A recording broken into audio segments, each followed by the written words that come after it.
Welcome back to Novel Explanation. Before we dive in, if you're new here, we bring you full story explanations, audiobook style, one part at a time. Let's get into it. Chapter 1051, 1051, Level 5 Metahuman, Invincible No More. Translator, Endless Fantasy Translation Editor. Endless Fantasy Translation. After a few hours of flying, all three of them arrived in the southern region of Africa. The place was so huge, and all Jiang Fei could see was its green lush. It was so peaceful and quiet that one could even forget that humanity once existed. Sounds of animals and insects filled the air. Everything that could be seen, heard, felt, and smelled there was natural. Because the place was not contaminated by humanity, it thrived with all sorts of flora and fauna. It was a good place for something to remain hidden, something like Braveheart's ship fragment. Based on 0542's direction, Jiang Fei, Ariel, and Isabella flew over the lush greens. However, before they were even close to the target destination, Isabella frowned and nudged Jiang Fei. "We are trespassing into someone else's territory," Isabella said, clearly trying her best to resist the maddening urge to go berserk. "I see," Jiang Fei hummed. He did not expect anyone to have already been discovered by others. From the looks of Isabella's sudden changes, Jiang Fei could easily determine that someone was not from the indigenous African tribes. 0542, scan the area and check if there are any level 5 metahumans here, said Jiang Fei as he stopped flying. Isabel was more than capable of killing a level 5 metahuman, but doing so would trigger the power of Berserk. He did not want to worsen her condition any further by letting her fight. "Yes, Captain." Following Jiang Fei's command, 0542 sent out detection waves. Initially, 0542 was able to detect 15 possible points of interest. It used a method of detecting energy spikes around the globe. It could originate from a level 5 metahuman or a ship fragment, or even radiation from a large uranium mine. It was without a doubt that there were more than 15 metahumans on Earth. Early detection by the radar system had only managed to detect faint signals of their energy signatures and not enough to properly trigger detection. If they truly wanted to stay invisible, they would only need to stop using their powers, just like what Isabella was doing. If so, 0542 could never detect their presence unless it invested a large amount of energy. However, 5 days later, the radar system would finish the thorough scanning and detect all level 5 metahumans and their unique energy signatures. 15 minutes later, 0542 finished its scanning. A thorough scan of small area would not consume a lot of energy. "Captain, I have detected 2 level 5 metahumans. One of them is badly injured while the other is unharmed. Besides them, I am detecting unknown energy signatures. I cannot determine who or what they are unless I have 10 hours to thoroughly scan and process the energy signatures." "Unknown signal?" Jiang Fei snorted. He was worried about the 2 level 5 metahumans and not so much about the unknowns. An injured level 5 metahuman could indicate a ferocious battle. If there was a fight, being a pseudo-level 5, Ariel could not outmatch either of them. As for Isabella, Jiang Fei cringed immediately when he remembered how Isabella reacted with the Valium in her hand. It was a risk that he dare not take. Right now, without the main engine room, Jiang Fei could never properly cure Isabella's unique condition. He could not even be sure that if she got into a fight, she would be able to return to normal.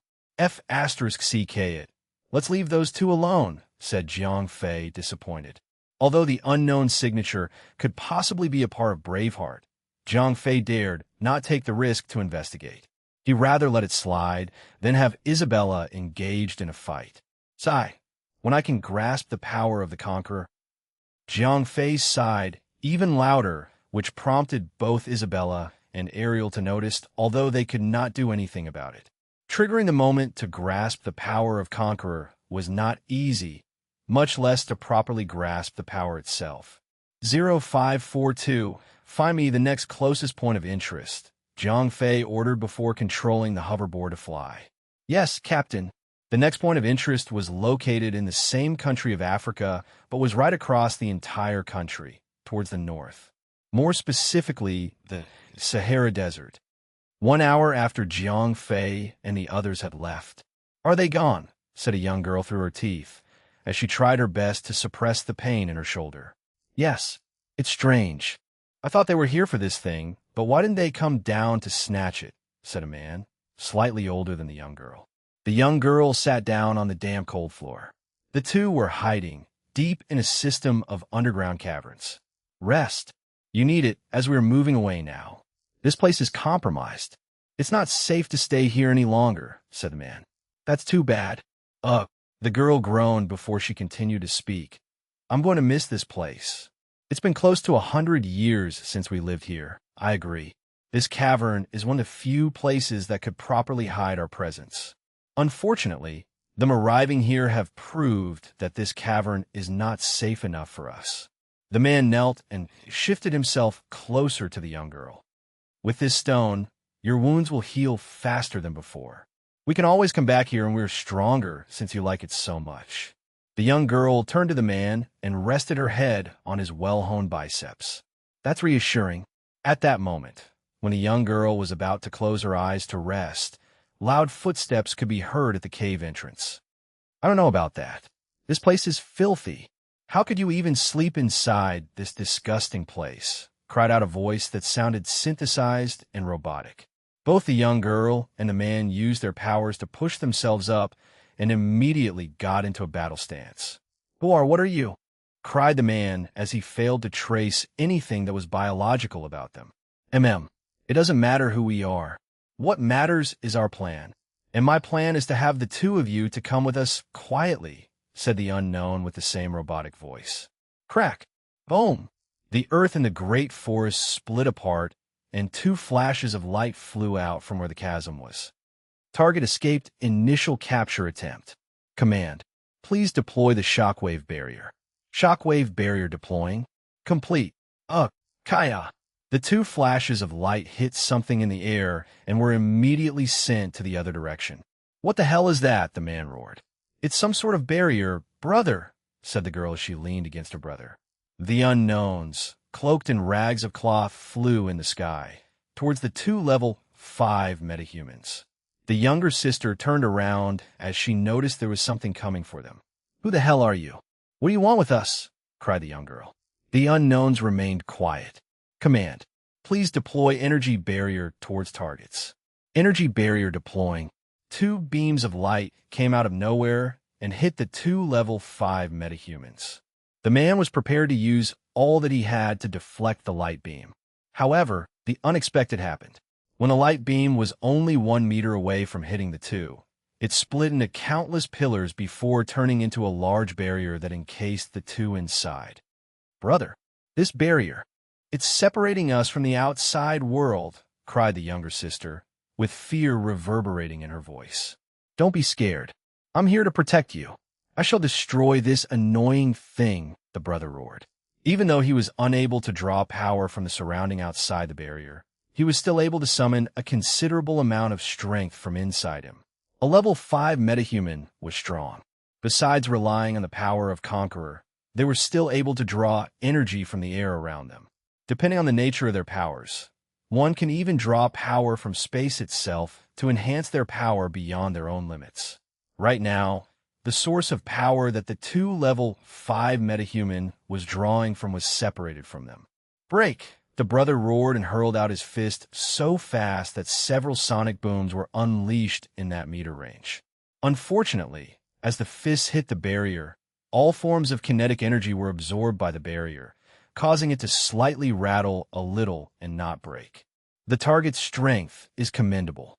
After deducting the amount of energy we used to erect the barrier, the man's punch had generated a total of 3,400 energy crystals. We did well. Not only did we manage to capture the core of life, but we had also captured two level 5 metahumans to be used as life energy. Let us waste no time. Capture the two now and bring them in. A beam of silvery light was blasted off from the forest and encased the light barrier containing the two level 5 metahumans. The silver light wrapped itself around the ball barrier and morphed into a cube-like energy barrier. Command. Targets acquired. Requesting wrap transport. Request received. Preparing for transport. Please stand by. The clouds in the sky opened up and several faint pillars of light came down. After that, the several unknowns and the 2 level 5 metahumans that were encased in the cube prison were disintegrated into millions of particles. A few seconds later, the pillar of light faded away, leaving no trace of anyone had ever been in that area. Chapter 1052. 1052. Luck from Above. Translator. Endless Fantasy Translation Editor. Endless Fantasy Translation. 3 hours later, Jiang Fei and the others arrived in the center of the Sahara Desert. The sun was blazing and it was scalding hot. Worst of all, everything was sand. Nothing but sand all over the horizon. It was so hot and unbearable that there was no one in sight. Perhaps the only living creatures that could survive in this extreme heat were those that had adapted to this climate for centuries. 0542. Are you sure the signal came from this godforsaken place? Jiang Fei grunted, wiping off the sweat from his forehead that almost dried out from the heat. Yes, Captain. The signal had indeed originated from this location. The numbers don't lie. It better, or else I'm dying here from the heat for no good reason. Jiang Fei descended and was preparing to land when Isabella suddenly flinched maddeningly. What's wrong? Jiang Fei asked. She was clearly trying to resist something. Ugh, Art, Isabella roared out of the blue. Her eyes blared with the color of crimson. At that moment, Isabella unleashed a blast of energy that sent Jiang Fei and Ariel off their feet. Fortunately, Jiang Fei's impeccable martial artist reaction allowed him to hold his stance even on the small surface of the hoverboard.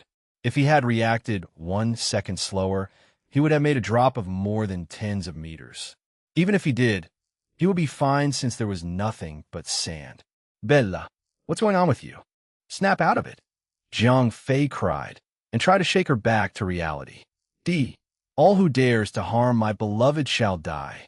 With unfocused eyes, Isabella muttered eerily before flashing away towards the west. Ariel, do you know what is going on? Jiang Fei panicked.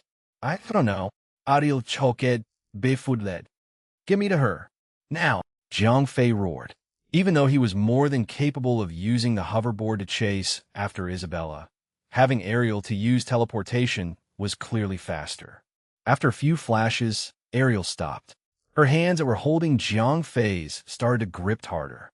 Something was wrong, and her warped face explained it all. What happened? Jiang Fei asked. There's a level 5 metahuman ahead of us, said Ariel. Before she could finish her sentence, a huge explosion erupted not too far ahead of Jiang Fei. It was obvious that someone was discovered when Isabella was forced into a trance. A level 5? Why would they trouble Isabella for? Jiang Fei roared. Isabella was not well, and every time she used a little bit of power, the power of Berserk would be activated, sending her into a trance that would speedily corrupt her mind. From Jiang Fei's vantage point, Isabella was not at fault. It was that level 5 metahuman who had provoked her. I know that presence. It belonged to the same person that had tried to snatch the rebirth egg. The man that had lost an arm, said Ariel. Now, that explains why Isabella would do that, said Jiang Fei. Even though she was reborn into the world, she once had the blood of the dragon flowing in her veins. To seek revenge was second nature for dragons. The man that had lost his arms had once crossed swords with Isabella. It was only natural for her to seek vengeance, knowing that he was close by. Look out! Ariel Triet. A blast of shockwave was heading towards their direction. Jiang Fei, being only a level 4 fighter, could not detect that incoming danger. Without warning, Ariel quickly flashed the two of them away. From a distance, Jiang Fei could see how the powerful shockwave had completely sent the bed of sand flying amok. If not for Ariel, Jiang Fei might have been seriously injured. Another burst of wave was sent out, but this time it was heading toward another direction. Along with a cloud of sand, Isabella was spotted zooming out from it. She landed not too far from the explosion, panting for breath and was still trying to resist the surge of power coming from her trance. "Isabella!" Jiang Fei shouted when Ariel flashed to her side. He leaped forward, hugging Isabella tightly, and tried to calm her down. "Everything is all right now. There's no one here to harm us. It's all right now. Calm down. Control your power," said Jiang Fei as he held her close in his embrace. It took a little over a minute before Isabella finally stopped struggling. Concurrently, 300 kilometers from where Jiang Fei was, two unknowns, cloaked with thick cloths, spoke to each other. Their voices were similar to the unknowns that were in the forest south of Africa, robotic and synthetic. "We are too late. Target has been eliminated. Life signs ceased. Detected 2 other level 5 beings. Should we pursue?" "Negative. New targets proved to be too strong for us to capture. I am detected an energy spike on one of the level 5 beings. It is too risky for us to pursue. We should call off the mission." "Affirmative. Abort mission. Mission aborted. Command. Number 18 requesting warp transport. Mission aborted. Mission aborted. Copy that. Transport request received. Stand by for transport." 1 second later, the sky opened up and 2 pillars of faint light came down to teleport the 2 unknowns away. "Bella, are you all right?"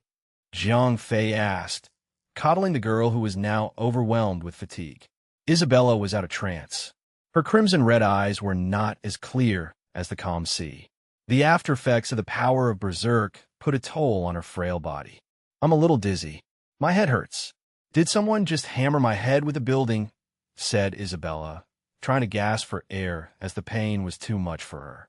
"My poor little babe. How could you still find the strength to make a joke like that when you are in so much pain? Please do not make me worry like that anymore. You need to be more careful. How could you just go berserk without any warning?" said Jiang Fei. "But, I couldn't control myself." Isabella whimpered like a beaten dog. "Oh dear. It's all right. Just rest now. I'll take care of you later." "All right," said Jiang Fei, finally able to draw a deep sigh of relief. Even though he said he would take care of her later, he would still need the main engine room and other parts of the ship. Only through Namex technology could he truly cure her of the unknown ailment. Isabella nodded and closed her eyes. The pain in her head and body was making her too weak to talk for long. Worst of all, the damage inflicted to her mind was not something a simple overnight rest could cure. "Ariel, I'll leave Isabella in your care. I need to make this trip worth it," said Jiang Fei. Ariel nodded and took over Isabella. With a simple flick, Ariel conjured a small barrier to block out the sun and heat. Jiang Fei, on the other hand, manifested the excavator from the ring. Digging through the bed of sand was tough. Ariel could have done it much faster by creating a hollow barrier to make a pathway straight down towards the ship fragment. However, knowing that Ariel could take care of Isabella better than he could, Jiang Fei persisted on and dug through the never-ending sand. While the 2 girls were resting, Jiang Fei continued to dig. The entire process took much longer than Jiang Fei had expected.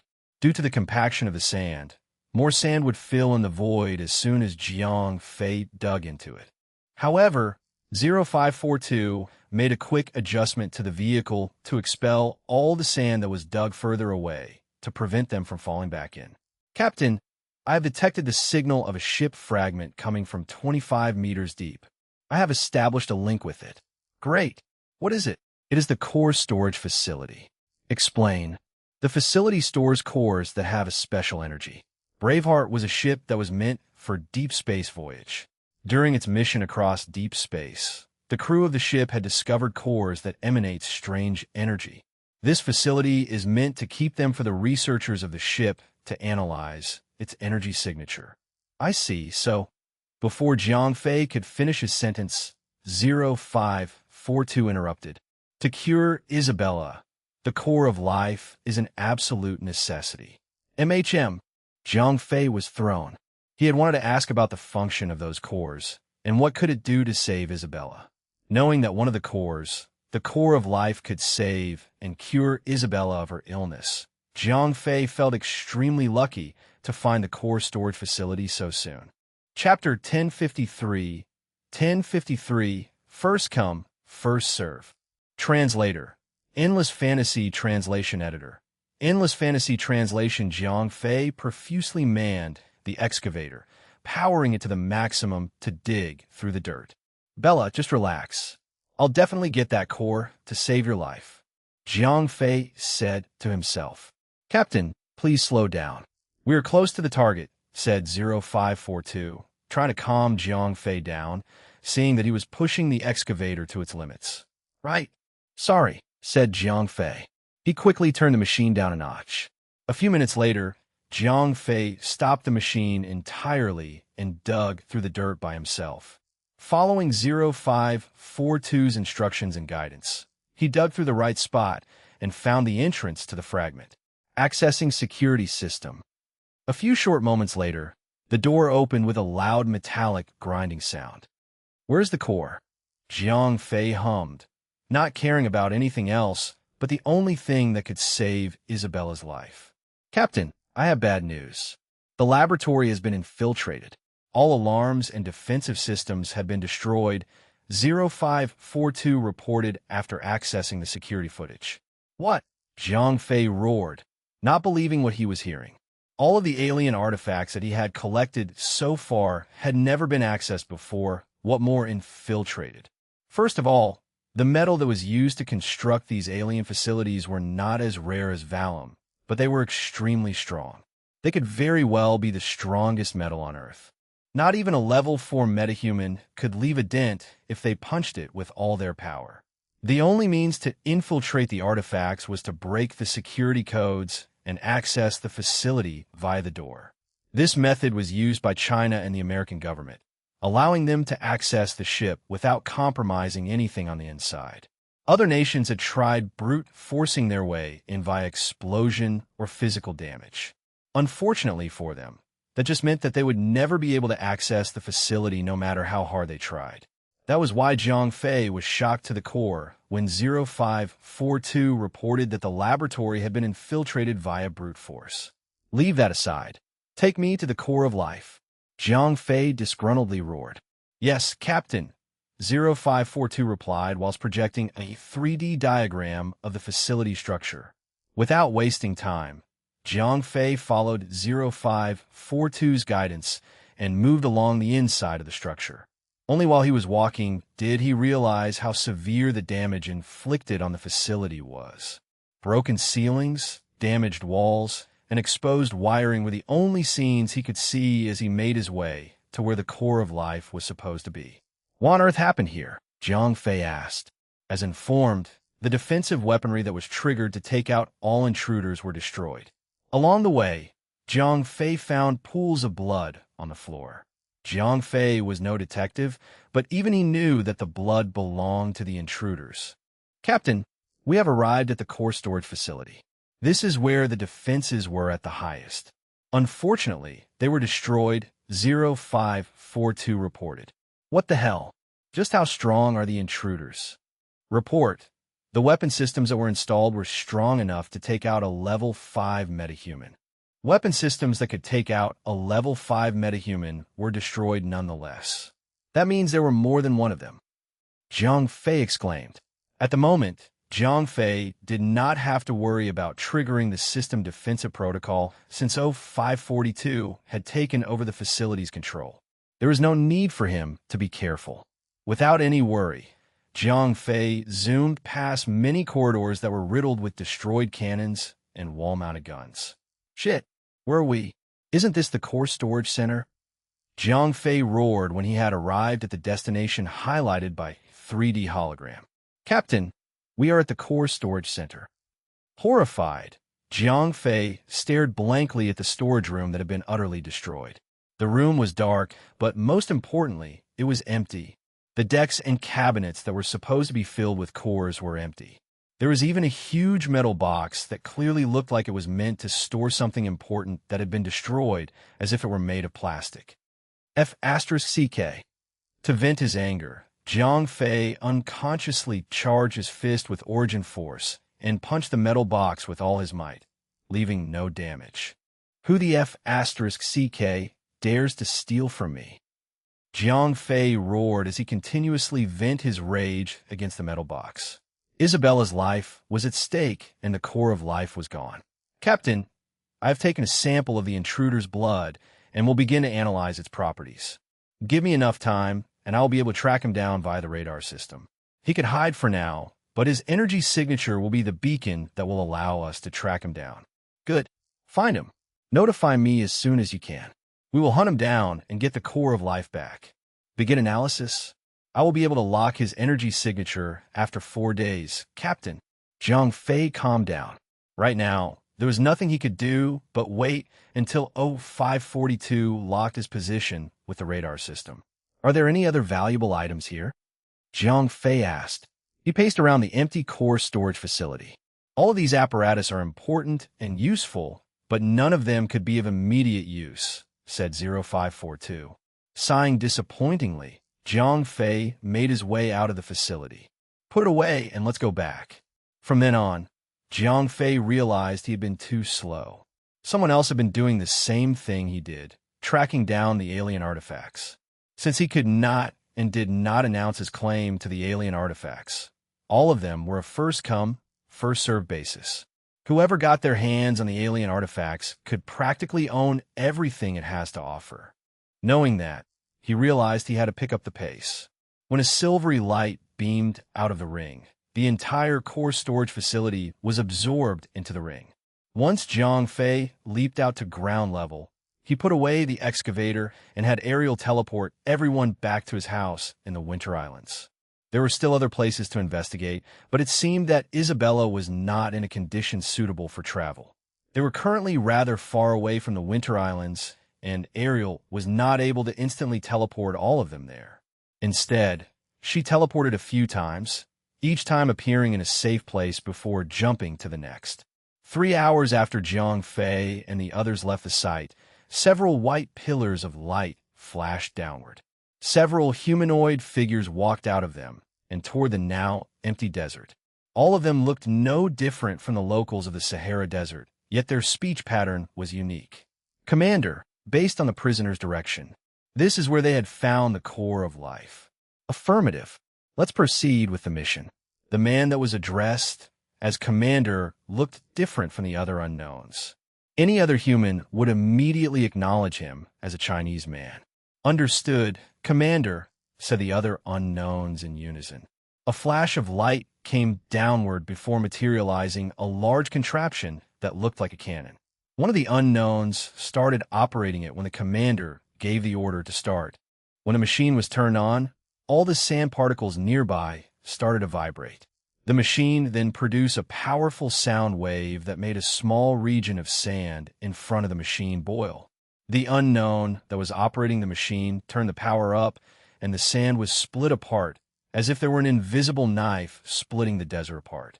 When the sand was pushed away, a large bubble emerged out of the sand. Empty. Nothing. The commander frowned. The prisoner lied to us. He will be punished. The unknown that was operating the machine roared angrily. This operation had cost them a large amount of energy, yet they were greeted with an empty hall. Chapter 1054.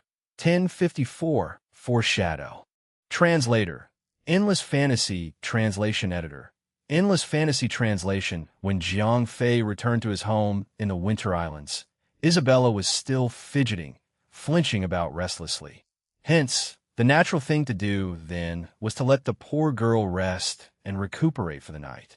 The journey today was rather unfortunate, as Isabella went berserk halfway through. Other than Isabella's sudden outburst, there was nothing else that hindered Zhang Fei's journey besides knowing that there were others out there that were after the alien artifacts. One night later, when Zhang Fei was about to leave the Winter Islands with Ariel, Han Tianyu came knocking on his door. "Fei, you there?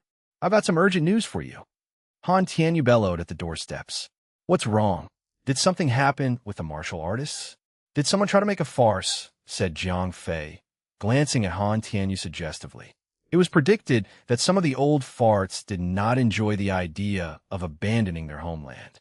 Surprisingly, no, it's not about that.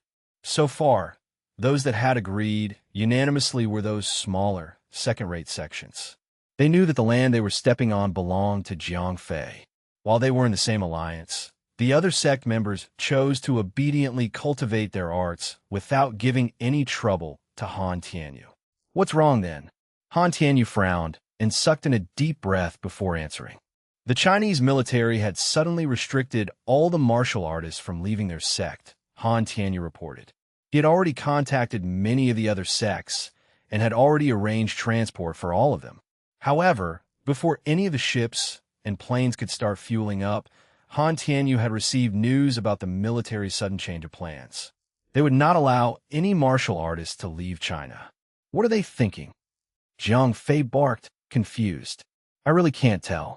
I don't have many inside men that could give me any reliable information for now. We are truly in the dark here, said Han Tianyu. To be fair, ever since Han Tianyu had chosen to flee China to the Winter Islands, all of his corporate connections to the military were severed. He had lost his power there and thus lost his means to gather inside information. That's fine. Nothing you can do about it anyway. Even so, try your best to investigate the matter. Once you get hold on any important information, ring me up, said Jiang Fei after giving it some thought. There was something odd about it, but he could not put his finger on it. Not that he wanted it just yet. He had other more important matters to tend to find a main engine room and other apparatus and materials to save Isabella. I'll try. Han Tianyu said. His original intention was to inform Jiang Fei about the situation and ask him to head over to China to investigate. With his powers, he could do it in a breeze. Nevertheless, Jiang Fei was currently the boss of him now. Even though it might take some time, he would do it either way. After dealing with Han Tianyu, Jiang Fei and Ariel proceeded with their plans to travel. Today, their first objective was to travel to the North Pole. According to 0542, there were 2 points of interest there. The two flew for some 5 hours before reaching the border of the Arctic Circle. Unlike the Antarctic, the land was slightly different and there were no penguins. Nevertheless, it was still freezing cold. Let's go down. Be careful when you're walking on the ice, said Jiang Fei. The North Arctic Circle was crumbling. Instead of a large piece of land covered in ice, there were icebergs. There were so many of them that when Jiang Fei was flying high in the sky, they looked like paper boats floating on water. Hence, the only place that could house the ship fragment would be at the bottom of the sea. Jiang Fei equipped a few breathing gears that was provided by 0542 before jumping into the freezing waters with Ariel.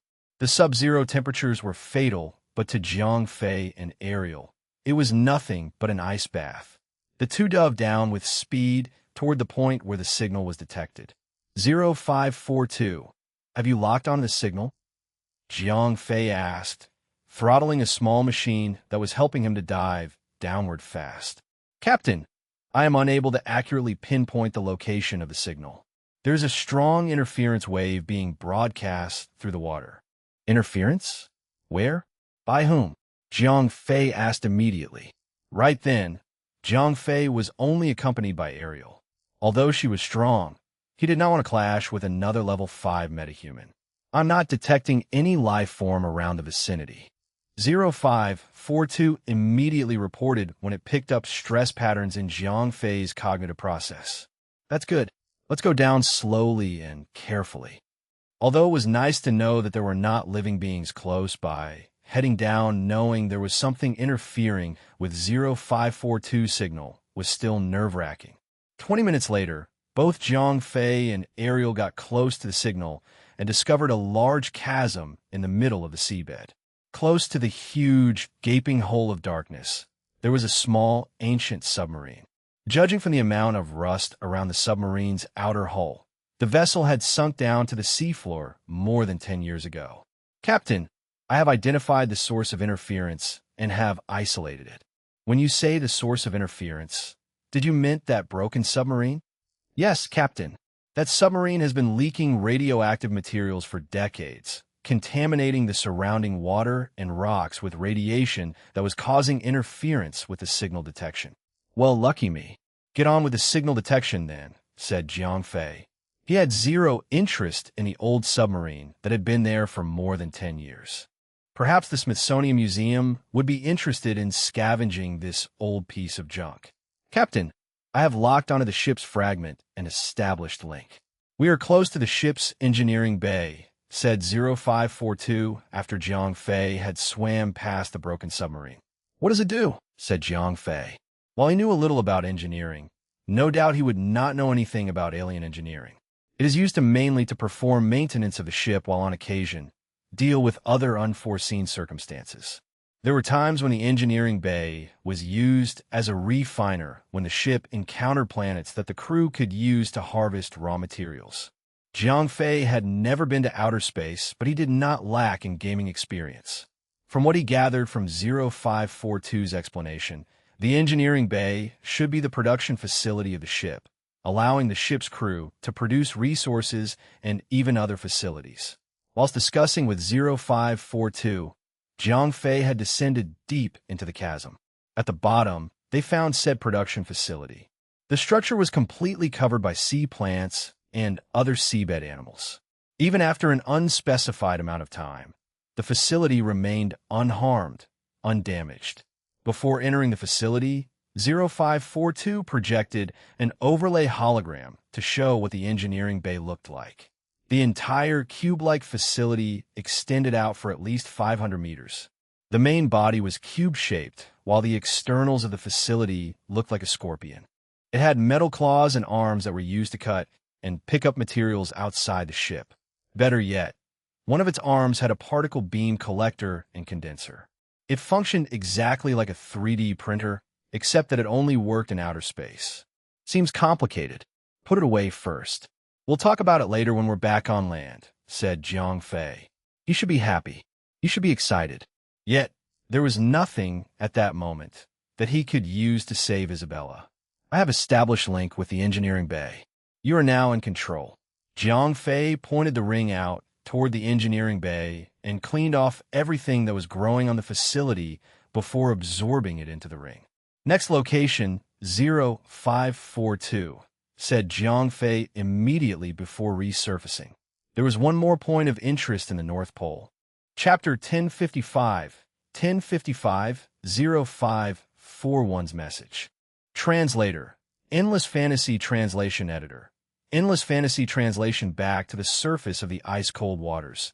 Jiang Fei immediately hopped onto the gigantic sword and flew away toward the second point of interest. Out of the blue, 0542 was alerted of something and made a loud humming sound. When Jiang Fei noticed its sudden change, a barrier was erected around them. What's going on? I have detected a powerful energy reading. This energy reading unmistakably belongs to apparatus given off by Planet Namex technology. Is it coming from a second point? No, it is currently being used. It is functioning at full power.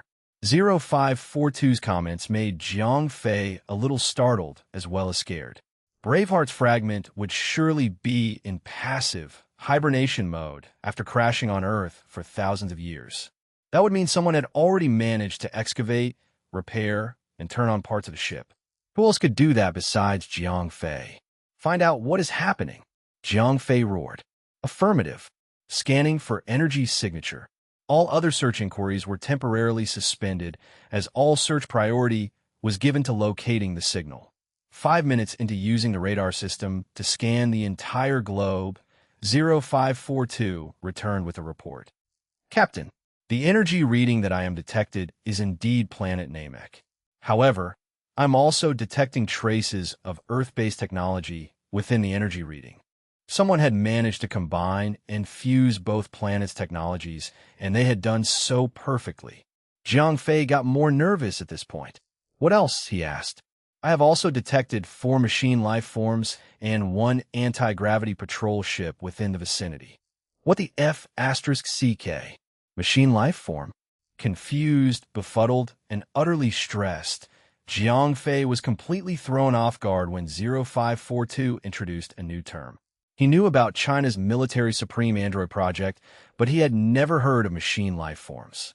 He had thought that China was behind this, but when 0542 brought up the anti-gravity patrol ship, Jiang Fei dropped the possibility that it was China. There was no human nation, group, or individual that could possibly master Planet Namex technology. What more develop a functioning aircraft? Captain, should we mark them as possible hostile targets? Said 0542. Currently, sitting quietly in Jiang Fei's ring was half of the transport shuttle. Many of the cargo were destroyed, but there were still over 1,000 robot warriors. These robots must be remotely controlled. Their weapon system is strong enough to take down a single patrol ship. Could you identify the targets? Impossible. The security encryption is too much for me to decode at this moment. Shit. Could you at least trace them? Jiang Fei asked. Not knowing who he was dealing with was a great annoyance. Yes. I have traced the signal back to a large plutonium mine. The radiation given off by all the unstable radioactive material is strong. Plutonium. So, it's not a fragment of the ship. It's highly unlikely that it is the main engine room, said Jiang Fei to himself. All right, leave them be. There's no need to create conflict when there is none. The energy potential of a plutonium mine is high. Given the time, Jiang Fei would absorb all of them. However, there was a possibility that the targets were merely automatons set to harvest plutonium. Fighting them would be an unwise decision, as they were using Planet Namex technology. It was best to find out everything he could about the targets before actually going against them. He had a theory. The users of that machine, although perfected using human technology, would never be an alien. When 0541 was still with Jiang Fei, it had informed him that all of Planet Namek citizens had perished. If they were from Namek, they would never had fused human technology with their own. Why use inferior technology when they had better? Shit. F*CK. Now I have more things to do. Jiang Fei was not having it.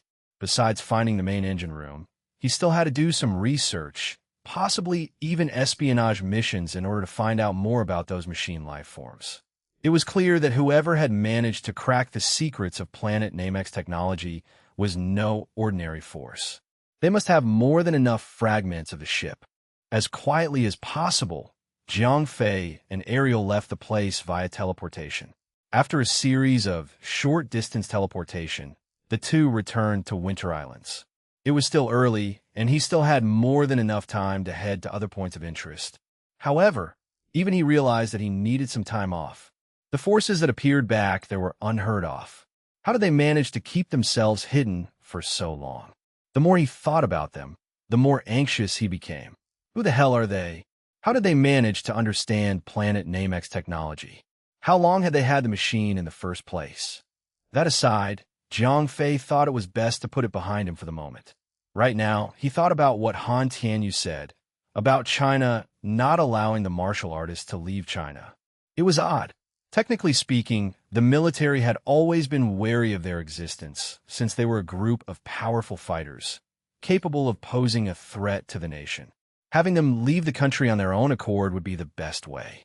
Hence, why would they suddenly change their mind? Were they planning to kill them all instead of letting them go? Then again, this was not a viable action.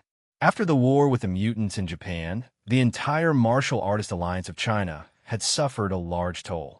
Their numbers dropped by a significant margin that they could no longer be considered as a threat.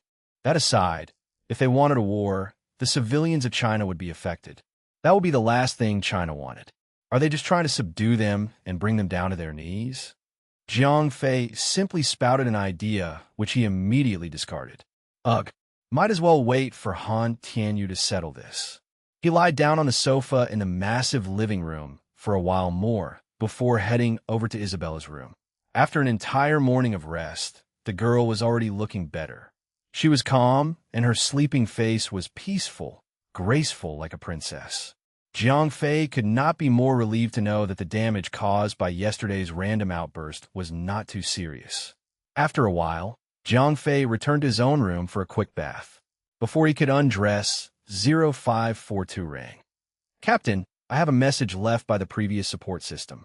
It is time for you to receive it. Previous? Did you mean 0541? Jiang Fei asked. Yes. Before he was sealed away, he had left a message for you. It was scheduled to be revealed to you before the next game update was released. That day was the last day before Dawnbreak reopened its servers. All right, play the message. Captain, if you are hearing this, it means I am unable to serve you any longer. If Dawnbreak has finally been updated to the Battle of the Heavens update patch, please eliminate all NPCs that are Celestial tier and higher, no matter which faction they are from. As long as they are of Celestial tier and higher, you must kill them. Another piece of advice, please treat your current pet better. If not, you must kill her as soon as possible. Chapter 1056, A Change of Stats. Translator, Endless Fantasy Translation Editor. Endless Fantasy Translation. Why? Said Jiang Fei to himself.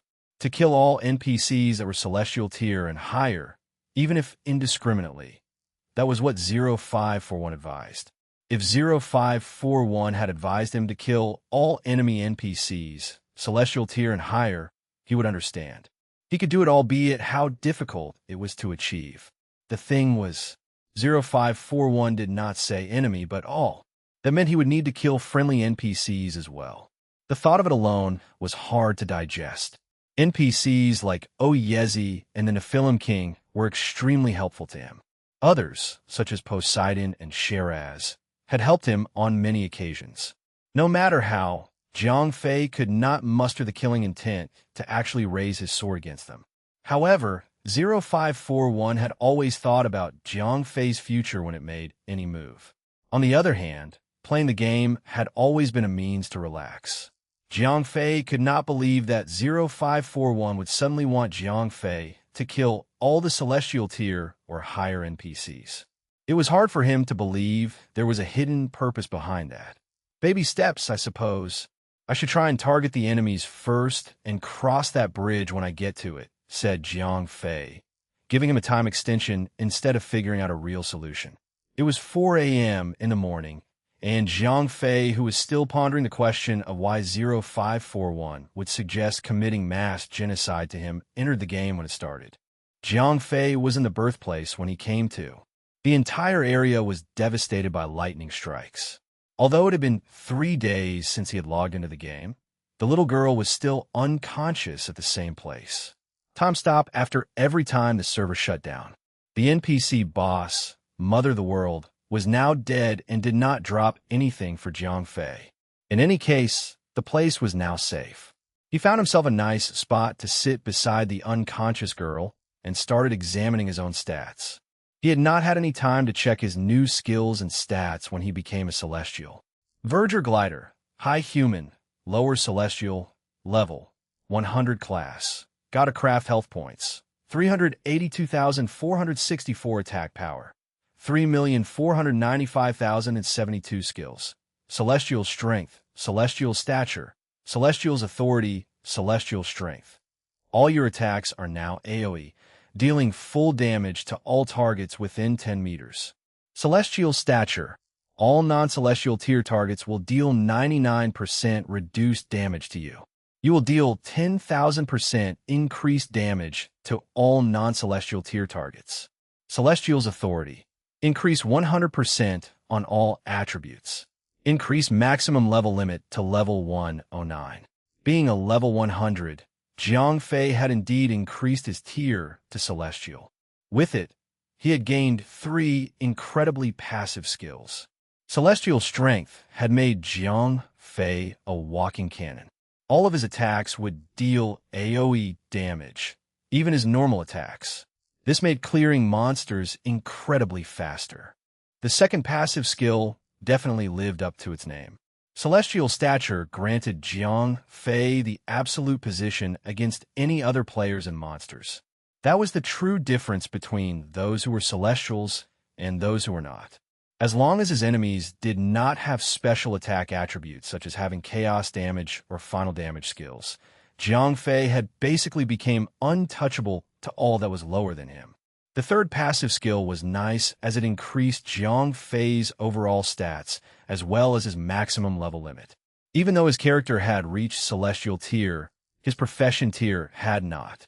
He had to return to the main overworld and find Oyezi to increase his profession tier. After looking through his newfound stats, Jiang Fei checked his inventory and was pleased to see the Celestial's ring that he had made before. Dream Crystal Ring, Celestial, attack power plus 50,000 all attributes, plus 3,000 equip. grants 50% lifesteal effect to all of your attacks. When your health points is full, all absorbed health points will be converted into a damage-absorbing barrier. The barrier's maximum health points is your maximum attack power. Barrier will disappear after the battle ends. Equip grants the skill Mirrored Attack. Summons a mirror image behind the target. Mirror image will continue to attack for 5 seconds before disappearing. Mirror image has the same attack power, 50% maximum health points, and no defense properties. Equip grants the skill Dream Realm. Creates a realm and inflicts confusion for 1 minute. Confusion will be dispelled once the target receives an attack. Note, Dream Realm is a sure hit skill and would 100% inflict confusion on any target that is within the area of effect. Jiang Fei took off the Merfolk's Vengeance ring off and swapped it for the new ring. The token of the God of Crafts was strong as it was a chromatic evolving equipment. While it was not stronger than the Merfolk's Vengeance ring, the rebirth effect was extremely important to Jiang Fei. He had basically been putting himself in danger, courting with the God of Death every time he engaged someone stronger. The new Celestial Tier ring boosted Jiang Fei's attack and gave a minor boost to his overall stats. To be fair, 3,000 Vitality was considered as godlike to other players. Jiang Fei, on the other hand, had gotten too used to having superior equipment. In his opinion, 3,000 Vitality was just a tiny boost. If he still had the 9 treasure cauldrons, he would not even bat an eye at the 3,000 Vitality points boost. However, since he did not have it with him, the 3,000 Vitality points was crucial for his survivability. 50% lifesteal effect and the barrier skill were strong. However, compared to how overwhelmingly powerful celestial bosses are, those two effects would only prolong his inevitable death unless some Deus Ex Machina appeared again. Mirrored Attack was nothing but an attack skill. Strong, but nothing out of the ordinary. The one skill that Jiang Fei had his eyes on was Dream Realm. The skill was the ultimate crowd control skill that would disable the enemy for 1 minute as long as Jiang Fei did not engage. With that skill, Jiang Fei might have a chance to run away if he was unfortunate enough to encounter a High Celestial. Chapter 1057. 1057. Time to make wild boar stew. Translator. Endless Fantasy Translation Editor. Endless Fantasy Translation MMMM. Just as Jiang Fei was done checking his stat window, the little girl woke up. "Maluya, how are you feeling?" said Jiang Fei, brushing her hair off her face. "Big brother, you're here. I was so afraid," cried the girl before bursting into tears and leaning into his chest. The girl was clearly frightened. "Nothing to be afraid of anymore. I'm here. Do you recall anything?" Jiang Fei asked. "All I remember was the big tree trying to crush me. I felt so much pain, and then, I can't remember," said the little girl whilst hiccuping. "That's good. Not use in remembering the pain." Jiang Fei cuddled the little girl and continued to brush her black hair to comfort her. He frowned for a while. How could she not remember turning into the angel of death? "Big brother," said Maluya after she was done, crying her eyes out. "I think we should get away from this place." The girl was clearly traumatized by the incident there. Even though the tree was no longer alive, she did not want to relive the experience. "Okay, let's leave this place. Do you have anywhere you want to go?" Jiang Fei asked, holding her little hand in his huge metallic gauntlet. "I don't know. It's an adventure," she cried out cheerfully. Jiang Fei actually knew where he wanted to go. When he logged on, the place where the Mother of the Word was supposed to be had a large teleportation circle. "Look, Maluya, a portal. I wonder where it would take us." "Shall we go for an adventure?" said Jiang Fei playfully, coaxing the girl into going inside the circle. "Yay, adventure!" cried the girl as she dragged Jiang Fei, who was at least 3 times her height, toward the teleportation circle. "All right, get ready," Jiang Fei said. He picked up the little girl, making her laugh happily, and charged toward the teleportation circle. With a flash of white light, the two were teleported away. "Where are we?" Jiang Fei asked. He was not sure where would he end up at. After the light dissipated, darkness rolled in. The smell of rotten plants and waste filled his nose. It did not take long for him to realize that he was standing in the middle of a huge swamp. Ding! Your presence in the primordial celestial realm is not welcomed. You have incurred the attention from all nearby primordial celestials. Just as Jiang Fei was trying to get his greaves out of the nasty, thick swamp waters, a system notification popped. This is bad. Before he took off to the celestial realm, Oyezi had advised him about not taking on a certain quest before reaching the celestial tier. It was mainly because of the power of celestials. Once a human that had reached the celestial tier entered the celestial realm, he would be a beacon to all primordial celestials, a call of challenge, a signal to indicate that there was a human who was ready for a fight. He had fought a celestial before, but that was not on purpose. In fact, before he reached the celestial tier, no primordial celestial knew about his presence in the celestial realm. Things were different now. Jiang Fei had achieved what no other player had and became a celestial. His presence was that of an open challenge call. No matter where he hid, his mere presence alone could be detected by any primordial in the celestial realm. Everyone would want a piece of him. Shit. Jiang Fei had just come to realize what had befallen him. From that moment on, he was the intruder that had come into the celestial realm. All that awaited him was confrontation with other primordials. Big brother, what's wrong? Maluya promptly asked when Jiang Fei was not moving with her. There's trouble. A big one, said Jiang Fei, grunting even. Just before he got to prepare mentally with what was to come, a silhouette appeared between the eerie, rotting trees. A human, a mere human dares to enter this realm. A loud roar was heard, reverberating through the thick, viscous swamp water. It was a roar that Jiang Fei did not like. Oomph! A coward! Nothing more, cried Maluya. Show yourself. Now, there's no need to be so hasty. You will share the same fate as the human that had entered this realm, said the voice before it burst into a beast-like laugh. The silhouette emerged from the trees and revealed himself. Right as he walked out, Maluya struck her tongue out and sulked. Ugh, so ugly. No wonder he was hiding in the trees. If I looked like that, I would have done the same, Maluya said as she covered her eyes playfully. Beast Fong Lord, Primordial Celestial, Lower Celestial, Level, 103 health points, 650 million attack power, 2,500,000, deals 100 times damage to all targets below Celestial tier, skills, all warrior common skills. Charge of the Thousands. Note, the first wild boar to achieve Celestial tier. I was scared of nothing, said Jiang Fei to himself after he had a good look on the NPC. The boss was nothing but a beastkin celestial. He might be a primordial, but his stats were too weak. He might even be the weakest amongst all primordials. Well, no time to waste then, is there? Said Jiang Fei, immediately jumping into a battle stance. The soul cutter flew out of its sheath and started to hover around his back. After the patch was implemented, the wound on Soul Cutter had completely healed. Big brother, he's so ugly I can't watch, said the girl as she cowered behind Jiang Fei. The NPC looked like a westernized version of Zhu Beiji. He was fat, furry, and had fangs of a boar protruding from under his upper jaw. His skin was flawlessly white. Although he was fat, Jiang Fei considered his figure not as obese, but one with powerful, bear-like physique. His weapons were not the usual Zhu Beiji trademark farming rake. It was a flail, a longer wooden handle with a large morning star dangling from a large chain. No worries, I'll get rid of him.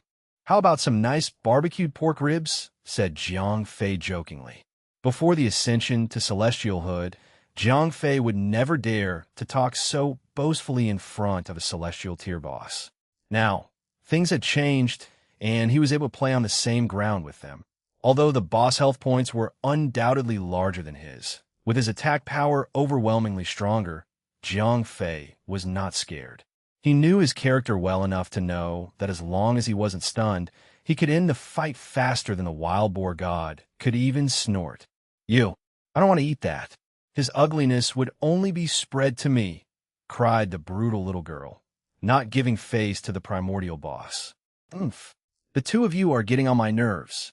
I will crush you. Without even the need to charge, Beast Fong Lord zoomed toward Jiang Fei. It was fast. Too fast since he did not need to build momentum to reach maximum moving speed. However, even though the boss was fast, Jiang Fei was faster.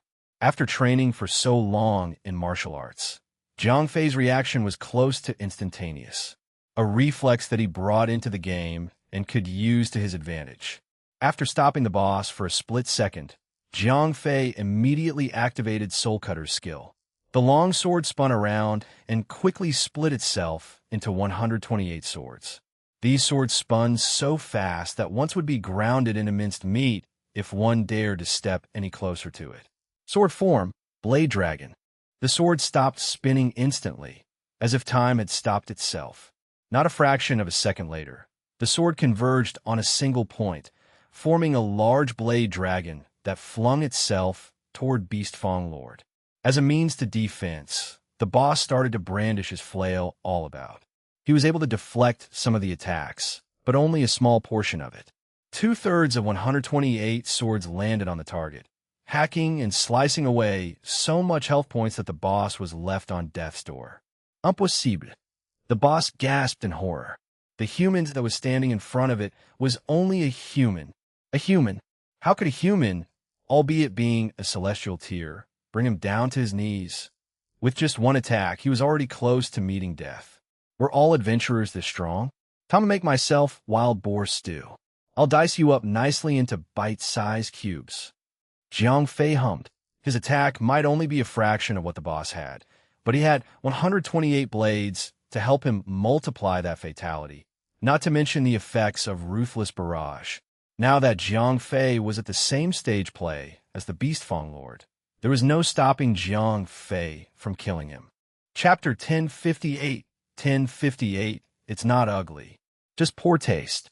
Translator, Endless Fantasy Translation Editor, Endless Fantasy Translation ROERRR. With almost nothing else to lose, Beast Fong Lord started to hammer the ground hard repeatedly, like a fast drum roll with just a single drumstick. Big brother, watch out, cried Maluya as she pulled Jiang Fei's iron skirt closer to her. At that moment, the ground shook hard. Distracted by the cloud of dust that was made from hammering the ground, Jiang Fei failed to realize that he was about to be trampled by a massive stampede. It was only when he felt the earth shaking did he see thousands or even tens of thousands of wild boars charging from the cloud of dust.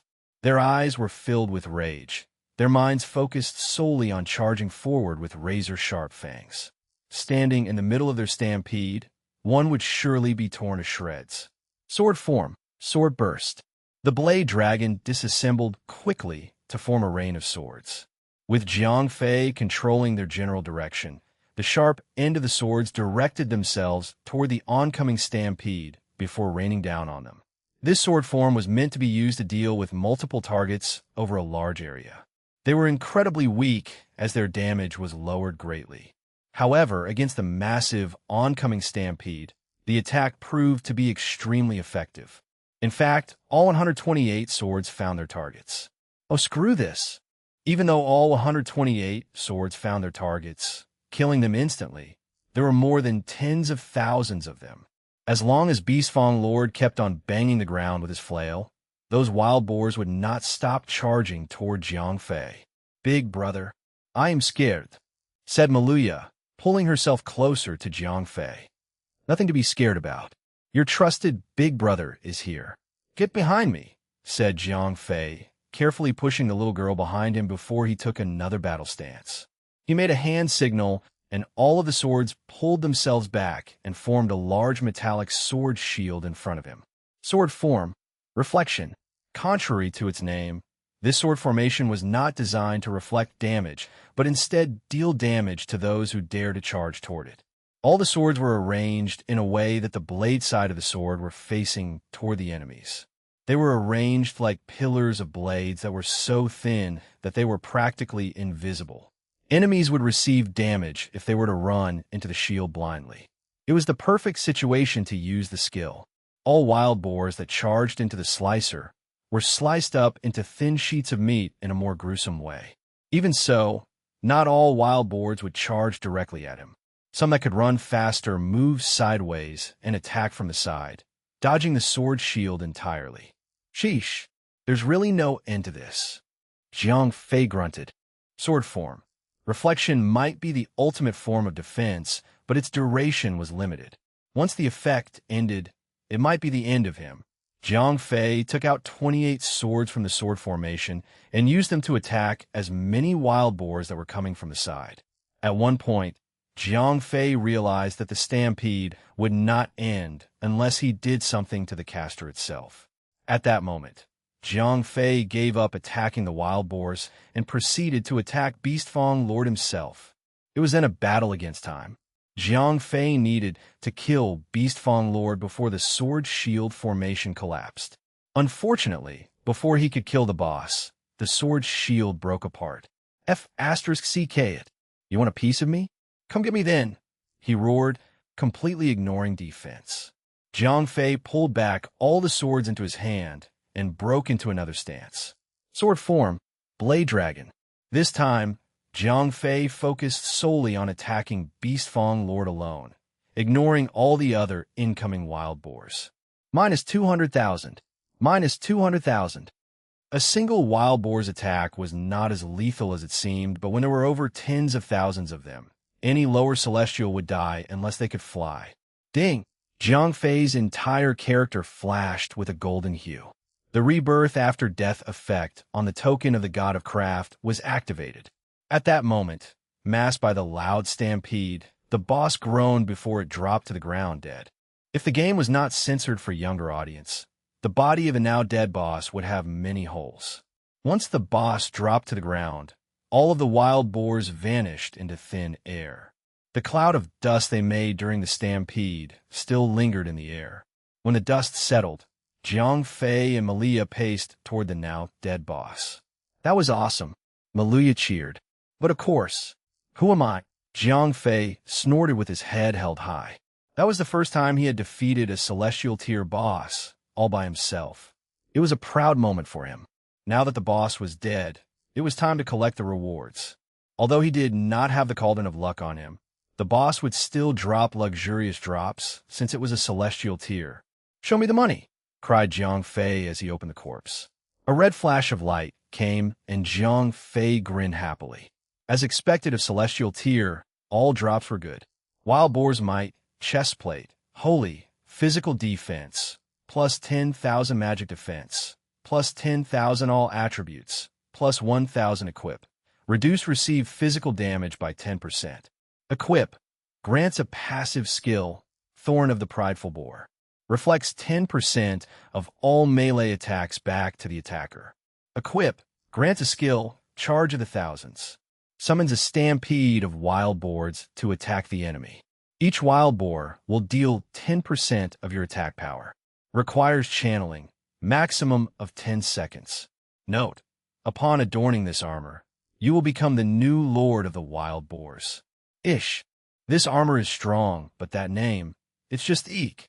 10,000 to both magic and physical defense, 1,000 all attribute boost, a passive damage reduction, and damage reflection. These stats were good, as it were all leaning toward defense. Thorn of the Prideful Boar, the damage reflection skill, was highly situation dependent. Against a horde of monsters? Not so much. Against a single boss? Worse. The active skill, Charge of the Thousands, was strong as Jiang Fei had just experienced the skill effect not a minute ago. Having almost an unending stampede of wild boars could change the tide of the battle. Jiang Fei might be unstoppable if the enemy did not have any long-ranged attackers in their ranks. One wild boar might only have 10% of his attack power, but considering the fact that he would be summoning countless wild boars, even an intermediate celestial would have to be wary of Jiang Fei. Big brother, are you going to put this on? It's so ugly, said the little girl. Well, let's not call it ugly, it's just poor fashion taste. Jiang Fei took the armor and put it on. With his current dangerous situation, having extra defense would be helpful. He can only be an effective attacker if he was alive. Hence, even though the armor was not to his liking, it was still important. Once Jiang Fei put on the armor, His entire physique changed to that of the boss. His original toned and muscular frame was gone. The little girl that was by his side sulked immediately and even shrank away from him. "Big brother, you look really ugly in the armor," said Maluya, not even trying to sugarcoat it. "Ugh, might as well. Right now, staying alive is more important than looking good." "I'm doing this to protect you," said Jiang Fei, laughing at the little girl's painful jab. "Let's go then," said Jiang Fei as he escorted the girl away. He felt somewhat satisfied with the trade-off. Even though he was ugly as F***CK, he now had over 1,000,000 health points. With that, he left the godforsaken, smelly, disgusting, putrid swamp. Chapter 1059. 1059. Inconspicuous yet intriguing. Translator. Endless Fantasy Translation Editor. Endless Fantasy Translation. With the boss dealt with, Jiang Fei quickly made his way out of the swamp with the little girl in his arms. As he trekked past the thick swamp waters, Jiang Fei concocted his next waypoint. Jiang Fei was following 0541's advice to slay Celestial Tier NPCs, but he was unable to bring himself to kill allies. Primordial Celestials were easy to deal with since all of them were considered as enemies. About allies, though, Jiang Fei had a loose grasp of the possible situation. 0541's message was clear: to kill all NPCs of Celestial Tier and higher. Back when the Dragon God and the Divine Light God went missing in the game, Jiang Fei had guessed that it was the military's doing. These two NPCs' programming were extracted out of the game to be used as artificial souls for their androids. There was no way he could prove it, hence it was just a hypothesis. He had literally zero clue on how the military coded the artificial intelligence. However, from what he knew about the breakthrough in computer science and machine learning tech, there could not be any other faster method to make a perfect artificial soul. That thought led to another. The military had shown their hostility toward their own citizens, even if it were only the martial artists. Who's to say that the military wouldn't deploy their supreme android project to go against him?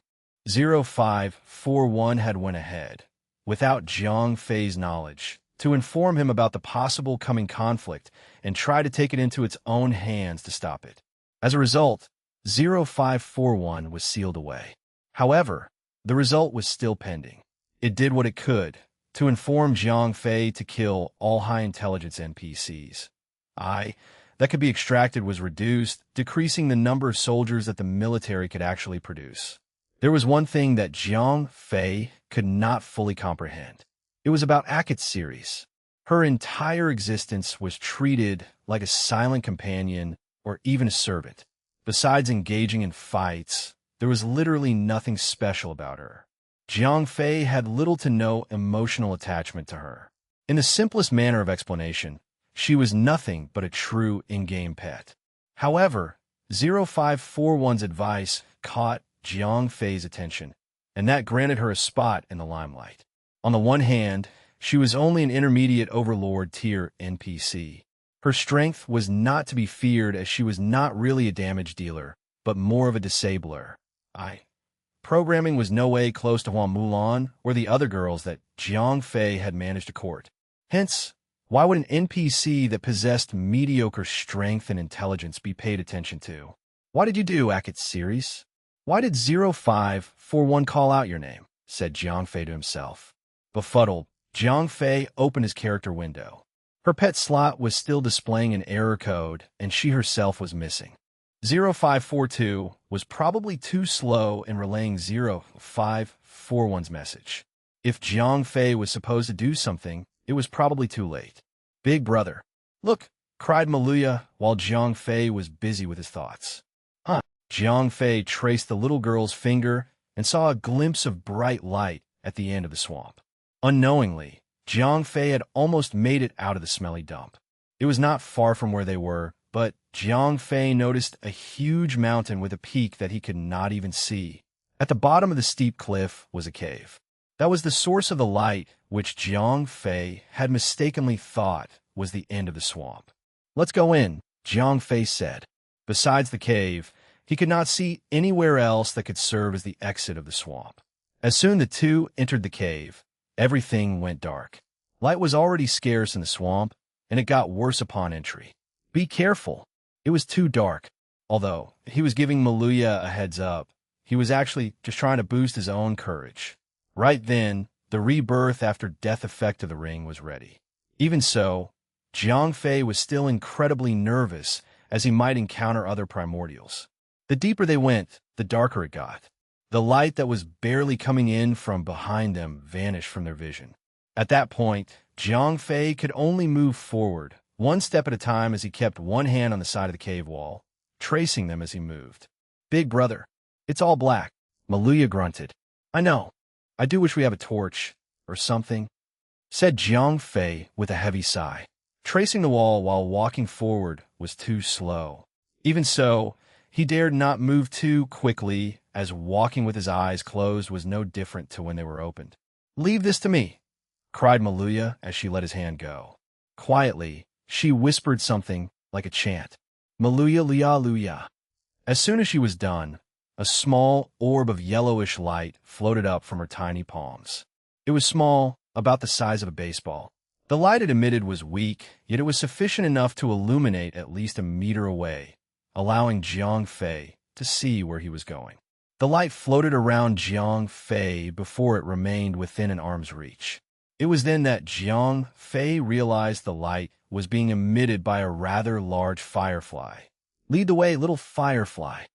Wow, I didn't know you had that kind of magic, said Jiang Fei, happy. Heh, you can praise me more often, you know, said the little girl with her chest puffed out proud. The little girl did not have any attack power, but she did know some odd forms of magic. With the firefly leading the way, Jiang Fei was able to move forward at a slightly faster pace.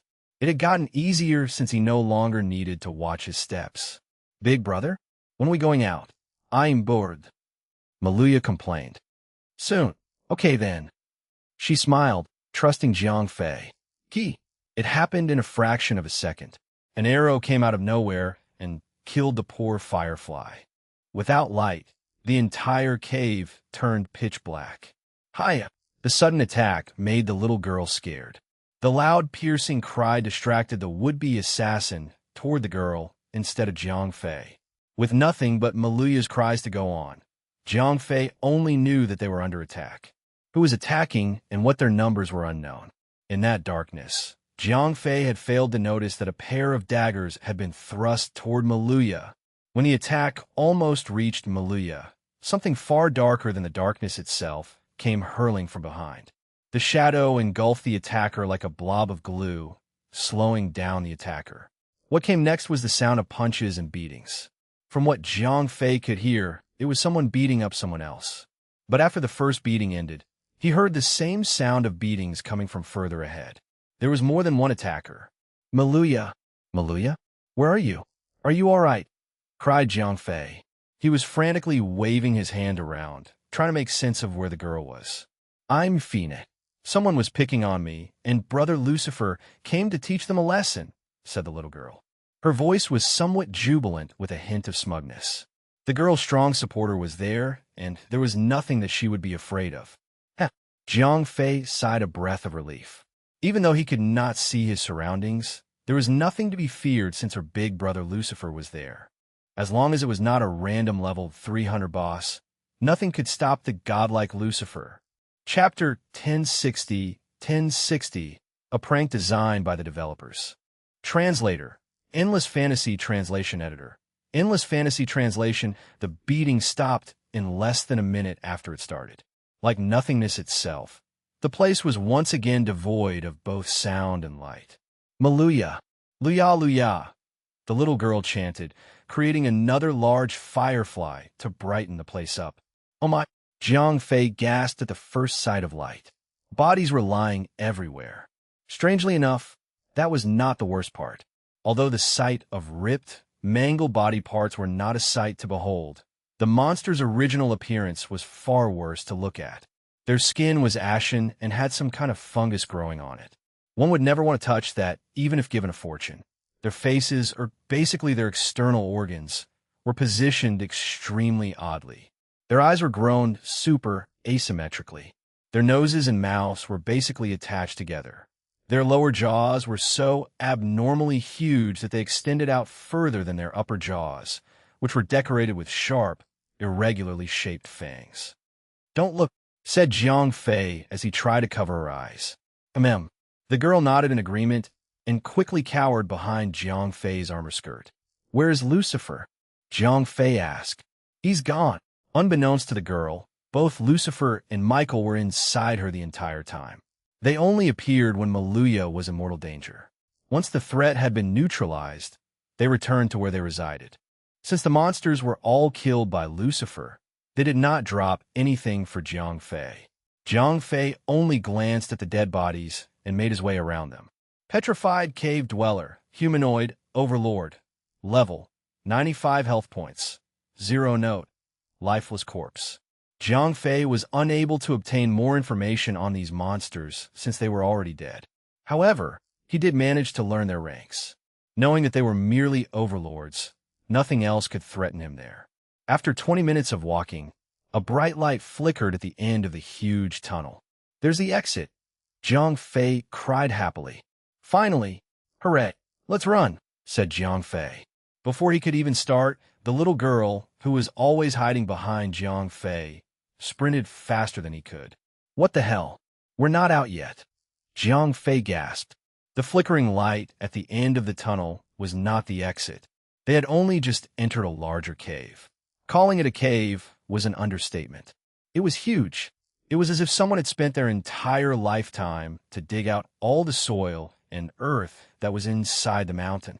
The place was extremely bright as it was illuminated by streaks of lanterns that hung off the sides of the entire cave.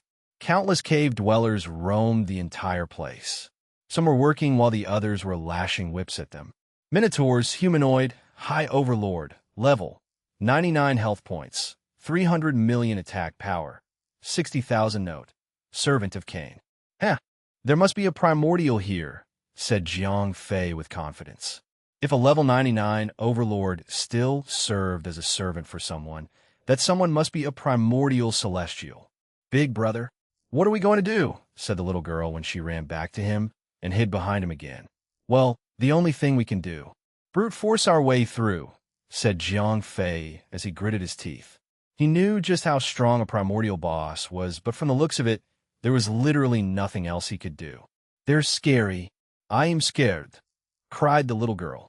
She had started to cry just from seeing those mighty minotaur beasts.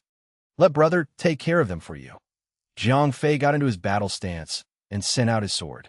It was time for a massacre. All NPCs besides the little girl had a red name. It went without saying that killing them was the right thing to do. "Spread out, soul cutter," Jiang Fei roared, sending his sword into the air before it split into 128 swords. "Who goes there?" "Guards, seize him. Bring his head to me," a loud voice roared, the vibrations reverberating through the cave, which made the lanterns tremble. All the working cave dwellers dropped whatever they were carrying and rushed toward Jiang Fei, ready to attack. The Minotaur whipped his whip harder and steered the cave dwellers toward Jiang Fei. Sword form, sword burst. All 128 swords zoomed around in the air like large, oversized needles, piercing through any enemy. All it took was a single pierce to kill each one. Even the Minotaur, which appeared to be their leader, perished in just one hit. It was only as expected. Jiang Fei's basic attack power was over 3 million. Soul Cutter's special effect allowed it to ignore all defensive armors that were holy tier and weaker. Jiang Fei was practically attacking unarmored enemies. If that was not good enough, Jiang Fei's celestial tier effect granted him over 100 times attack bonus on all non-celestial tier targets. It only took several seconds for the swords in the air to go around and kill every single living enemy then. "Curses! Who is killing all my slaves?" The same voice that sent the entire cave trembling roared again. "Maluya, that's the big boss. I can't do this by myself. I need your help," said Jiang Fei as he knelt in front of Maluya. He had only dared to face the primordial celestial because of Maluya. To be more specific, because of the two god-like entities, Lucifer and Michael. Without them, Jiang Fei would have never walked so boldly into the cave without even knowing who he was going to fight. "But I'm scared," said Maluya as she gripped the corner of her cotton shirt. The little girl was behaving exactly like a real toddler. "It's all right. It's all right to be scared. You just need to find a way to conquer that fear." "How else are you going to grow?" said Jiang Fei as he hugged the trembling little girl. At that moment, the wall at the far end of the cave burst open. A large, overly muscular minotaur came out from the cloud of dust. "What the F***CK? Why is Mr. Universe a minotaur?" Jiang Fei cracked a joke. The minotaur looked about the same as the other minotaur. The only thing different was his bulky muscles. This minotaur had muscles bigger than the actor who played the good Terminator.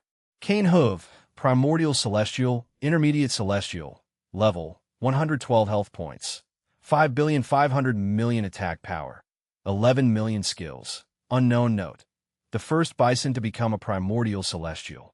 Note: a prank designed by one of the developers. A prank? What does that mean? Jiang Fei frowned as he read the description of the boss. "Intruders. I shall kill." Wait a minute. The boss charged toward him with killing intent. But suddenly, he stopped and froze in front of Jiang Fei. His huge eyes scanned Jiang Fei over and over again. He did not even finish his sentence. "Maluya, I trust you to help me out here," said Jiang Fei as he got into a battle stance.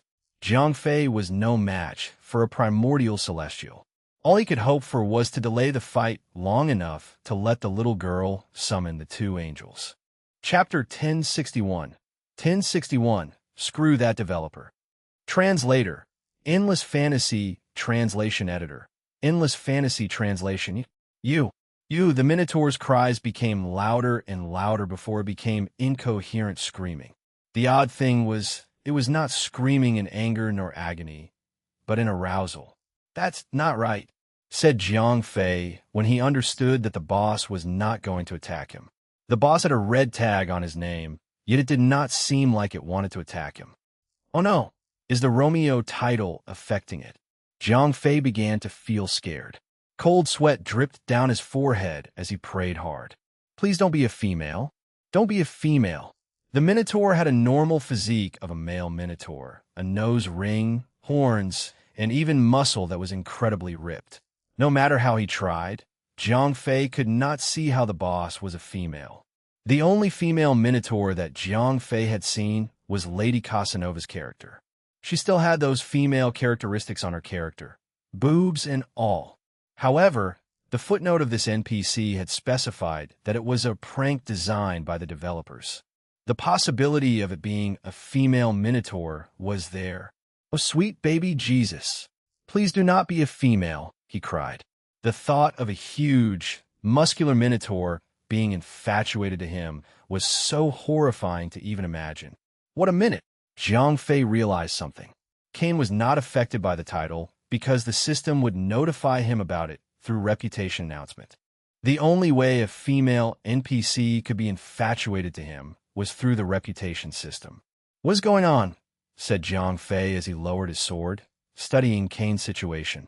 You are a man, yes?" said Cain as he huffed and puffed out loud. "I am," said Jiang Fei.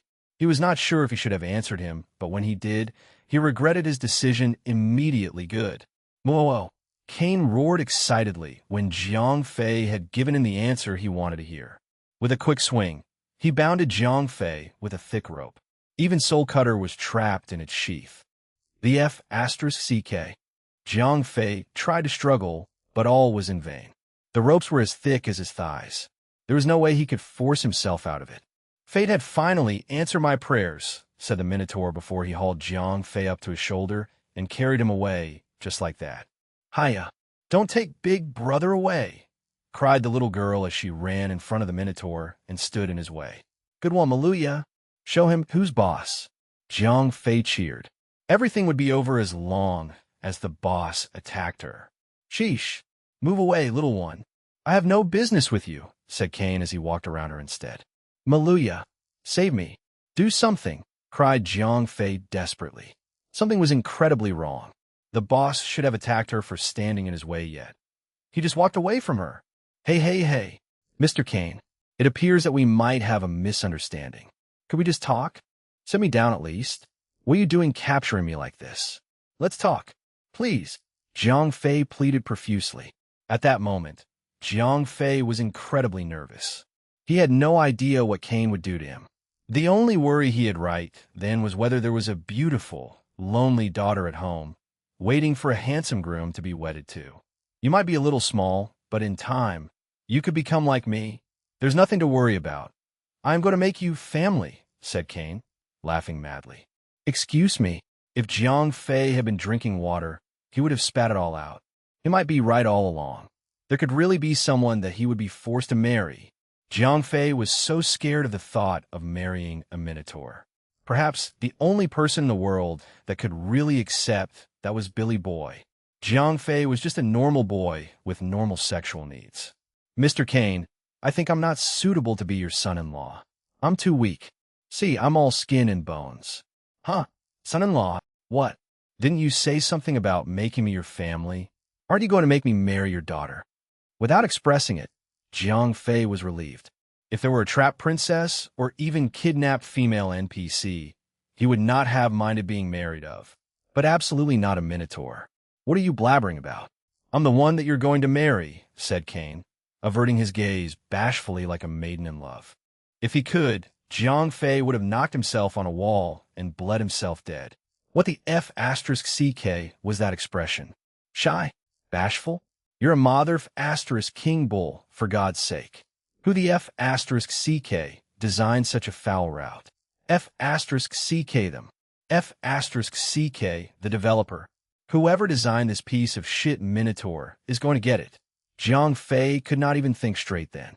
The minotaur was not affected by his Romeo title because he was not a female.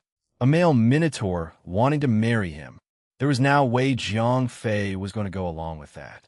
Remove the ring, and Jiang Fei was just a typical young man with typical sexual urges.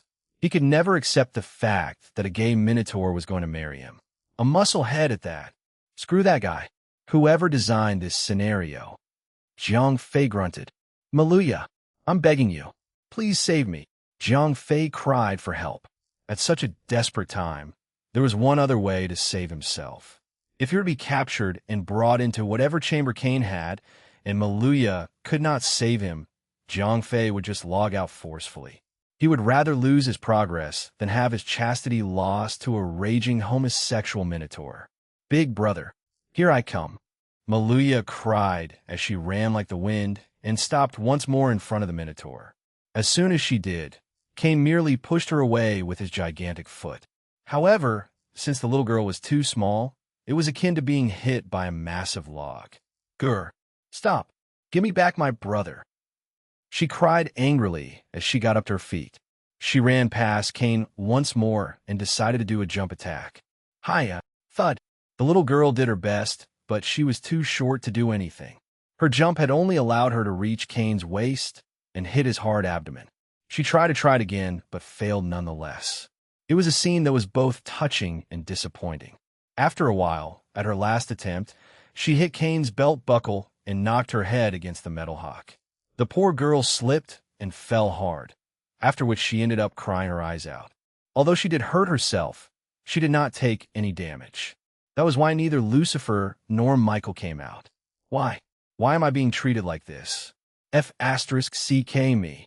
Jiang Fei could not take it anymore and literally cried. An almost similar thing happened back in the underwater city, when he was held by the Naga Sirens and was being pressed to marry them. That he could accept since they were female, but not this lump of testosterone. Chapter 1062. 1062. Aspects of the Primordial. Translator. Endless Fantasy Translation Editor.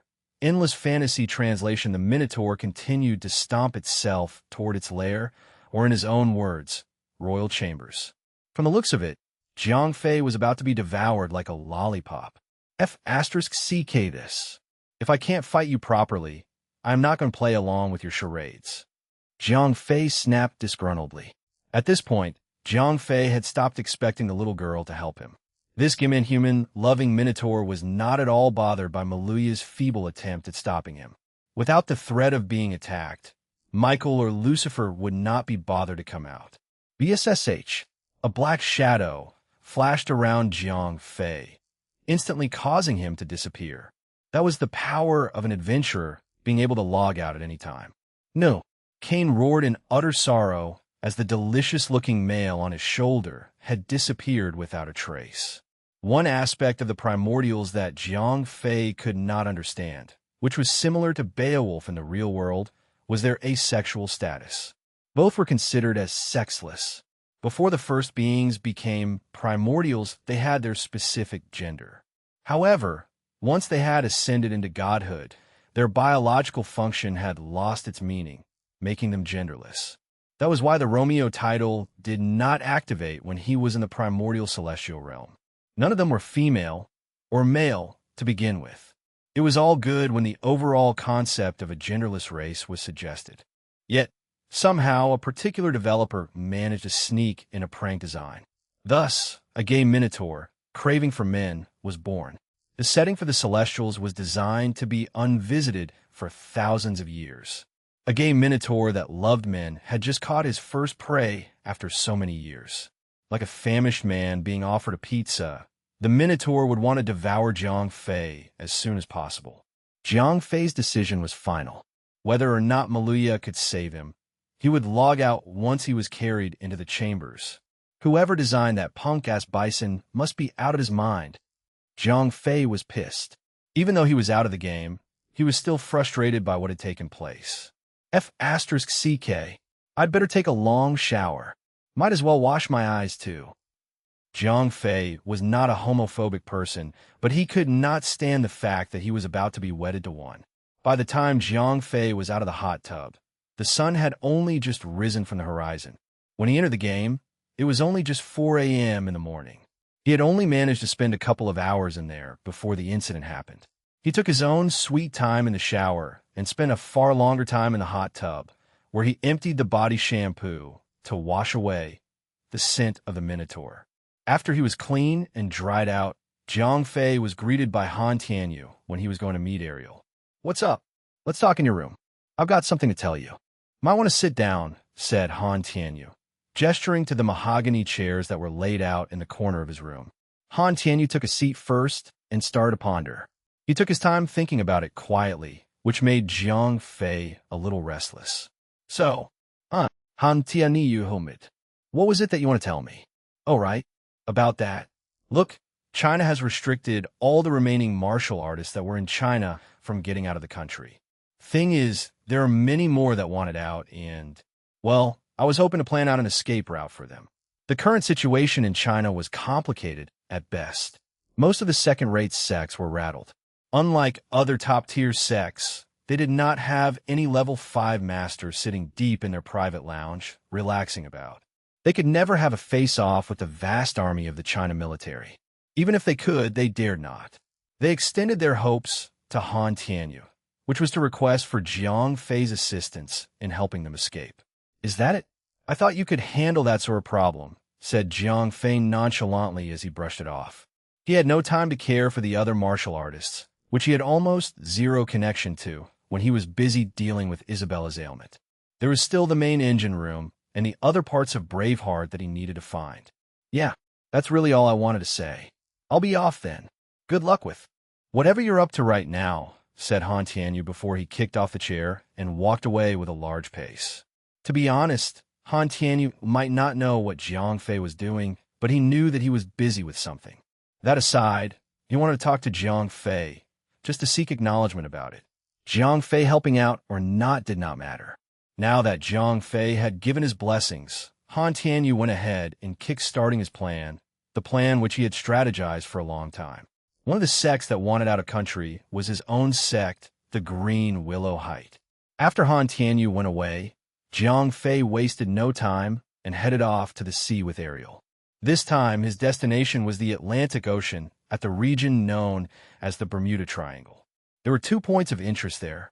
The Bermuda Triangle was a triangular region of the North Atlantic Ocean said to be abnormally prone to both aeronautics and nautical vanishments. "Bring me along," said Isabella sternly. Ever since Jiang Fei had woken up from the abruptly unfortunate event, Isabella awoke as well. Since then, the girl had been restless. Something was going to happen, and she could not explain how she knew about it.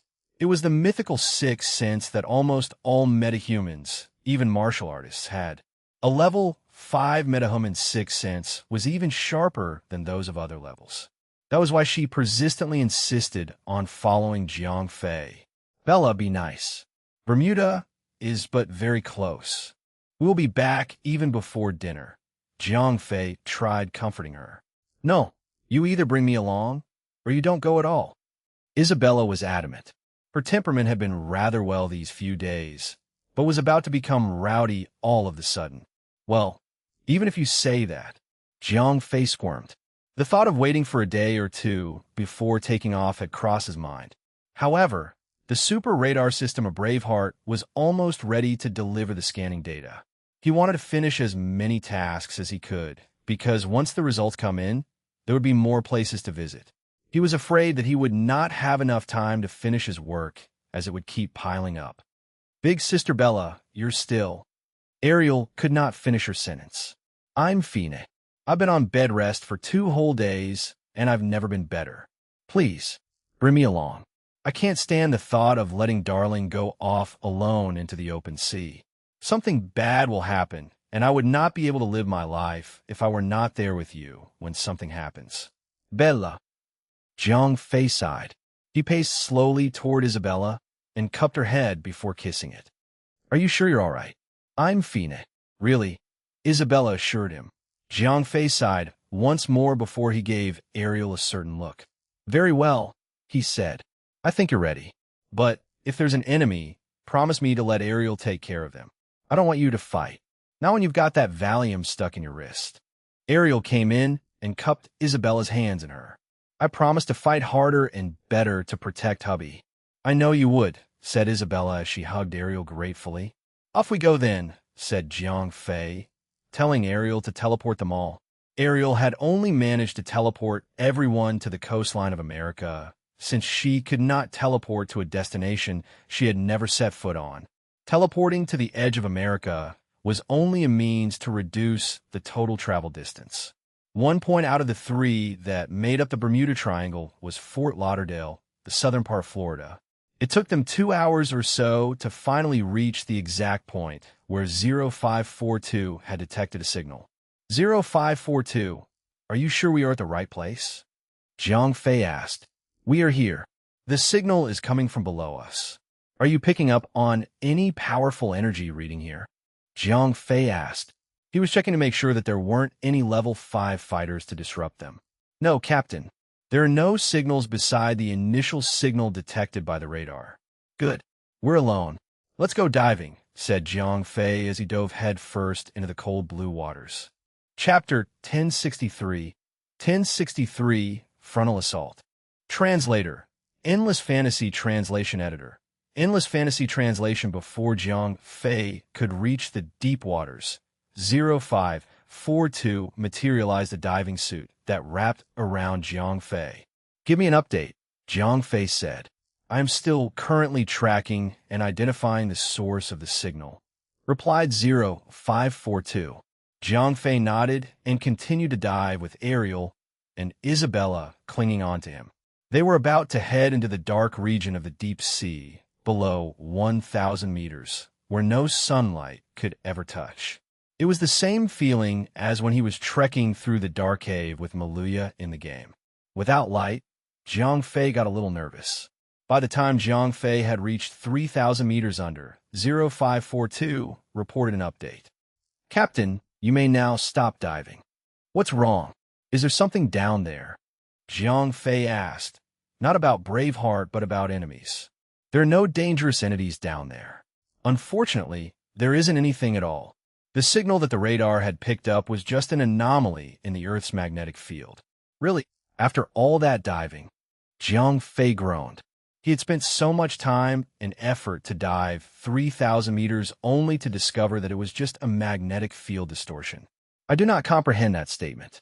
It is both true and factual, yet I cannot understand the purpose of you making that statement, said 0542. I knew it. I knew that gay lord would bring me some bad luck. I should have washed for 2 more hours, said Jiang Fei to himself. Gaylord? What is that? Both Isabella and Ariel responded almost instantly. Both of them were strong level 5 metahumans, and their mental powers were stronger and more sensitive than normal humans. Ariel, using the body of Phoenix, had inherited the powers of telepathy. Although she was not as strong, she was still able to sense the deep, troubling emotions when Jiang Fei uttered the words, Gaylord. Nothing. It's nothing. Jiang Fei cried out loud. He would never explain the meaning behind those words, nor the events that happened to him in the game. It was the most shameful incident that had happened to him. After returning to the surface, Jiang Fei hopped onto the hoverboard and flew off speedily toward the second point. 0542, try not to mess things up again, said Jiang Fei, a little angry. He was upset, not because of the flop that 0542 made earlier, but because of the shameful incident. Captain, I am not omnipotent. My computing power and capability can only grant me a certain grasp to the laws of the universe. Therefore, I cannot ensure that the next discover would not be another natural phenomenon of the Earth. 0542. I was making an ironic statement. Could you at least learn to pick up on that? The best thing you could do for me now is to console me, said Jiang Fei, making a sulky face. My apologies, Captain. Please retract that order. I am refrained from providing any false statement to you, said 0542 immediately. 0542's evolution progress was still at its basic form. It had yet to learn how to detect human emotions and how to respond to it correspondingly. Fine. Tell the truth and nothing but the truth. Not like I'm not used to hearing it all the time, said Jiang Fei. The group arrived at the second point shortly after Jiang Fei was done with the conversation. 0542, check if we're at the right place, said Jiang Fei. Like previously, he wanted 0542 to make sure that there weren't any dangerous beings down there. Not that he was afraid, he just did not want Isabella to fight at all. Scanning. Captain, we are at the right place, and there are not dangerous life forms in our vicinity, said 0542. Be careful, dear, said Isabella before Jiang Fei dove into the sea. I will. Isabella was quiet during the previous dive, but not this time. Her gut feeling became stronger the moment they arrived at the second point. Jiang Fei took the lead, followed by Ariel, and then Isabella. Ariel, pay attention to the surroundings. Make sure to protect Darling at all times, said Isabella, using telepathy. Yes, sister, Ariel responded without Jiang Fei knowing about the conversation. After a 1,000-meter dive, Jiang Fei asked 0542 again. Have you detected the source of signal? Signal detection scanning. Completed. Captain, it is a part of Braveheart. I have the signal locked on, said 0542. Finally, it's over. Jiang Fei rejoiced, thinking that the bad luck that the incident had rubbed off and was gone. The group dove further down, and after an hour or so, they had arrived close to the bottom of the sea and more than 5,000 meters below sea level. Just as Jiang Fei was starting to have trouble breathing and wanted to have 0542 adjust his suit pressure, 0542's alarm blared at his mind. Warning! Warning! Space-time distortion detected. Before Jiang Fei could even gasp, Isabella was the first to react. She quickly swam forward and positioned herself in front of Jiang Fei. The energy in her body was flowing faster, but not strong enough to trigger the berserk form. At the same time, Ariel swam further and was ready to fight. Before Jiang Fei could ask 0542 to explain the situation, a powerful surge of energy could be seen below them. Ripples of energy appeared to tear space apart. A short while later, a rift was opened and several humanoid figures emerged from the rift. That spatial rift. How is that possible? Jiang Fei roared. That was a method of traveling that he knew all too well, since it was one of the traveling methods, using Namex technology. Jiang Fei was not able to properly utilize that method of traveling, since the parts he had of Braveheart was insufficient to generate a rift in space. Alert! Level 5 Supreme being detected. Code Black. Activated Protocol 99 response sequence. Jiang Fei may have been startled by the unknowns, but the feeling was mutual. From the looks of it, they too were seeking to collect parts of Braveheart. It was purely coincidental for both sides to bump into each other. Threat analysis complete. Male, low threat. Larger female, medium threat. Smaller female, high threat. Battle analysis complete. Victory probability, 85%. Advice, capture of high energy being. Advice received, approved. Battle number 1175 recording. We may now proceed. After exchanging a few short transmissions, the unknowns started to attack Jiang Fei and the girls. Activated triple count particle beam cannon. Proceeding to destroy the weakest target, said the leader of the unknown. A 3-round shot was fired, all aimed toward Jiang Fei. Watch out, Ariel yelled as she hurried to Jiang Fei's side, creating a light barrier to deflect the oncoming beam projectile. Maintain cannon output power and fire continuous rounds. Destroy that nullification field, said the leader of the unknowns. Big sister, these attacks are too powerful for me to hold off, cried Ariel as she gritted her teeth. Creating the barrier was one thing, but maintaining it whilst being attacked by a level 5 tier beam attack was no piece of cake. Chapter 1064 Isabella the Destroyer. Translator, Endless Fantasy Translation Editor. Endless Fantasy Translation. The attacks from the unknowns were so powerful that even with everything she had, Ariel could only maintain her barrier. There was no chance for her to attack. 0542. Explain to me now, why do these people have Namex technology and weapons that are far more superior than anything that I have ever seen? Jiang Fei roared. Captain, the weapons they're using were considered as special weapons used by tactical assault team on board Braveheart. None of your weapons manufacturing factory can produce weaponry at such output.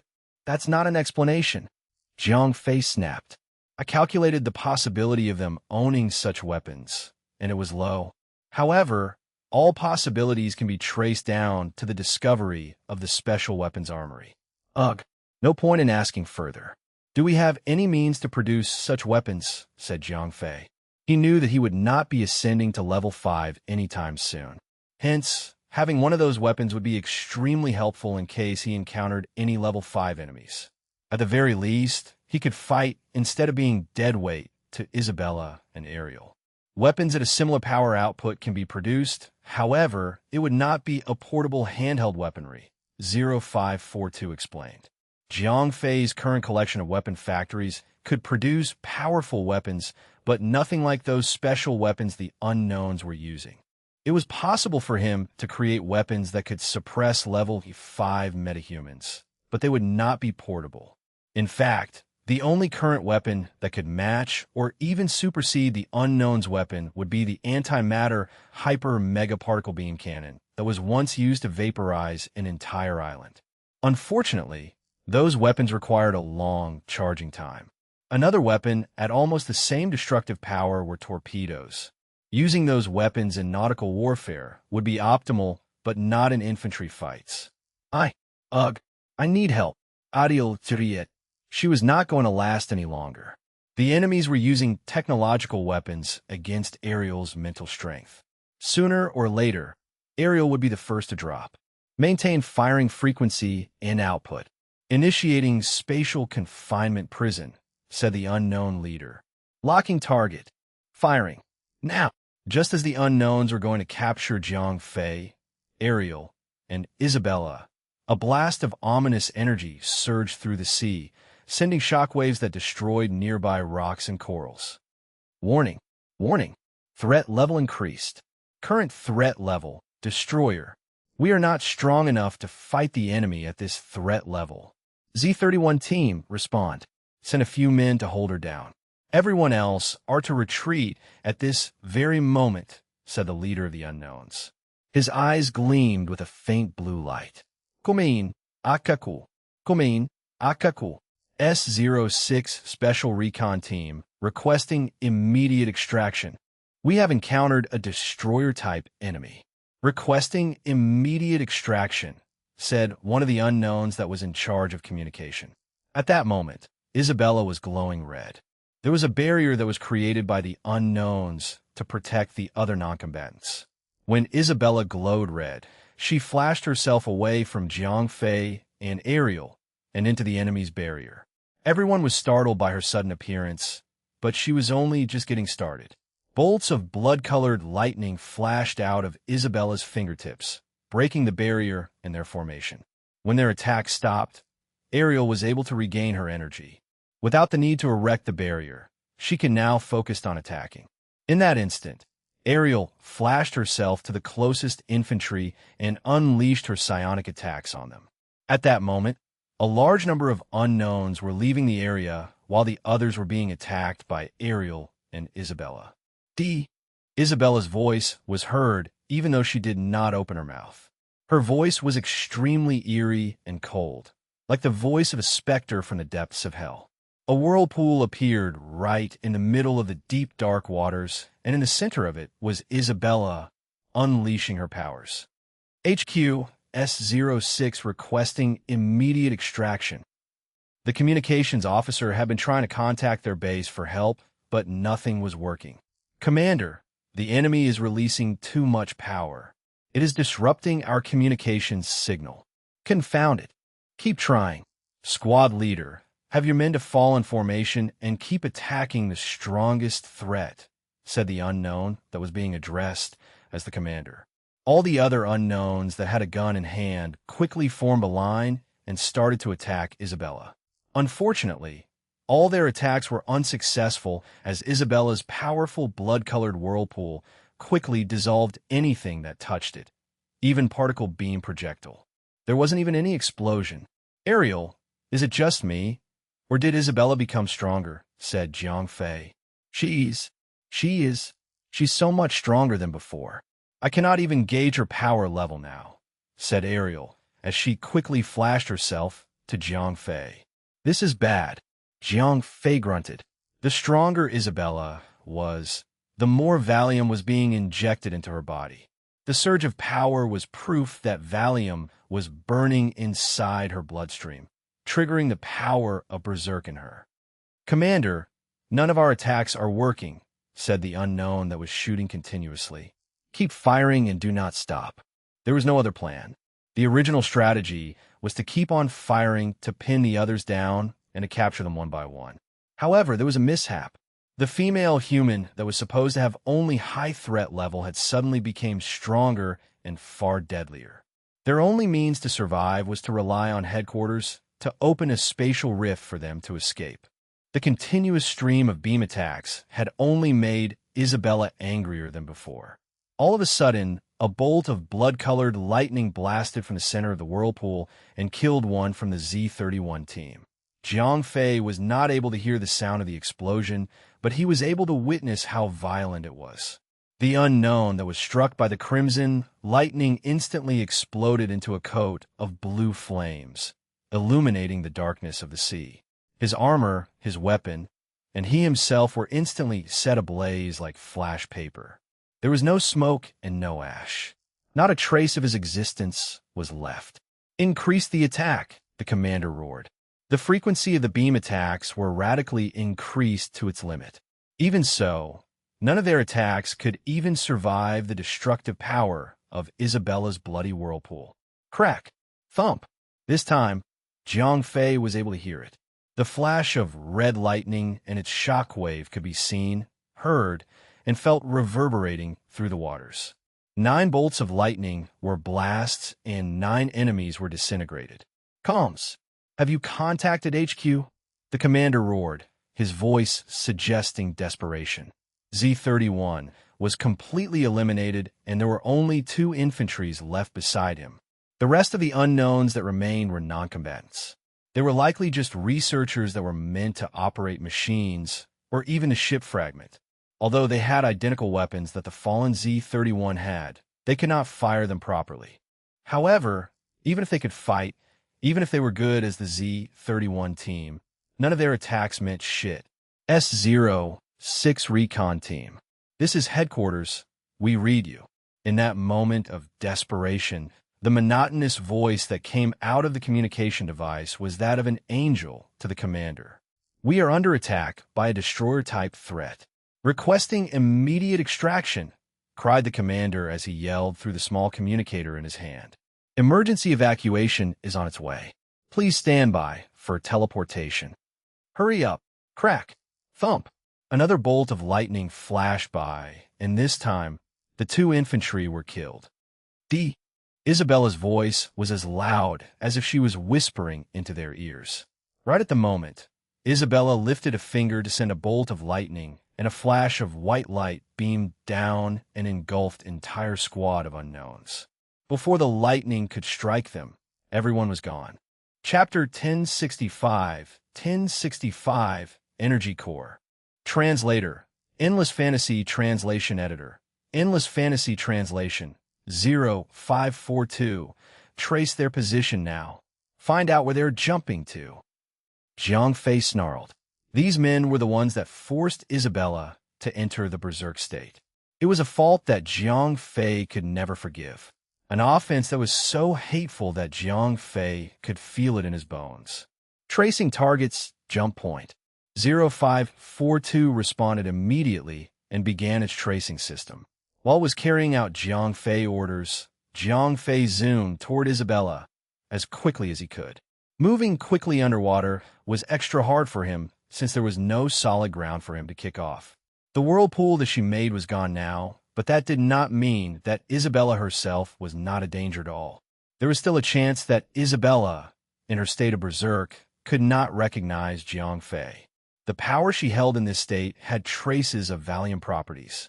Jiang Fei would be exposed to lethal attacks that he might never recover from. Bella, Isabella, Jiang Fei roared from the top of his lungs. Whether she could hear his voice or not, Jiang Fei dared not approach her in this state. However, he's sure that at his current distance, Isabella would be able to hear his voice. Isabella breathing was ragged. Steam could be seen coming out from her entire body. Her surrounding temperature was akin to a bombing temperature, capable of instantly vaporizing all the water around her, thus creating a large void in the middle of the deep sea.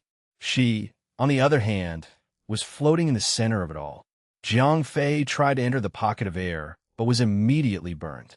The temperature was so extreme that even he could not enter without protection. Isabella, calm down. I'm safe now. Nothing can harm me. Control your powers. You need to put a stop to the power of berserk, cried Jiang Fei when he saw Isabella was violently trying to escape her trance state. She was screaming, writhing in pain as she struggled to take control of her mind and body. Concurrently, 0542 returned with a report about the enemy's position. Captain, I have failed to trace the enemy's jump point. There is a powerful electromagnetic interference caused by Isabella. F*CK. The people that did this are going to pay. Jiang Fei barked. However, there was no time for him to dwell on that matter anymore. Isabella was still unable to control her powers. He needed to try his best to stop Isabella, as every second she spent in the state of berserk, the more damage she would do to herself. Bella! Jiang Fei cried louder when he suddenly noticed seawater pouring back into the air pocket. The temperature was dropping fast. That could only mean that Isabella's power was calming down. It took some time, but after 5 minutes, the air pocket shrunk. Seawater gushed back to fill the void, but Isabella was still in an unstable state. Although she was no longer emitting powerful heat, it was still sufficient enough to boil the surrounding water around her. It took another 10 minutes before she calmed down and was cool enough for Jiang Fei to support her. How do you feel? Said Jiang Fei. Better, now that you're safe and sound, said Isabella. She was incredibly tired and overwhelmed by fatigue. It's all you. You saved me, said Jiang Fei before he stroked Isabella's still feverish forehead. Isabella smiled weakly, not wanting to talk anymore. Jiang Fei was fine since she had just forced herself to return to normal from being in the state of berserk. Let's move on, said Jiang Fei. He left Isabella in Ariel's care and headed deeper into the waters alone, with 0542 guiding him. Have you identified the ship fragment? Jiang Fei asked. Yes, Captain. The ship fragment has been identified as a core storage facility, 0542 replied. Another one. Jiang Fei was extremely happy. What better time to find a core storage when Isabella had just gotten out of berserk state? Is there any core of life in there? No. However, there are other cores that would be useful to her. Other cores. Jiang Fei was stumped as he swam deeper toward the storage unit. There are many other cores that can be found in the entire universe. One of it is the core of life. 0542 proceeded to explain about energy cores. Founded in galaxies throughout the cosmos, there were 5 known types of energy cores. They were incredibly rare that one galaxy might house only a handful, one, or none at all. The identified cores that have been documented were the core of time, core of space, core of life, core of power, and the core of will. No 2 similar cores could be found in the same galaxy. There would not be 2 cores of life in the same galaxy. If there were, the core would repel itself to another galaxy. Are you saying that the entire solar system that I live in has only one core of life? Jiang Fei asked. If that was the case, the only way to fully cure Isabella of the mysterious ailment would be to hunt for the core of life. No, not the planetary systems, but the entire galaxy. The entire Milky Way itself? F*CK This is getting out of hand. Jiang Fei sighed and complained. Right now, any hopes of leaving the solar system were so bleak as he could not even leave planet Earth. How many cores did Braveheart collect before it crashed on Earth? Sorry, substitute captain. You do not have enough authority to know that. Jiang Fei frowned immediately when 0542 invoked the substitute word. Screw that. Jiang Fei gritted his teeth and snarled. He was not Namekian, hence he would never become a real captain of Braveheart. Jiang Fei would never be able to gain that position until he actually finished rebuilding the entire ship. We are here. 0542 prompted Jiang Fei when he reached the bottom of the sea. Sheesh, this thing must have been here for the longest time. Jiang Fei cried in shock. If 0542 had not prompted him, he would never be able to recognize the wreckage as it was completely covered in years and years of rock erosion. It was practically covered in soil and plants. I have established link and obtained administrative authority of the storage unit. Good, open it up, Jiang Fei said. Following 0542's guidance, Jiang Fei entered the facility and into the storage room. What kind of core do we have here? Jiang Fei asked. There's one core of will inside, 0542 replied. Core of will? What does that do? Jiang Fei immediately regretted asking about the core as 0542 immediately replied the same as before. Lack of authority. I'm unable to inform you about the core's functionality before you actually discover it yourself. That was a surprise. There seemed to be a way to bypass the lack of authority. 0542 was just obeying its own programming protocol, not deliberately trying to hide information from Jiang Fei. Chapter 1066, Side Effect of the Core. Translator, Endless Fantasy Translation Editor.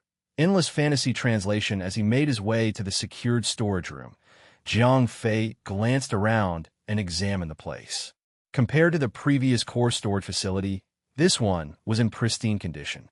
The interior was clean, the walls were spotless, and most important of all security systems were still working. It seemed like no one had entered the place before, and chances were the core of will was still there. Although the security system was working, 0542 had disabled them since Jiang Fei was coming in. Without being stopped by torrents, everyone made their way deeper into the storage facility. Open the safe, ordered Jiang Fei when he arrived at the secured storage room that was locked behind a large metal door. After a series of unlocking, the door of the safe was opened and a small whirring sound of energy could be heard. Is that the core of will? Jiang Fei asked as he gazed into the safe. Inside the safe was a small cube-like encasement that was holding a small, blue-colored jewel the size of a quail's egg. From its appearance, the core of will looked no different than a regular sapphire jewel. When Jiang Fei reached out to grab the core, the cube encasement dissolved, dropping the jewel onto a layer of red velvet cloth. Yes, Captain, this is the core of will. Currently, the core is still inactive. When it has not been awakened, no one would detect its presence, 0542 explained. Dear, I can feel something odd about it. The energy that it's giving off, it feels like a person, said Ariel. Even though she was not a true level 5 metahuman, her psychic powers were stronger than anyone in that room. A person, you say? Jiang Fei said as he stopped in his tracks. Was the jewel conscious the entire time? Did the jewel have a will of its own? Captain, it seems that you're misunderstanding the concept of will. The core of will contains the will of the cosmos itself. The jewel contains no will of its own.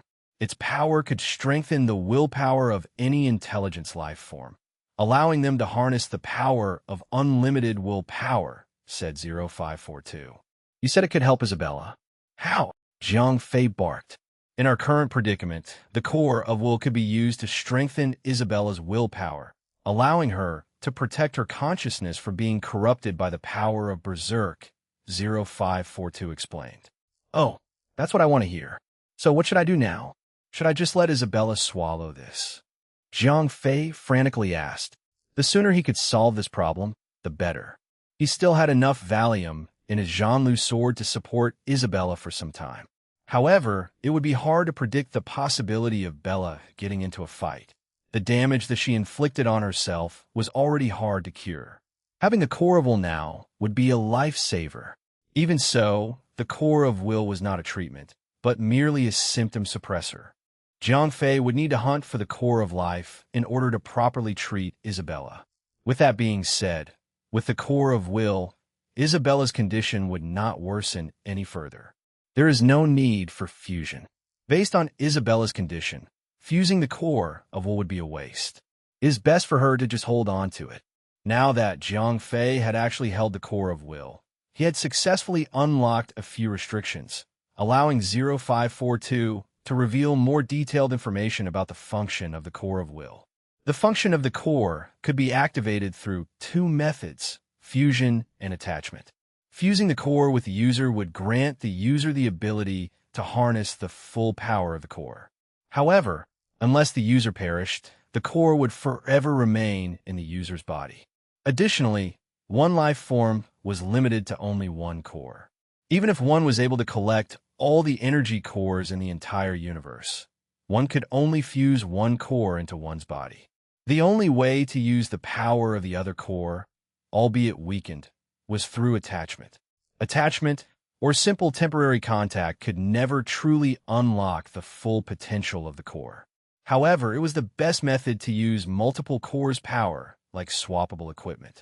Judging from Isabella's condition, the best method to save her life is to have her fuse with the core of life.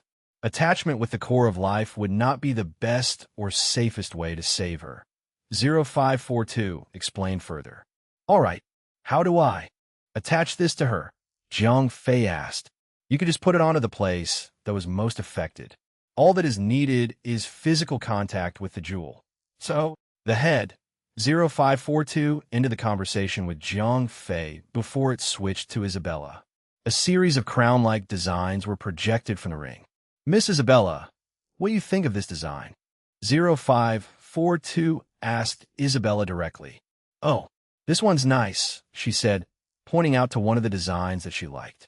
0542, how long would you need to make this? Said Jiang Fei after he had absorbed the core of will into the ring. In no time at all, 0542 replied. Making the crown was not as complicated as making a weapon, seeing that it only took a couple of seconds for 0542 to make a fully functioning infantry weapon for Jiang Fei. A crown would take less than a second. As such, 1 second later, a crown with the core of will embellished onto it was created. Sister Bella, put it on, said Ariel, excited. The crown was actually a thin tiara with the core of will attached to the front. Jiang Fei, holding the tiara in his hands, blushed immediately as he thought of putting it on top of Isabella's head. My princess, it is this humble servant's honor to deliver the tiara of will for the princess, said Jiang Fei. His act made Isabella fidget around bashfully. It had been a while since someone actually addressed her as a princess. It was especially more embarrassing since it was coming from Jiang Fei. Before he could stand up to put the tiara on her head, 0542 butted in, ruining the moment. Wait, what? There might be some side effects after putting on the tiara. What kind? Jiang Fei asked. His voice became serious. Side effects were the least that he wanted at that moment. It is inappropriate to call it a side effect. The power of the core of will is to strengthen one's conscience. Her state of mind would always be protected from the power of berserk. At the same time, certain aspects of her personality would be strengthened as well. 0542 was trying to be as subtle as possible. Wearing the tiara would enhance one's personality, including one's behavior or temperament. If one was a bad-tempered person, the core of will would only make things worse. In the case of Isabella, her behavior or personality that Jiang Fei did not want enhanced was her intense jealousy. After the little princess wears the tiara, Jiang Fei would need to be extremely careful about making her jealous. Things might turn ugly if Jiang Fei did not behave. Chapter 1067. Little Loli grew up. Translator. Endless Fantasy Translation Editor. Endless Fantasy Translation. It doesn't really matter if her temper gets worse. Jiang Fei told himself and shrugged. Although there was a possibility that Bella would get jealous more easily after she wore the core of will, Jiang Fei could not bear to let her continue suffering from the pain caused by the power of berserk. Swoosh! After Bella put on the hairband, the sapphire core of will radiated a dazzling light. The next moment, the light faded. However, the core of will was no longer as dull as before. Instead, it glistened with majestic grandeur. Do I look nice? Bella asked somewhat shyly. It seemed like there was no change in her personality. Wow, you're beautiful. Ariel looked envious. Girls generally like these kinds of shiny things, especially gems.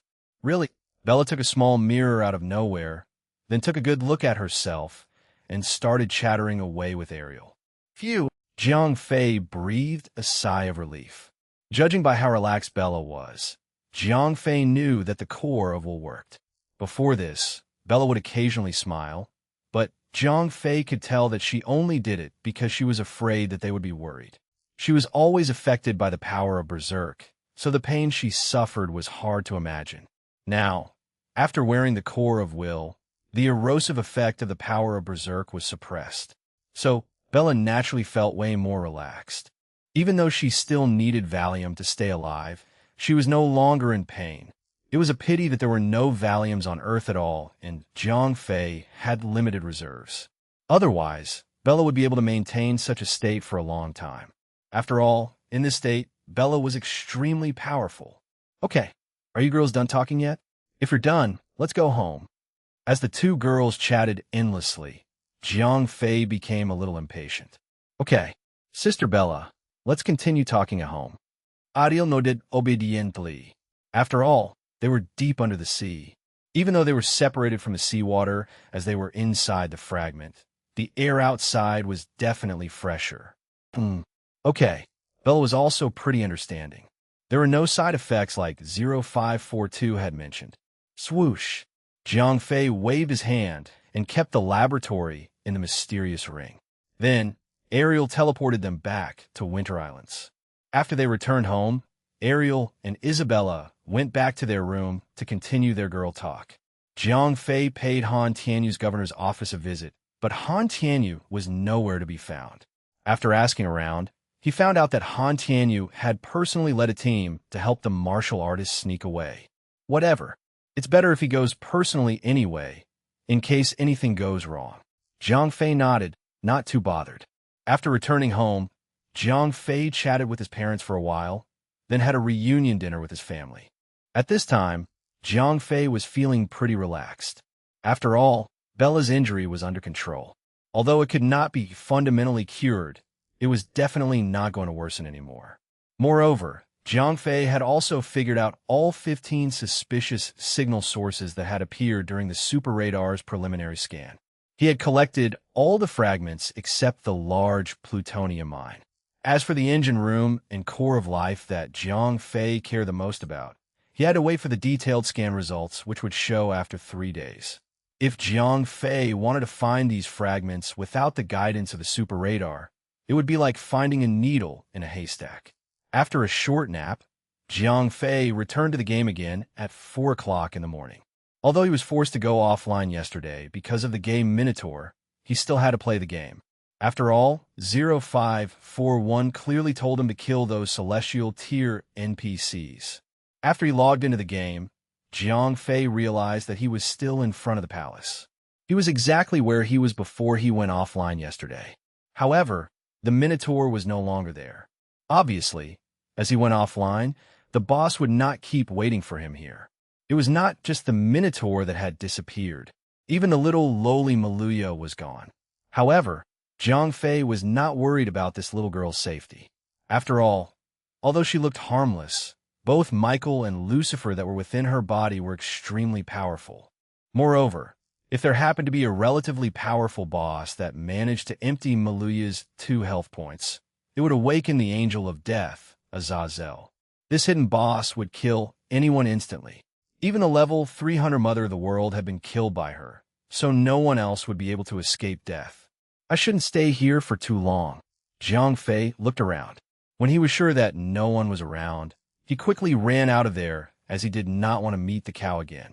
As he ran all the way, Jiang Fei quickly rushed out of the underground hall and re-entered the cave. He kept running without keeping track of time.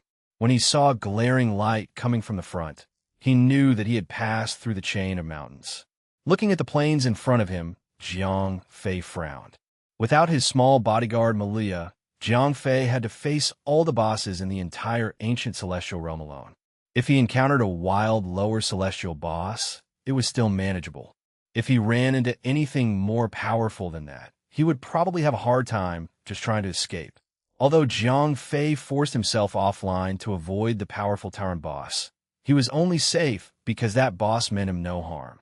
Moreover, the palace was near a rest area, so his character disappeared as soon as he went offline. If he was in the wild, his character would still remain in the game for 10 minutes, even if he was already offline.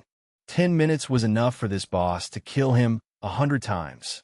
Moreover, in addition to this, Jiang Fei still had another problem. He did not know the way. Although Maluya also had no sense of direction, at least he had a companion when they were together. Moreover, the little girl would occasionally remember the way a little, so it was way better than walking around aimlessly. Now, Jiang Fei was all alone, so he was like a brainless fly. Jiang Fei continued in his tracks. After about an hour, he suddenly noticed that there was a small figure crying under a dead tree not far away. So annoying. Boo-hoo. You guys never ever play with me. It took me so long to find a big brother that would play with me. And now he's gone too. Boo, Maluya, Jiang Fei called. Although the little girl looked similar to Maluya, she looked a lot older than the little lowly. She looked about 12 or 13. Moreover, her name was not displayed above her head like other NPCs, so Jiang Fei could not see any of her information. Big brother, I found you. The little girl turned back to look at him. Although her eyes were still glistening with tears, she was clearly overjoyed. Chapter 1068, 1068, The Chosen Maiden. Translator, Endless Fantasy Translation Editor.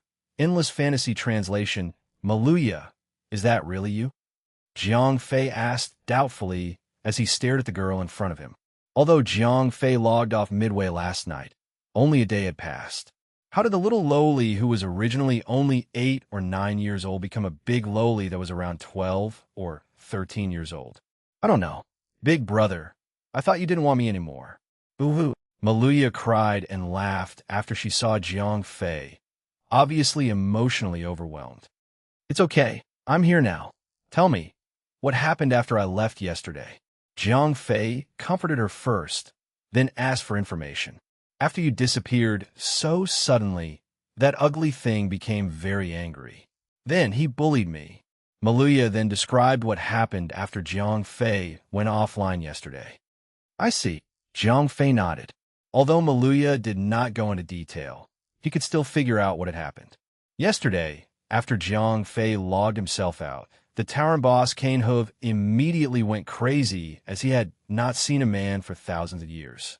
His eyes, the size of 2 bronze bells, got enlarged with rage, looking bloodshot. To make things worse, the little lowly Maluya was crying uncontrollably at the side, which made the Minotaur even more irritated. As he could not trace Jiang Fei at all, he ended up using the little lowly as a punching bag. The angry Cane Hoof immediately kicked Maluya far away. At the same time, he also ended his life. Due to the presence of Maluya's strength, although Cane had high attack power, the little lowly only suffered 1 damage upon being kicked. However, this 1 damage was enough to summon the big boss Lucifer. This fallen angel was not kind and forgiving at all. After he appeared, he instantly killed the gay Minotaur that dared to bully Maluya. After getting rid of the danger, Lucifer naturally returned to the little lowly's body. Jiang Fei did not come back online after that, so Maluya was left all alone once again. After she waited for Jiang Fei for a while, the little lowly left the underground hall while crying. However, Maluya was afraid that Jiang Fei would not be able to find her after he came back online. So, every time she walked a certain distance, she made a mark with pebbles. However, it was a pity that Jiang Fei did not notice these marks. He only found Maluya because he was lucky. Anyway, it was a good thing that they managed to meet each other again. Maluya herself had no idea why she had changed from a little lowly to a big lowly overnight, and why her name and attributes were now hidden. Even though she had grown into a big lowly, she was still 8 or 9 years old mentally. Well, it doesn't really matter that she's grown up. Jiang Fei shrugged. It was in the game anyway. Maybe it was because Maluya's growth rate was fast. He was too lazy to get caught up in this. Do you remember the way? Jiang Fei switched the topic. Edo, I remember how to get around the entire celestial realm now, Maluya said with confidence. Maluya was full of confidence, but Jiang Fei did not believe it. This little girl had absolutely no sense of direction before this, and she would even lose her way along the way. Hence, Jiang Fei found it quite hard to believe that she remembered everything now. I'm serious, big brother. I'm not lying. When I woke up this morning, my mind suddenly became clear. I suddenly remembered a lot of things from the past, including the places I have been to before and how to get there, Maluya said with a serious face. Really? Are you sure? Jiang Fei confirmed again. Of course. Maluya nodded. Then, how do we get to the central altar? Jiang Fei asked. That way. Maluya pointed her small finger toward Jiang Fei's left. How long will it take? Jiang Fei asked again. If everything goes smoothly, we can reach by tomorrow, Maluya said after she pondered for a moment, her head tilted to one side. That's pretty long. Jiang Fei sighed. Judging by how serious Maluya looked, she was probably not lying. As she grew up so suddenly, even though Jiang Fei did not know the reason behind it, she definitely did not look quite the same as before. Let's go. After he shook it off his mind, Jiang Fei decided to believe in Maluya. He chose to believe in Maluya because they had been together for quite some time. Even though she would do bad things at times, she still had the heart of a child. She would not subjectively harm anyone.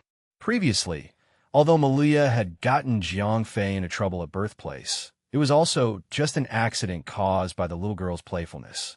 After all, Maluya did not know that there was a level 300 big boss there. Moreover, Jiang Fei had no other choice now. He did not know the way at all. If Maluya was at his side, he would also have a bodyguard. There were 3 powerful bosses hidden inside this little girl, so it was definitely better for him if he stayed with her, especially if he was being chased down by all the primordial celestials. After they set off, Jiang Fei soon realized the benefits of bringing a small bodyguard with him. Wherever Maluya went, those monsters would flee.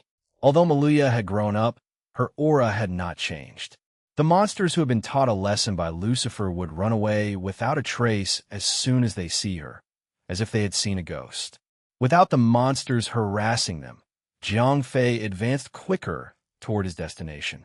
It was only when they were near the center of the celestial realm did an ancient god obstruct them. A human has actually managed to break into the celestial realm. The boss that rushed over to stop Jiang Fei was an intermediate celestial harpy. It was superior in strength and even more so in speed, so Jiang Fei had absolutely no chance of escaping. Damn, Why are these bosses always so powerful? Jiang Fei's brows furrowed. Now, he could only hope that Maluya would summon her accompanying angels. Haha, I haven't tasted the blood of a human being for a long time. Go to hell. This harpy boss was way more straightforward than that game Minotaur. He did not bother talking nonsense with Jiang Fei at all. Instead, he directly launched an attack. Unsheathed, Jiang Fei commanded his sword. He had to fight for his life this time. No, don't you dare hurt my big brother. Jiang Fei did not expect Maluya to actually take the initiative to stand in front of him, blocking the attack. One had to know that Maluya, who used to be a little lowly, would always hide behind Jiang Fei whenever there was a battle. After Jiang Fei's sudden disappearance, Maluya began to cherish her playmate even more. Also, after she grew up, she was not quite the same as before. The next moment, a green name appeared above Maluya's head. Maluya, the chosen maiden, high celestial, level, 129 health points, attack power, skills. Remarks, Maluya's second form. Chapter 1069, full of doubt. Translator, Endless Fantasy Translation Editor. Endless Fantasy Translation, how is that possible? Jiang Fei was in shock after seeing Maluya's attributes. This was not the angel of death, Azazel, but Maluya herself.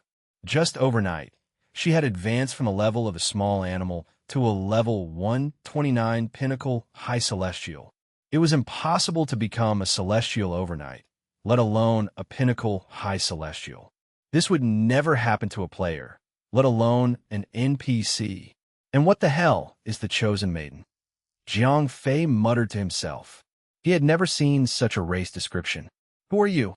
The harpy boss who saw Maluya was also surprised. Before this, there was no powerful aura coming from this girl at all. Now, however, the godly power that she was exuding made the harpy boss shake with fear. Stupid, go away now or I'll hurt you. Although her strength had increased, the little lowly still had the temperament of a child. Maluya, don't let him go, Jiang Fei shouted. If they let this ancient god go, he would surely inform other ancient gods to come as reinforcements. Then, Jiang Fei would definitely get chased around the entire celestial realm. It would be extremely difficult for him if he wanted to get near the central altar again. But Maluya hesitated for a long time and did not attack. Maluya had always been very weak. Previously, other than the fact that she was very agile, she only had some harmless magic spells. She could never attack. So, she never did. Now that she had to take the initiative to kill the harpy boss, she was somewhat hesitant. Damned human, go to hell. When the harpy boss noticed Maluya's hesitation, he became bolder. He thought that Maluya was being held back by some restrictions and could not attack him. So he did not escape. Instead, he charged at Jiang Fei. You're not allowed to hurt my big brother. Maluya instantly became anxious when she saw that the harpy boss had charged toward Jiang Fei. Swoosh! A silver-white light flashed. Maluya's attack did not seem to have any effect. At that time, the harpy boss was already in front of Jiang Fei. His claws were about to touch Jiang Fei's nose, and Jiang Fei did not even have time to react. Whoosh! A breeze blew through. The harpy boss, who was right in front of Jiang Fei, instantly turned into green smoke and drifted with the wind. What the? Was that an instant kill? Jiang Fei was completely dumbfounded. He did not even see how Maluya launched the attack. This intermediate celestial harpy boss had died just like that. It took almost a minute for Jiang Fei to register what had happened. Maluya, did you do that? Jiang Fei's eyes were wide open. Did I?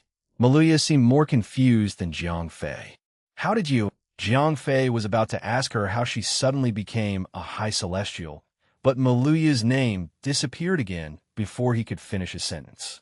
Jiang Fei could not see her name and basic information anymore. Sigh. It's so annoying that a lot of things that I don't understand. Maluya suddenly began to shake her little head roughly. Maluya, what's wrong? Jiang Fei waited for Maluya to calm down again before he came forward. I don't know. It was like this when I got up this morning. A lot of messy information suddenly appeared in my head. It made me feel very uncomfortable. Maluya pouted. It seemed like she had no idea why this was happening to her. What sort of information appeared in your head? Jiang Fei asked curiously. I don't know. A lot of information flashed through, then I forgot everything. Maluya tilted her head. What do you remember, then? Jiang Fei asked again. I remember how to get around the celestial realm. Maluya smiled smugly. The next moment, it seemed like she suddenly thought of something again. Then she said to Jiang Fei proudly, I remember this too. As Maluya's voice fell, she extended her pair of small hands. In the center of her small hands, there was a magic cube that was constantly rolling. Captain discovered an important data link requesting to download. Jiang Fei suddenly heard 0542's voice in his heart. Big brother, who's talking? Jiang Fei did not expect Maluya to be able to hear 0542's voice. 0542, what do you want to download? What do I need to do? Jiang Fei knew that 0542 would not do pointless things. If 0542 actually took the initiative to contact him in the game, it was definitely important. You don't have to do anything. You just have to authorize it. 0542 replied. Okay, download it. Jiang Fei nodded. As 0542 was a smart assistive system, 0542 could not do things that would harm the interests of the captain. So, Jiang Fei trusted 0542. Big brother, who are you talking to? As Jiang Fei was ignoring her, Maluya tugged on his sleeve. One of my friends. Jiang Fei replied casually. He did not want to hide it from her on purpose. It was just that it would be really troublesome to explain anything about the real world to these in-game NPCs. Oh. Maluya nodded and did not inquire further. However, the next moment, she looked at Jiang Fei with confusion. Then, she said to Jiang Fei, Big brother, your friend is a thief. He wants to steal this. Maluya pointed to the magic cube in her hand while she spoke. This? Jiang Fei was confused and a little embarrassed at the same time. He was confused as he did not understand why 0542 was interested in this magic cube, and he was embarrassed because 0542's actions were not smooth enough. It was fine if 0542 wanted to steal, but 0542 actually got caught in the act. Big brother, if your friend really wants it, I can give it to you. It seemed like Maluya really cherished the friendship she had with Jiang Fei. With a wave of her small hand, another cube appeared, and she handed one of them to Jiang Fei. 0542, what do you want this for? Jiang Fei asked as he stared in the magic cube in his hand. Captain, I can't explain it to you in a clear manner now. When you return, I'll tell you in detail. 0542 did not immediately give an answer.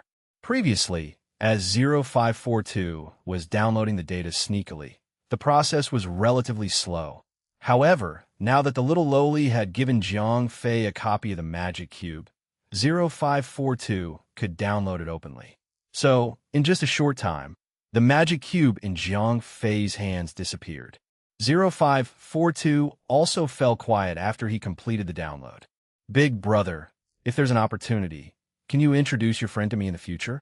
I feel a sense of familiarity with him. Maluya suddenly said to Jiang Fei. Chapter 1070, Discovering the Altar. Translator. Endless Fantasy Translation Editor. Endless Fantasy Translation. A sense of familiarity? What do you mean? Jiang Fei raised a brow. Well, it's hard to explain. Maluya pouted. Okay, I'll introduce you both to each other if there's a chance. Jiang Fei gave a seemingly perfunctory reply, but began to ponder. There was no way Maluya could have met 0542 before. First of all, 0542 was not involved with the development of the game Dawnbreak, so it was impossible for 0542 to know any NPCs in the game. Moreover, 0542 was a new intelligence system that only appeared after 0541 was sealed.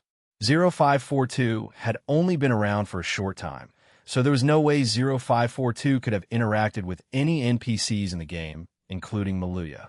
Who is she, really? The doubts in Jiang Fei's heart deepened. Although he was confused, Jiang Fei still followed Maluya around in the celestial realm. They did not encounter any obstacle for the rest of the day. At the end of game time, Jiang Fei was kicked out of the game world. After returning to the real world, it was already noon by the time Jiang Fei woke up. Han Tianyu had not returned yet, and the super radar still had to take 2 more days before it could produce the data results. So, Jiang Fei had a lot of free time.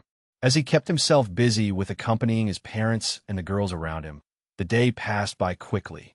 After a short nap, Jiang Fei returned to the game at 4 o'clock in the morning as usual.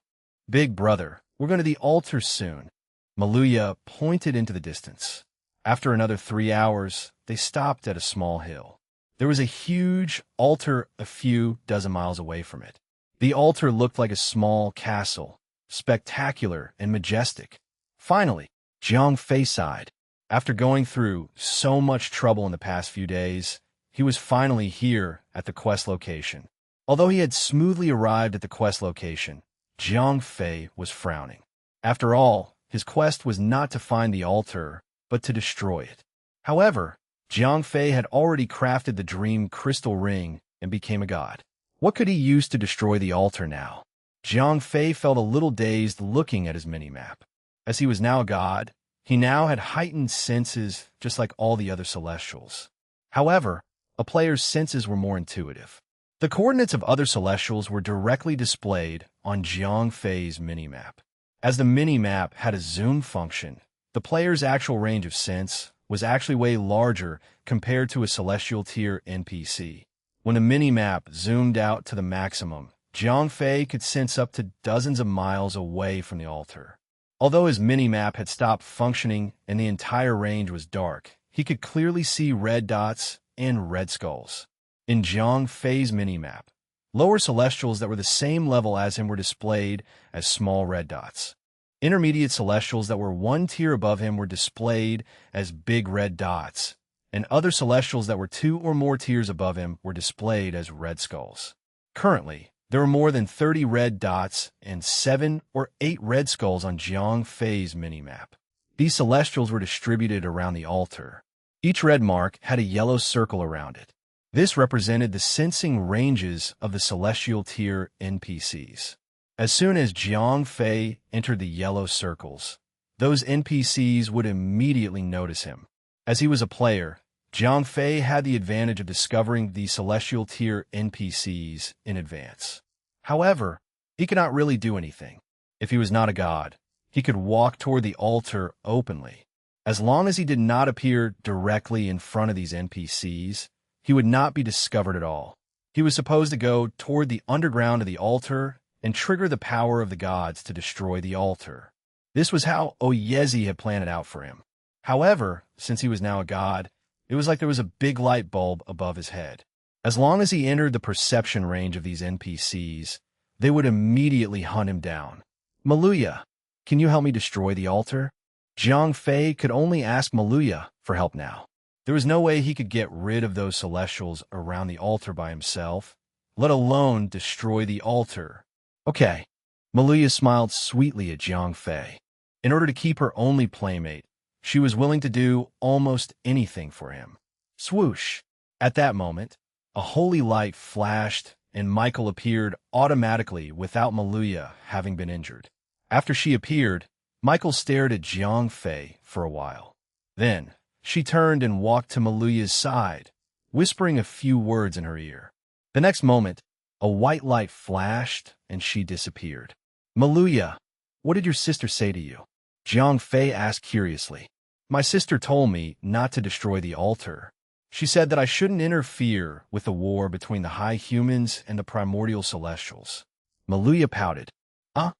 Jiang Fei was dumbfounded. He had only dared to come to this altar because he thought that the 2 powerful bosses Michael and Lucifer could help him destroy the altar. If they were not going to help him, he would not be able to destroy it by himself, even if he managed to get there. "Big brother, I'm sorry." Maluya looked at Jiang Fei apologetically. She was afraid that Jiang Fei would be angry and would never play with her again. Sigh. Jiang Fei sat down on the floor, feeling extremely hopeless. Am I really going to return empty-handed? Jiang Fei was upset. He had spent so much effort to come here.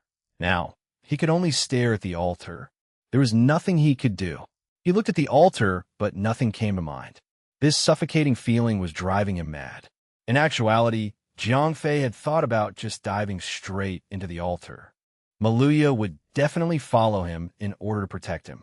If they encountered an enemy, Maluya would definitely attack the enemy to save him. Then, even if this little girl could not defeat the enemy, there was still Lucifer and Michael that could come to the rescue. Therefore, Jiang Fei could easily get to the altar, but he would certainly offend Michael and Lucifer. It was easy to fool the little lowly Maluya, but not the two powerful bosses. Lucifer and Michael were not immature children. They would definitely be able to tell that he was just using Maluya to get them all involved in this. At that time, if the two powerful bosses refused to help, Jiang Fei would not be able to destroy the altar even if he got there. Even if Maluya, who was a pinnacle high celestial, wanted to help, she could not. If he wanted to destroy an altar of this scale, Jiang Fei, who had nothing left to use, could only hope that the powerful gods Michael and Lucifer would help him. Jiang Fei pondered away while he sat on the ground, his head lowered. He did not know how to get Michael and Lucifer to help him. After all, these two were the only ones that could help him finish his quest now. However, almost every time, these two would immediately disappear after they removed any danger around Maluya. Jiang Fei never had the chance to talk to them, so they were just like strangers. Big brother, don't be angry at Maluya, please. As Jiang Fei looked extremely upset, Maluya came over and gently poked his shoulder. Chapter 1071. 1071. Young Lady Maluya. Translator, Endless Fantasy Translation Editor. Endless Fantasy Translation, nah, I'm not. It's just that I went through so much just to come here, and my goal is right in front of me, but I can't achieve it. So, I'm feeling really upset. Can you leave me alone? Jiang Fei shook his head. Big brother, I'm sorry. Maluya looked extremely apologetic. It's not your problem. I just want to be alone for a while. Jiang Fei waved his hand. Big brother, are you chasing me away? You don't want me anymore. Maluya started tearing up all of a sudden. Sigh. Jiang Fei lowered his head and did not say anything. He was not in the mood to comfort Maluya. My brother and sister have never accompanied me. Now, even Big Brother doesn't want me anymore. All of you don't like me anymore. As Jiang Fei ignored her, Maluya silently turned around and walked down the hill as she muttered to herself. Jiang Fei was busy pondering, so he did not notice that Maluya had gone down the hill alone. Moreover, he did not notice that the big lowly who was already 12 or 13 years old was growing up at a rate that was clearly visible to the naked eye. All of you don't want me. Maluya herself did not notice the changes. When she reached the foot of the mountain, she had turned into a graceful young lady. At this time, Maluya looked exactly like the angel of death, Azazel. The only difference was that Maluya did not have 13 pairs of wings and gray light was not radiating from her body. As Maluya carelessly came down from the mountain, she did not have anywhere in mind. She just strolled aimlessly, but she was walking in the direction of the altar. Jiang Fei was still pondering away on the hill. If he looked at the mini-map just then, he would notice that a green skull was approaching the warning range of a small red dot. As Maluya was considered a friendly target, she was marked as green on the mini-map. Moreover, Maluya was more than 2 tiers above Jiang Fei, so she was naturally displayed as a skull. Nobody likes Maluya. Nobody. Maluya complained continuously as she walked. Although she had grown into a young lady, she was obviously still a child at heart.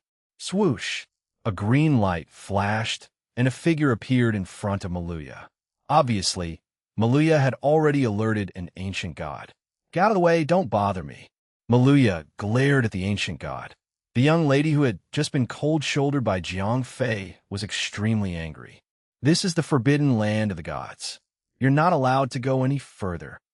Although the ancient god felt the powerful pressure that Maluya was exerting, it was his responsibility to guard the place. So he had to block Maluya no matter what. I said, don't bother me. You're so annoying. Maluya screamed at the ancient god. You! The ancient god crossed his arms in front of himself. A powerful impact accompanied Maluya's screams, which put the ancient god under considerable pressure. Crack, crack. When Maluya screamed, the ancient god maintained his defensive stance, but his body started to crack and it shattered into pieces. Instant kill. Ah, Maluya was shocked. She had not wanted to attack this ancient god. She had only screamed because she had lost her temper. Hey, are you really dead? Don't scare me. Otherwise, I'll hit you. Maluya leaned closer and carefully kicked a shattered piece of the dead ancient god's body. After 2 kicks, Maluya confirmed that this ancient god had indeed died, and there was no way it could come back alive. Oomph. It's your fault. You're the one who wanted to block my way. Maluya, who had turned into a young lady, still acted like a child. After she realized that she had done something bad, she made excuses for herself. Why hasn't Big Brother come to look for me yet? I've been gone for so long since I ran away from home. He doesn't care about me at all. Maluya stomped her foot in anger after she turned back to look and realized that Jiang Fei had not followed her. If Jiang Fei heard Maluya's complaints at this time, he would probably shake his head in disbelief. Young lady, what do you mean by you ran away from home? And you've only been gone for less than 10 minutes, he would say in his heart. However, it was clear that Jiang Fei could not hear Maluya's complaints because he was at the top of the mountain, racking his head as to how to make Michael and Lucifer help him, not realizing at all that Maluya had gone down the hill. Oomph. You don't care about me at all. Maluya stomped her foot again, then marched forward angrily. If Jiang Fei looked at his mini-map, he would find the green skull approaching a red skull, and there were 4 big red dots and 6 small red dots near the red skull. There were 11 ancient gods gathered together in front of Maluya. One of them, who looked like a lion, was giving instructions to the other ancient gods.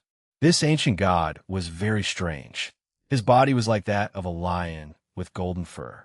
However, this guy had not only 10 heads, but also a pair of wings. If someone with knowledge was present, they would realize that this ancient god was actually a rare 10-headed guardian lion. He was very ferocious, and he fed on human brains. Moreover, he did not need to break the heads of humans before he ate their brains. He could fly over a village and just open his mouth to suck all the brains of the people below him and feed on them, leaving all the people in the village mentally handicapped. The passage is about to be opened very soon. You must guard this area more strictly from now on. Those abominable human beings will not be willing to be ruled by us again, so they will definitely come to create trouble, said the 10-headed guardian lion to his subordinates. Don't worry, boss. We're at the core of the ancient celestial realm. Those weak humans could never come here. Now, all you have to do is wait for the passage to open. Then you can enjoy your life in the human world. A lower celestial ancient god flattered the 10-headed guardian lion. Ha, you're making me drool. I've not tasted a human brain for thousands of years. All 10 of the lion's mouths started salivating at the same time. It seemed like he was reminiscing about the splendid taste of a human brain. A god is near. At that moment, the 10-headed guardian lion jerked his head in a certain direction. Maluya's aura had alerted him. Go, there's an intruder. After he commanded his subordinates, the 10-headed guardian lion was the first to rush to the place where Maluya was at. Maluya was caught off guard. A dozen strange-looking creatures had rushed over in an instant, giving her quite a shock. Who are you? The 10-headed guardian lion frowned. He could tell that Maluya was not a high human. Chapter 1072, The Wolf in Sheepskin. Translator, Endless Fantasy Translation Editor. Endless Fantasy Translation, don't disturb me. Go away, ugly beast. Maluya snarled like a frightened kitten when the guardian lion approached her. You dare talk to me like that? The guardian lion roared. Never in its life had anyone treated him with such disrespect. He was the infamous 10-headed guardian lion. His strength was formidable and known throughout the celestial realm. Even though he was not as strong as the 4 elemental primordials, he was still a primordial celestial. No one could hope to match his strength, not even the other primordials, lest the 4 elemental primordials. Enraged with such treatment, the guardian lion stomped towards Maluya, wanting to teach the insolent little girl a lesson. At that moment, a smaller NPC appeared beside him. My lord, there's no need to sully yourself for this small matter. Please allow this one to teach her in your stead, said a primordial celestial that looked like a squid. The NPC was an intermediate celestial at level 118. He most certainly had no problem dealing with Jiang Fei, but not Maluya. The man was staring at death herself, and yet he failed to realize it. Then again, it could not be helped. NPCs never had the ability to identify others like how players were able to, with name tags and status checks. The squid NPC did not know who it was going up against. Come now, little one. It takes 2 hands to clap, or in this case, 10 limbs to slither you around, said the squid NPC as he walked towards Maluya with eyes that gleamed with lust. Even though they do not have a gender, they still have a certain preference when it came to personal interest. Anyone that had seen enough would know where this was going.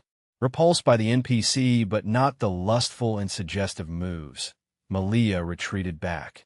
The girl might still be young, but she was intelligent enough to know that anything that was coming towards you with such movements was bad. Stranger danger. You, get away from me. I'm warning you. I will beat you up. Maluya shrieked. Come at me, little beauty. I shall thoroughly enjoy it. Nye-hee-hee. The squid NPC laughed menacingly before extending its limbs towards her. No, go away, Maluya screamed. At that moment, Maluya's entire body burst in a grayish flame. The flame was large and strong, yet it did not harm her at all. The squid NPC, on the other hand, did not manage to retract its tentacles in time and got its tentacles caught in the flames. Ugh, what is this sorcery? The NPC quickly tried to put out the flames by slamming its tentacles on the ground. However, no matter how hard it tried, the flames kept on burning. It did not take long for the flame to spread throughout its entire body. Help me, cried the squid NPC. I'll save you, the guardian lion responded. Unfortunately, before the guardian lion could do anything, the squid NPC went poof, turning into a pile of ash. You killed him. The guardian lion roared furiously, glaring at Maluya with all of its 10 heads. His low, solemn voice reverberated with the air, sending chills to all that were intimidated by it. I told him not to come close, said Maluya, defending herself even though she knew she was at fault. She was, after all, a little girl at heart. Being threatened by a huge 10-headed lion was terrifying. Kill her, said the guardian lion before turning his back. The rest of the underlings jumped forward to attack. Maluya's appearance was a little girl at the age of 12 or so. Besides the perverted squid NPC, the rest of them were merely jumping at her with the sole intention to kill her. Nothing else. As mentioned, primordial celestials had no lust in their spectrum of emotions. Only a few were special, but most of them were completely sexless. The rest of the guardian lion's underlings jumped in quickly, but they retreated just as fast. The gray flames on Maluya were still burning.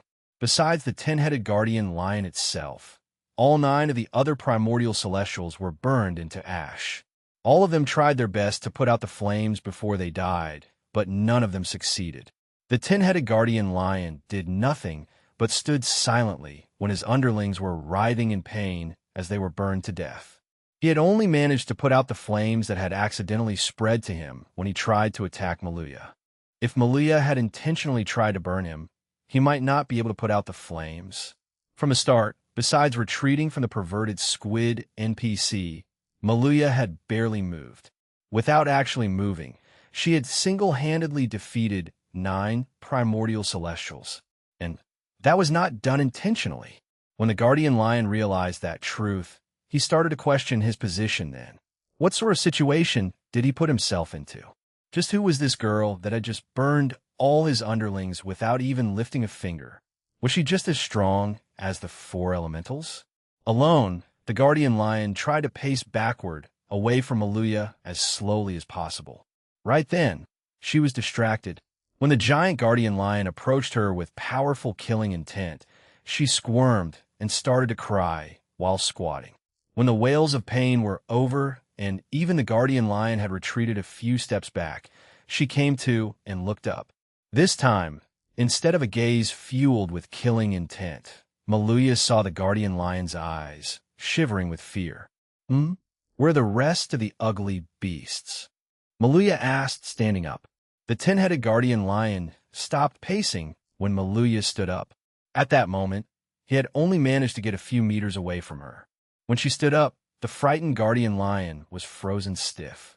The powerful aura that the girl was giving off made his legs weak, rendering him immobile. How unlucky of me. What kind of monster is that? She's literally a wolf in sheep's skin. If I knew just how strong she was, I would have run, thought the guardian lion. Looks can be deceiving. It was one of the life lessons he had learned but completely forgot about. The display of power by the girl was just, instead of defeating her, running away might be a problem now. You, he, the guardian lion shrieked when Maluya was addressing him. Could you please move aside? I'm walking here, said the girl politely as the guardian lion was peeing on the ground. I'm sorry. Forgive me, cried the guardian lion as he had misunderstood what the girl was conveying. He even knelt on all fours. Maluya gasped. She was surprised at the sudden change of attitude. How could one expect to see a giant lion monster begging for its life to a little girl? At that moment, there you are, Maluya. I'm glad you're all right. How could you walk around without me? Said Jiang Fei, appearing from behind. He had spent too long thinking about what to do next.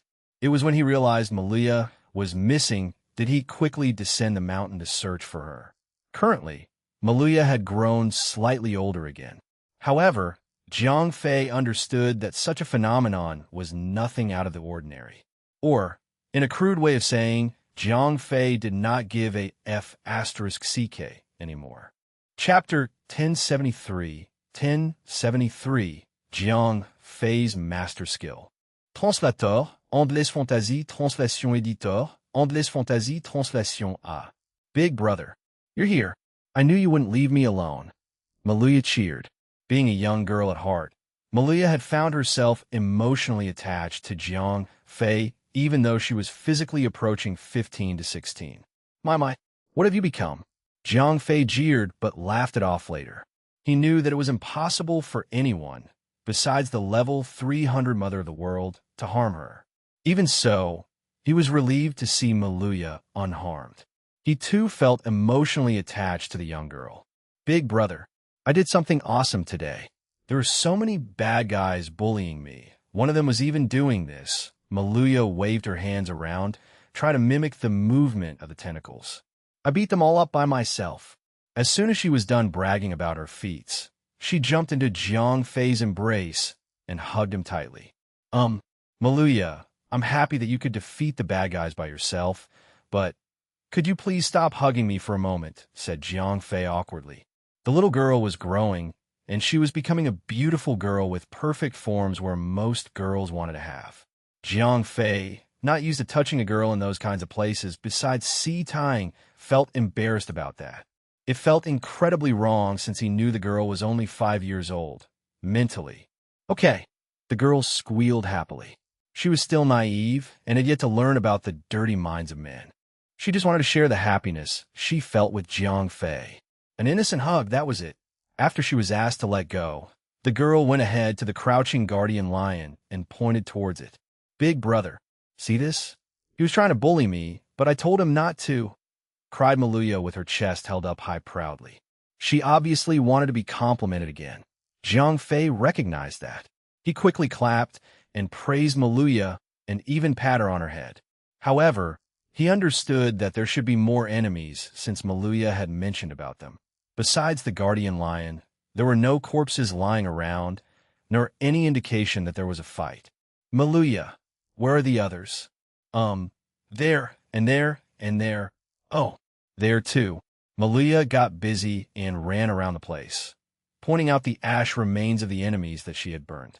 Jiang Fei traced her around, looking at the burnt ground that Maluya had pointed out.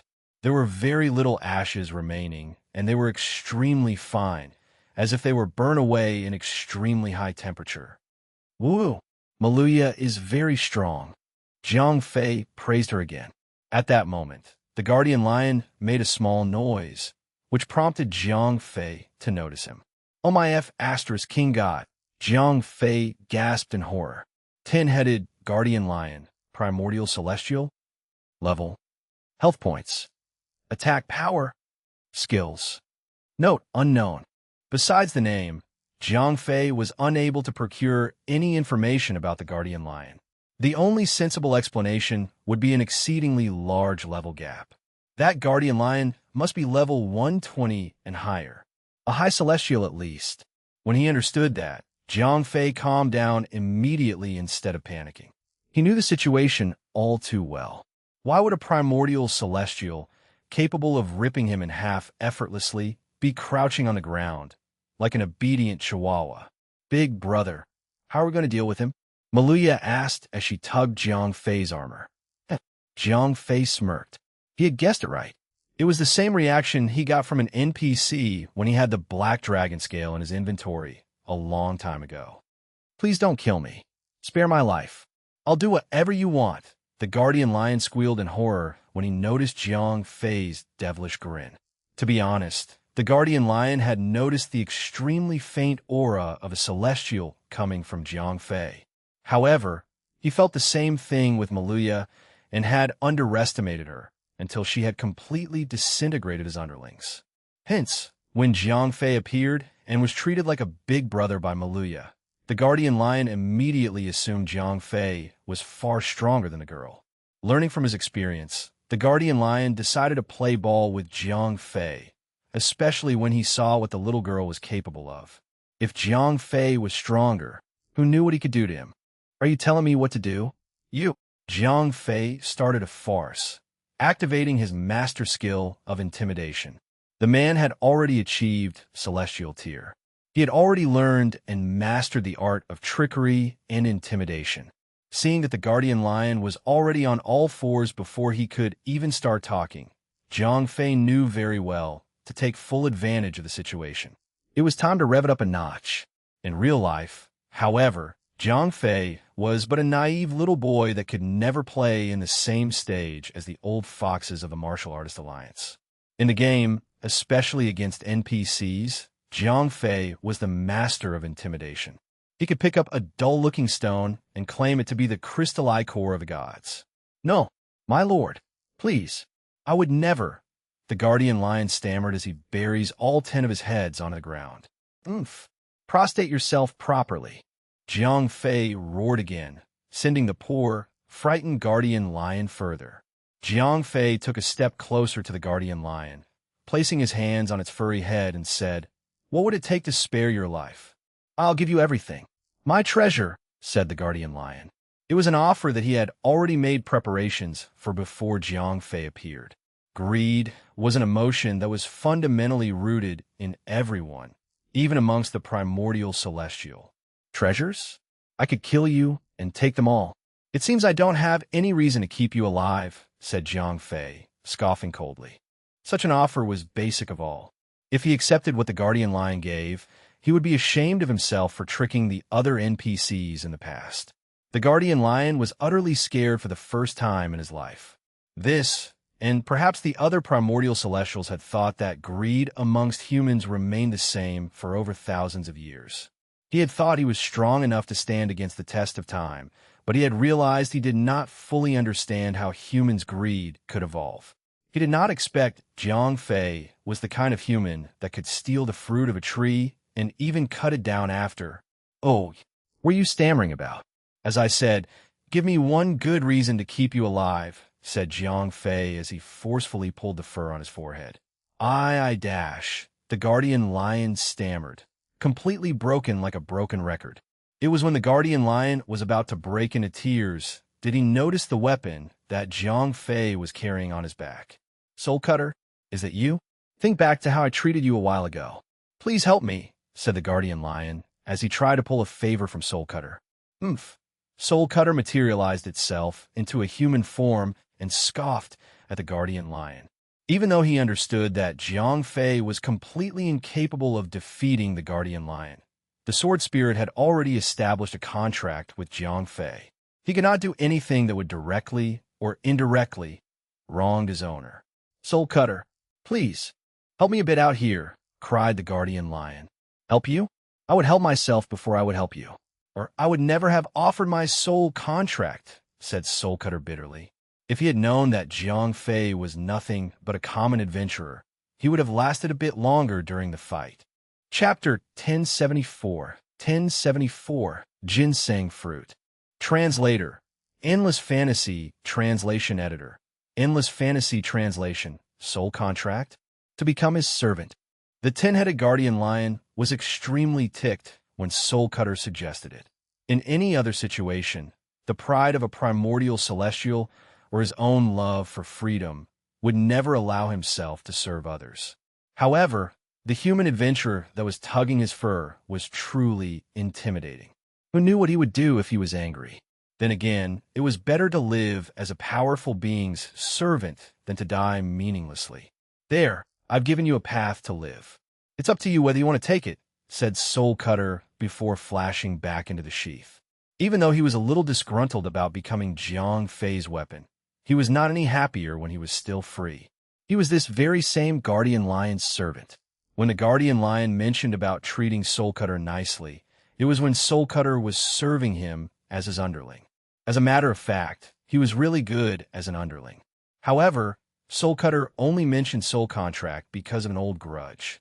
If the guardian lion offered his soul contract to Jiang Fei, he would be effectively lowering himself to the same rank as Soul Cutter. That kind of ending that would sate Soul Cutter. Sigh. The guardian lion sighed under his breath and said, "My lord, I am willing you follow you if you would spare my life." Who? Are you saying you would be mine? Jiang Fei clarified again. Yes. As long as I live, I shall become your most loyal servant, said the guardian lion with pride. Even though there was a hint of dissatisfaction in his voice, it was better than dying meaninglessly.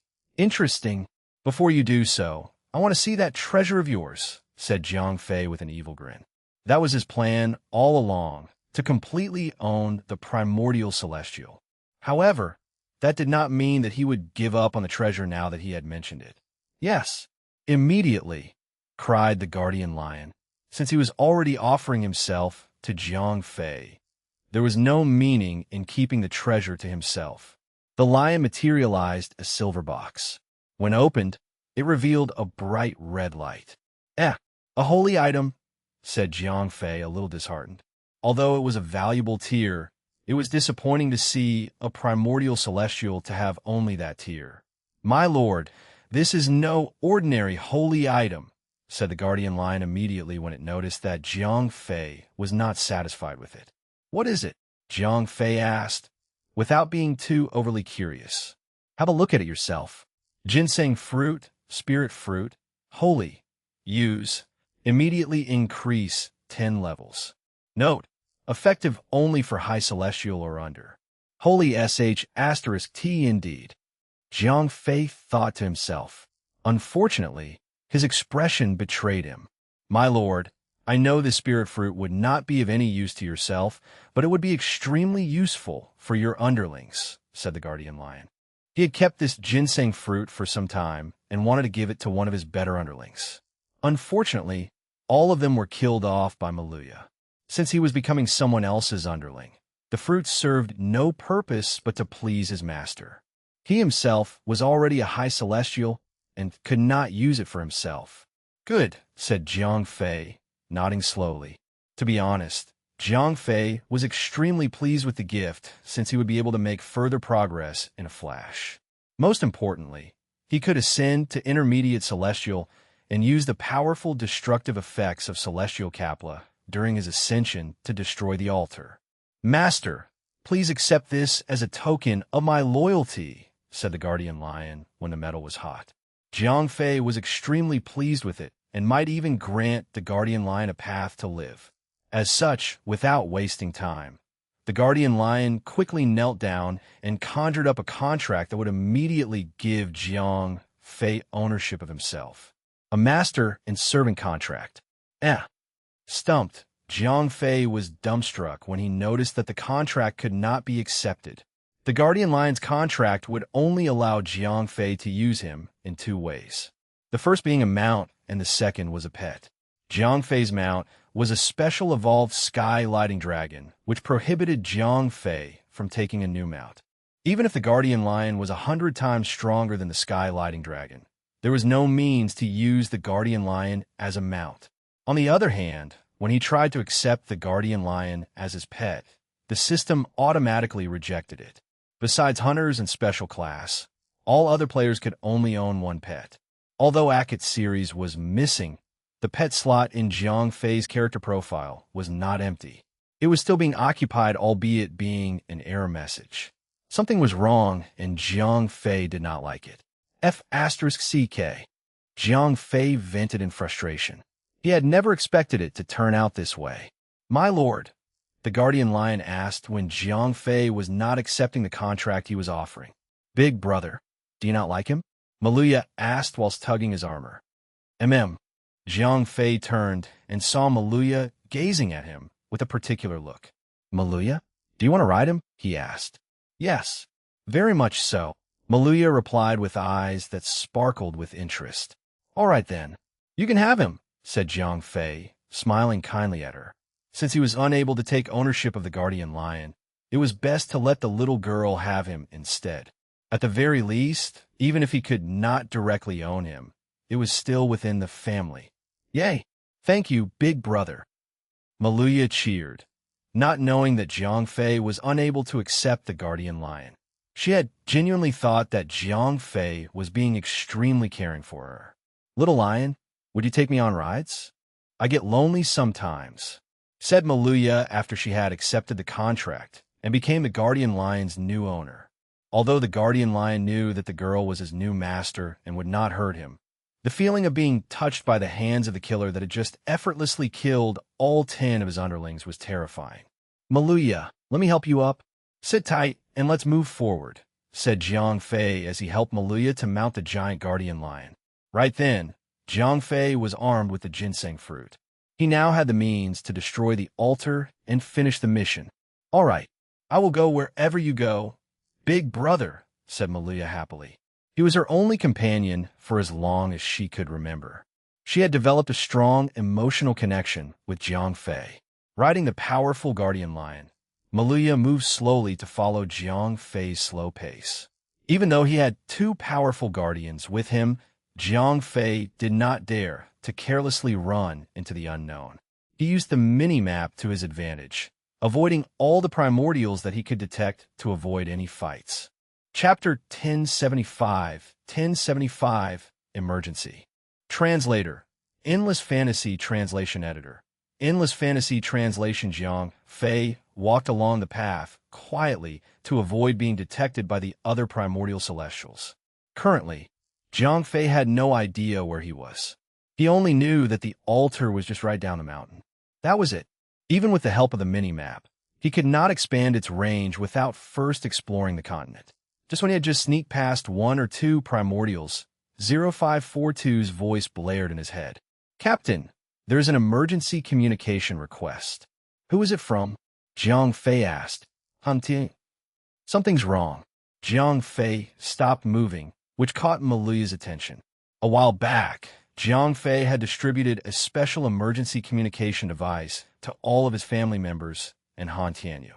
The device was an extremely powerful communication broadcaster and receiver.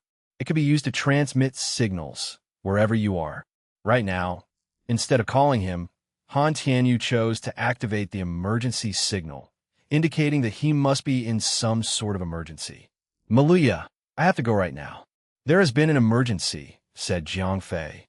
"Big brother, when are you coming back?" Maluya asked.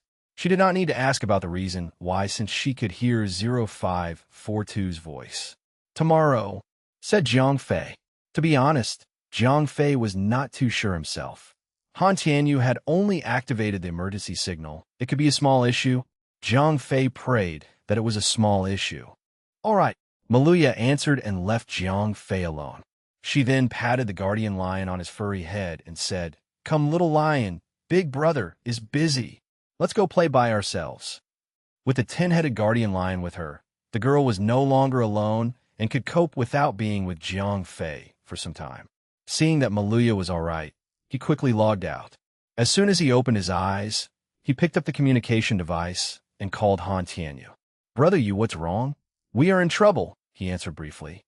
Judging from the rustling background noise, Jiang Fei could tell that he was either running or sitting in a moving vehicle. "I'm going to need more than that. Listen, when I was helping the martial artists to escape the border, the military found us and started their chase to capture everyone. We managed to lose them for a bit, but those bastards are fast." Han Tianyu hoofed. "Where are you now?" "I'll come right to where you are," said Jiang Fei whilst getting ready to fly. "We are bees, easy, z. Before Han Tianyu could finish his sentence, the channel was filled with static noise and the communication was cut off. 0542. I am detecting a powerful electrostatic interference. Have you found them? Jiang Fei asked. Jiang Fei was not surprised that Chinese military had possessed the means to disrupt communication. He did provide a good number of communication devices to the military. Using them, the engineers of China had reverse-engineered it and even managed to create a signal disruptor based on Planet Namex technology. I have their general location. 0542 had only managed to trace Han Tianyu's general location, which was close to the coastline of western China. With that knowledge, Jiang Fei summoned his giant sword and flew out of the window. "Dear, where are you going?" At that moment, both Ariel and Isabella flashed themselves beside Jiang Fei. "Good timing. Take me here," said Jiang Fei, pointing out the location on a holographic map projected by the ring. "All right," Ariel answered promptly. Even though the location was a place that she had never been, she could still teleport everyone to a nearby location that she had been to. It was faster than to actually fly from the Winter Islands. 0542, keep scanning the surroundings and inform me if there's something, said Jiang Fei when he arrived. Based on Jiang Fei's regular search inquiry, 0542 knew what to look out for. It was when they were approaching the general location of Han Tianyu did 0542 found something. "Captain, I am detecting a vast number of high-energy life forms," said 0542 before it projected a map via the ring, highlighting it with a red circle. The location was 50 kilometers away from where they were, and there were at least 3,000 of them. Shit, just how many did Han Tianyu plan to smuggle? Jiang Fei grunted as he ran as fast as his legs could carry him. 1 minute later, 0542 was done with a result from the second scanning. "Captain, I have completed the second scanning sweep. The high-energy life forms ahead consists mainly of machine life forms. Is there any signs of a battle taking place?" Jiang Fei could deduce from the result that Han Tianyu and those that were escaping China were greatly outnumbered by those machines. "No, I do not detect any signs of high-energy readings besides those contained in life forms," said 0542, which made Jiang Fei slightly relaxed. 5 minutes later, Jiang Fei, Ariel, and Isabella had arrived at the coastlines. He was still hiding in the forest and was tracking the position of the martial artists. 0542 scanning had managed to detect around 50 of them. The group of martial artists were not very strong. The strongest was only at the advanced stage of level 4, and the rest were a mix of level 3 and level 2. 0542, investigate the machine life forms headings, Jiang Fei ordered. "Captain, they're currently trying to spread out to form a perimeter to surround the martial artists." 0542 replied immediately. "It's time for us to act," said Jiang Fei before signaling the go sign to Ariel and Isabella. The three of them quickly flashed themselves to the group. "Who goes there?"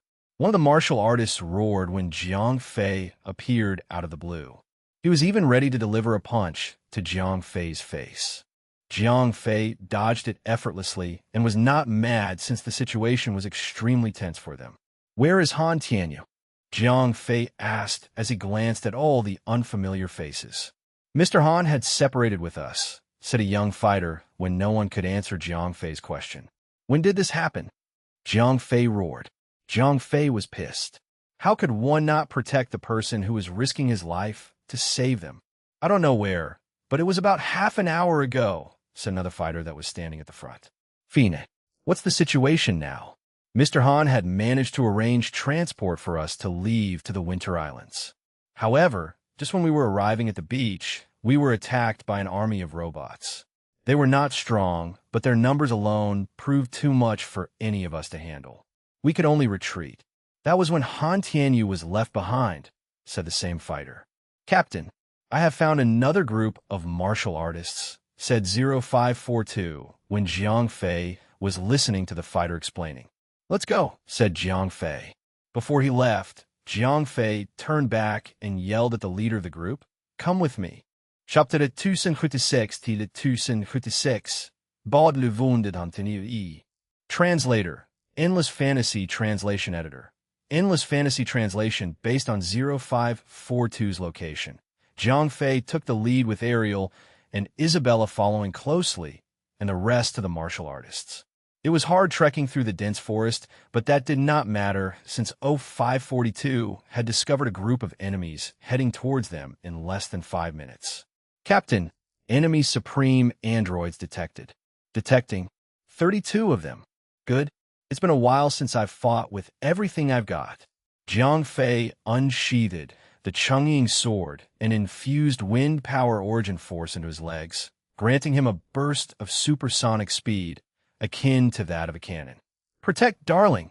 Both Isabella and Ariel cried out at the same time. The two did not engage in the fight.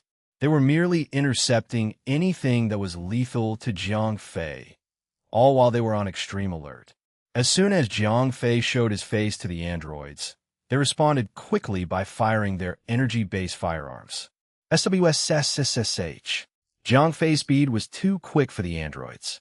Before the first round could be fired, Jiang Fei had already taken down one android with one swift slash. Unfortunately, Jiang Fei's current fighting capability was still at the pinnacle of level 4. Fortunately, the enemies were nowhere close to his power level, allowing him to take down as many as he could effortlessly. With the power of origin force infused into the blade, the Chungying sword's sharpness was unparalleled. In less than 30 seconds, Jiang Fei had taken down all 32 androids without sustaining any damage. Move on!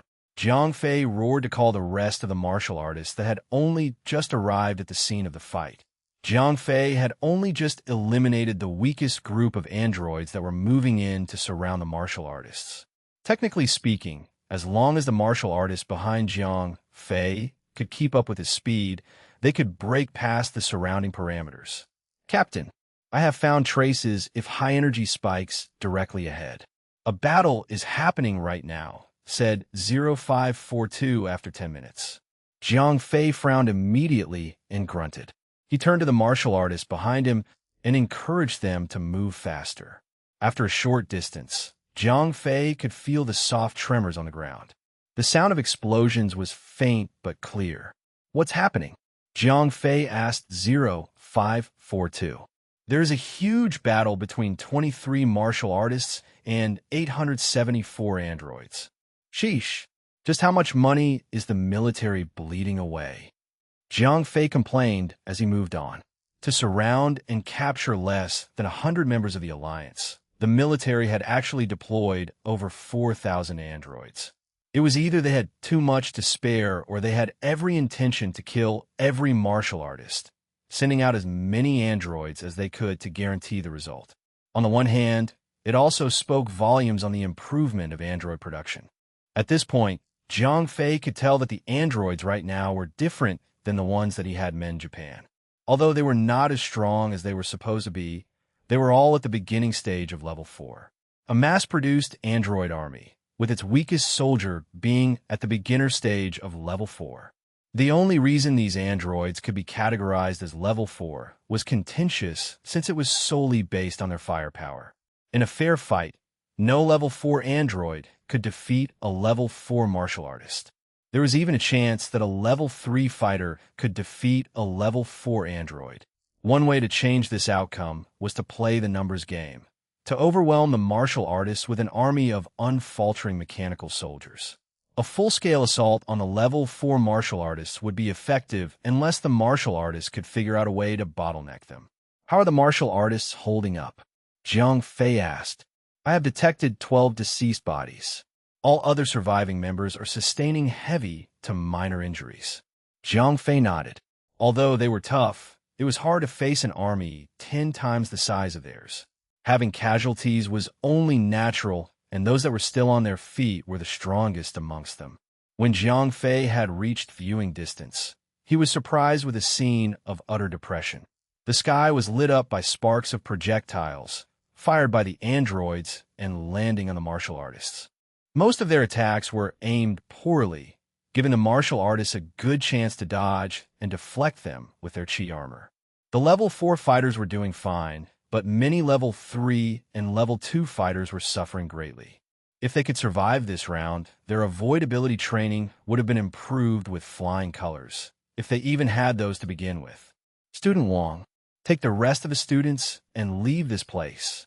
I shall remain here to buy you some time, said a level 4 master.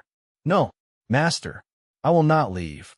If this is where I die, I shall fight with honor, said the man who was called Wang. Enough. This is an order from your sect leader. I order you to retreat with the rest of the students. I don't care what it takes. You must bring Mr. Han out of this mess, cried the level 4 master whilst dodging and deflecting incoming projectiles from the enemy. Disgruntled, Wang turned away with tears rolling down his cheek. He dragged one of the fallen students that was still alive and led the others further back. Jiang Fei gasped with relief when he heard the conversation between the two. Han Tianyu was there, and he was still alive. Ariel, destroy them all, Jiang Fei ordered. Even though he was strong and he could kill all level 4 androids at a rapid speed, having Ariel to do it was far more efficient. Sure thing, Ariel nodded and said. She took off into the sky and into the clouds. With a wave of her hands, she gathered static electricity that was in the air and gathered them all in her hands. The sky crackled with thunder, and when the androids had noticed her presence, it was too late. Ariel unleashed an array of lightning that struck all the androids indiscriminately. No matter where they tried to run, they could never escape the speed of lightning. Not before long, all 800 androids were zapped and destroyed. Are you all right? Jiang Fei prompted when he finally arrived with the injured student Wang. Are you our reinforcements? Are we safe? Said the man, startled and shocked. The others that were still sane took notice of the destruction of the androids and immediately cheered. It spread out quickly, and everyone could finally draw in a breath of relief. Calm down. There might be more of them coming. Help the injured. Where is Han Tianyu? Jiang Fei shouted the name louder. Here, cried a female fighter, waving her arms high to attract Jiang Fei's attention. Han Tianyu was currently unconscious. Most importantly, the man had lost both of his legs. Fortunately, whoever treated Han Tianyu had saved his life. The bleeding was not stopped, but merely slowed down with tight bandages on the severed limb. Hold him up, said Jiang Fei. He then pretended to slip his hand inside his pocket, which was a ruse to materialize 2 grand restore pills from the ring. The pills were a hyper-condensed version of healing potions. It could not restore Han Tianyu's legs, but it could at least completely stop the bleeding. After Han Tianyu was force-fed with the pills, his pale complexion was replaced with a normal one. In less than a minute, Han Tianyu was rudely awoken by Jiang Fei. Ugh, my leg is gone. He grunted when he saw his legs were missing. Jiang Fei rolled his eyes. I'll repair your legs when this is over. Most importantly, tell me what happened here. Healing Han Tianyu's legs was nothing but a simple task with the medical bay. Right then, he needed to know what had happened in order to tackle the problem. Chapter 1077. 1077. Badly Wounded Han Tianyu 2. Translator. Endless Fantasy Translation Editor. Endless Fantasy Translation. The pills were taken and Han Tianyu was woke up, yet his legs were still missing. But at least the man could talk. What the hell? The man was still in shock after he was awake. When he came to, he thought he was still in the middle of an attack and was frantically struggling when he opened his eyes. Jiang Fei held him down and shouted into his face. Wake up. You're fine. No more bad guys here. It's just me. Jiang Fei. Is that you? Oh God. You're here. Han Tianyu calmed down, but he was still in a daze. It took him a few seconds before he was caught up to speed. His cognitive abilities returned after. He reasoned the situation was taken care of when he was sure that Jiang Fei was shouting in his face. If he was there, the 2 level 5 companions would surely be around, which meant that no enemy would survive. Have you calmed down? Jiang Fei asked as he offered a bottle of water for Han Tianyu. Han Tianyu took a sip of it and started to explain. I'm not sure what happened. I remember things going smoothly. I bought a few men and gained access to a few ships to leave this country. When everything was going according to plan and the martial artists were boarding the ship, we were suddenly bombarded with attacks. Han Tianyu's information was truly insufficient. According to what he explained, Han Tianyu had bribed a few key officers to gain access to the port. The port was only a small, inconspicuous port for small fishermen boats to dock after they were done for the day. He then threw in a large sum of money to keep a few people quiet about it and arranged for the pickup during the dark of the night. The entire operation was prematurely deemed as a success when the boats that he arranged had arrived on time. However, when they had only started to board the ship, the androids suddenly made their move and attacked. Being only a level 2 fighter, Han Tianyu was gravely injured during the first wave of attacks. I suspect foul play here. Someone is betraying me from the inside, whispered Han Tianyu. He had never told anyone about the port's location beforehand, merely a few moments before departure. If there was a leak, it should be someone from when he started the entire operation. We'll deal with that later. Right now, where are the boats? Are they still here? We need to leave, said Jiang Fei. Although it was crucial to sieve out the betrayer, it could be left for the future. Right now, it was vital that they leave the country as soon as possible. Captain, I have detected a large number of high-energy mechanical life forms approaching our location, said 0542. Ariel, they're incoming enemies. Please handle them. The rest of you, follow me. Jiang Fei ordered. Right now, Jiang Fei could only place his hopes on Han Tianyu's boats. Ariel's teleportation could not be used since traveling via space-time manipulation would rip apart the human body. Only level 4 or stronger humans could stand the aftereffects of teleportation. These martial artists were good, but they were not strong. Moreover, almost half of them were in dire need of treatment. Some had even lost their limbs. Darling, I hate to interrupt, but the enemies are already here, said Isabella. Even without actually using her powers, Isabella's perception ability was better than 0542 within a certain range. Ariel, you think you could handle them? Yes. There aren't any strong androids amongst them. I shouldn't have any problem by myself, said Ariel confidently. Good. I trust you to it. If it was possible, Jiang Fei would not want Ariel to handle the threats alone, but most importantly, he did not want Isabella to fight at all.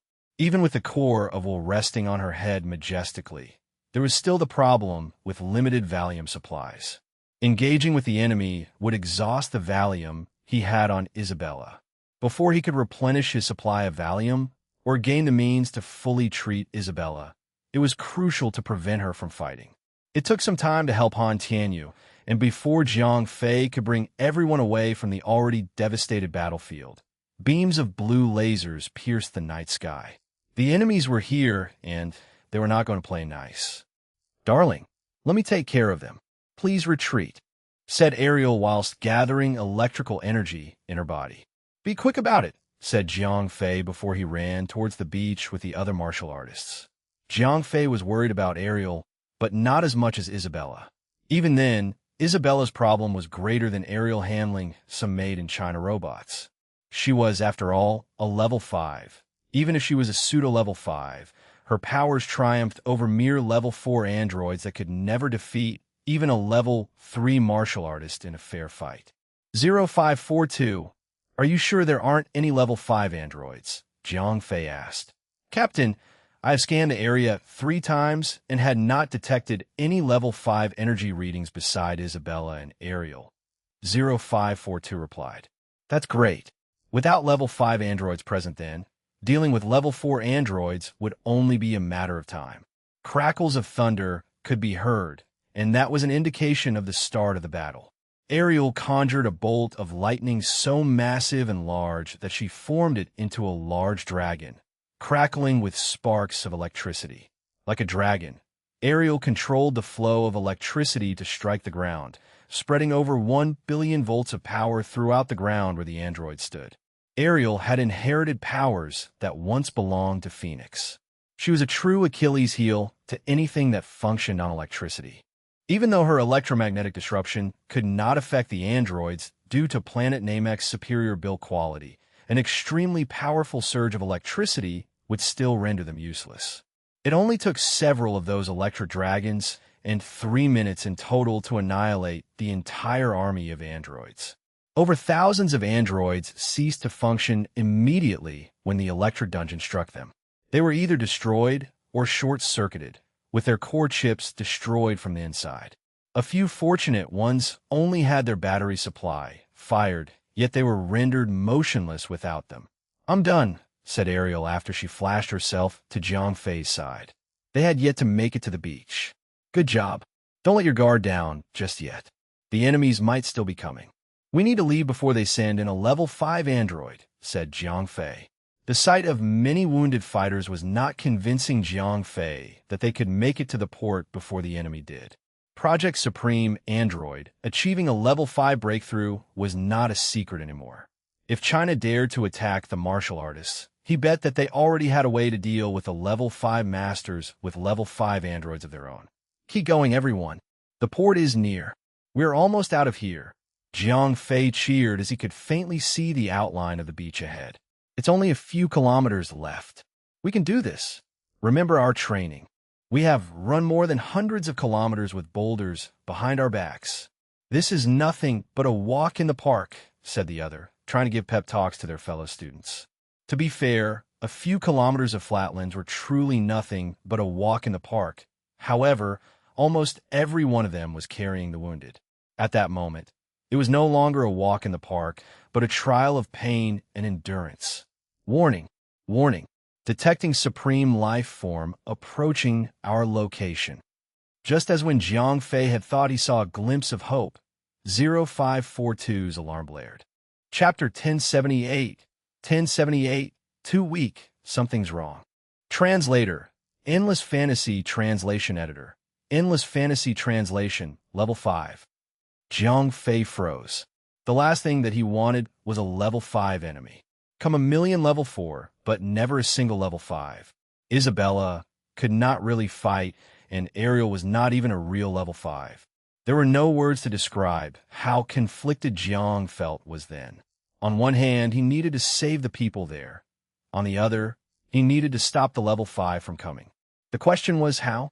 "Darling, I'll handle them," said Ariel immediately when Jiang Fei's mind was beginning to drift towards the negative. She braced herself and shot off into the sky, facing off the incoming enemy alone. "Bella, follow me and only act if Ariel is in an absolute pinch. Everyone else, start running. I don't care if your feet falls off. Pick up the pace." Jiang Fei roared. The amount of Valium he had was extremely scarce. However, whether he liked it or not, Isabella might be using them tonight. "I'll be fine. Even if I'm not, I will be," said Isabella, comforted Jiang Fei before she, too, shot off into the sky to join Ariel. Han Tianyu scowled as he saw just how painful Jiang Fei felt when he had to send off 2 of his companions away. Feeling guilty, he shouted to the other martial artists, "Move faster. We're so close." Concurrently, Ariel had just encountered the enemy. Without even exchanging words, the enemy fired off a streak of blue particle beam towards her. In response, Ariel fired off a bolt of lightning imbued with everything she had. When the 2 attacks met, it clashed into each other, releasing a surge of power that was so bright that it lit up the night sky. "Get down!" Jiang Fei roared. He quickly pushed down the person that was carrying Han Tianyu to the ground and put up a chi barrier on him and protected the 2. The fight between Ariel and the other level 5 was happening far away from where Jiang Fei was. The blast of the clashing attacks was so strong that its residual energy could still travel as far as 100 kilometers.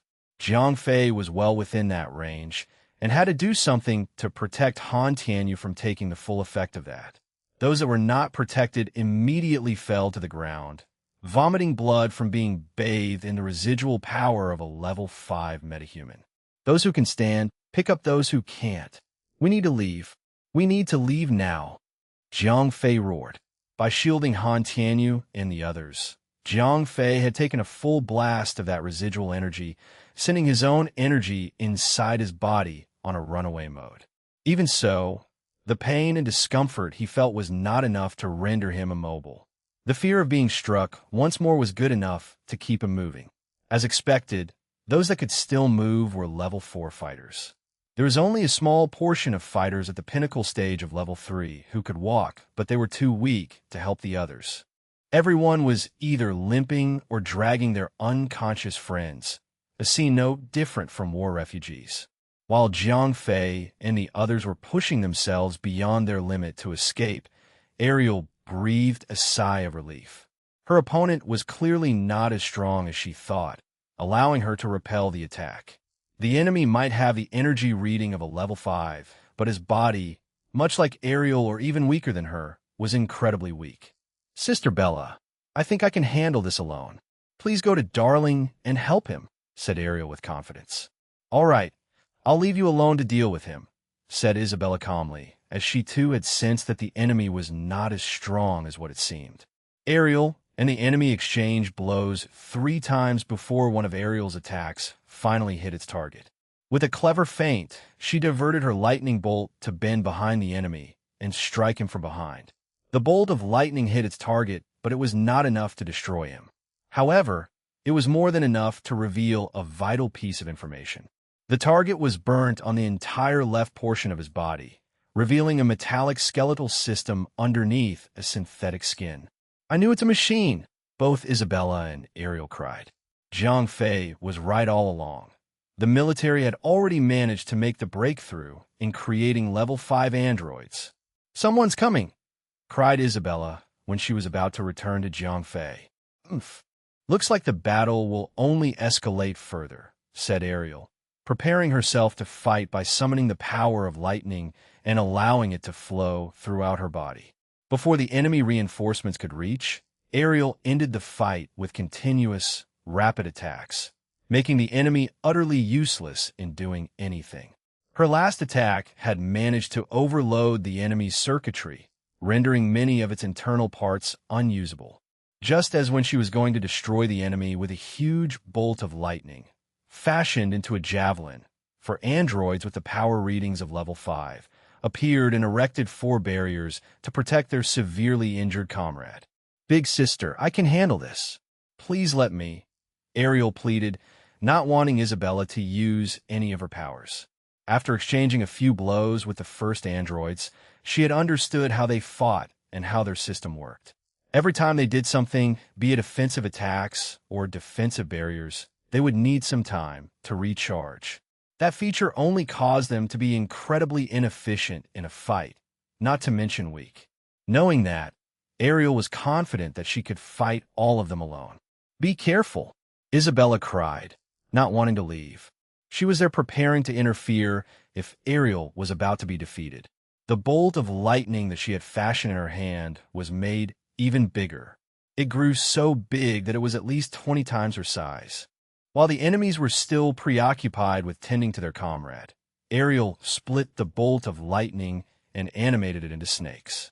"Eat this," Ariel sneered and released all of them towards the enemy. In the next second, the battle ended with the barrier that the enemy erected was destroyed and the attack striking them down. If Jiang Fei was present then, he would not believe his eyes. There was no doubt that Ariel was strong, but those level 5 androids were incredibly weak. Something's not right. Why are they so weak? Isabella thought to herself. She was not looking down at Ariel, but something about those level 5 androids make it seem that they were nothing but level 4 androids. That being said, Ariel, capable of manipulating lightning itself, was the kryptonite of androids. Until the day they could figure out how to deal with electrical surge, they would have to bow down to her. To put in comparison, Ariel's elemental advantage made her much stronger than level 5 androids. However, if Ariel's power level was considered a pseudo-level 5, the androids would have a genuine level 5 energy reading, but an extremely weak vessel. If that were the case, a real level 5, Isabella, for example, could take on at least 25 level 5 androids alone without even breaking a sweat. As soon as the battle was concluded, Jiang Fei and the rest of the wounded had boarded the ships.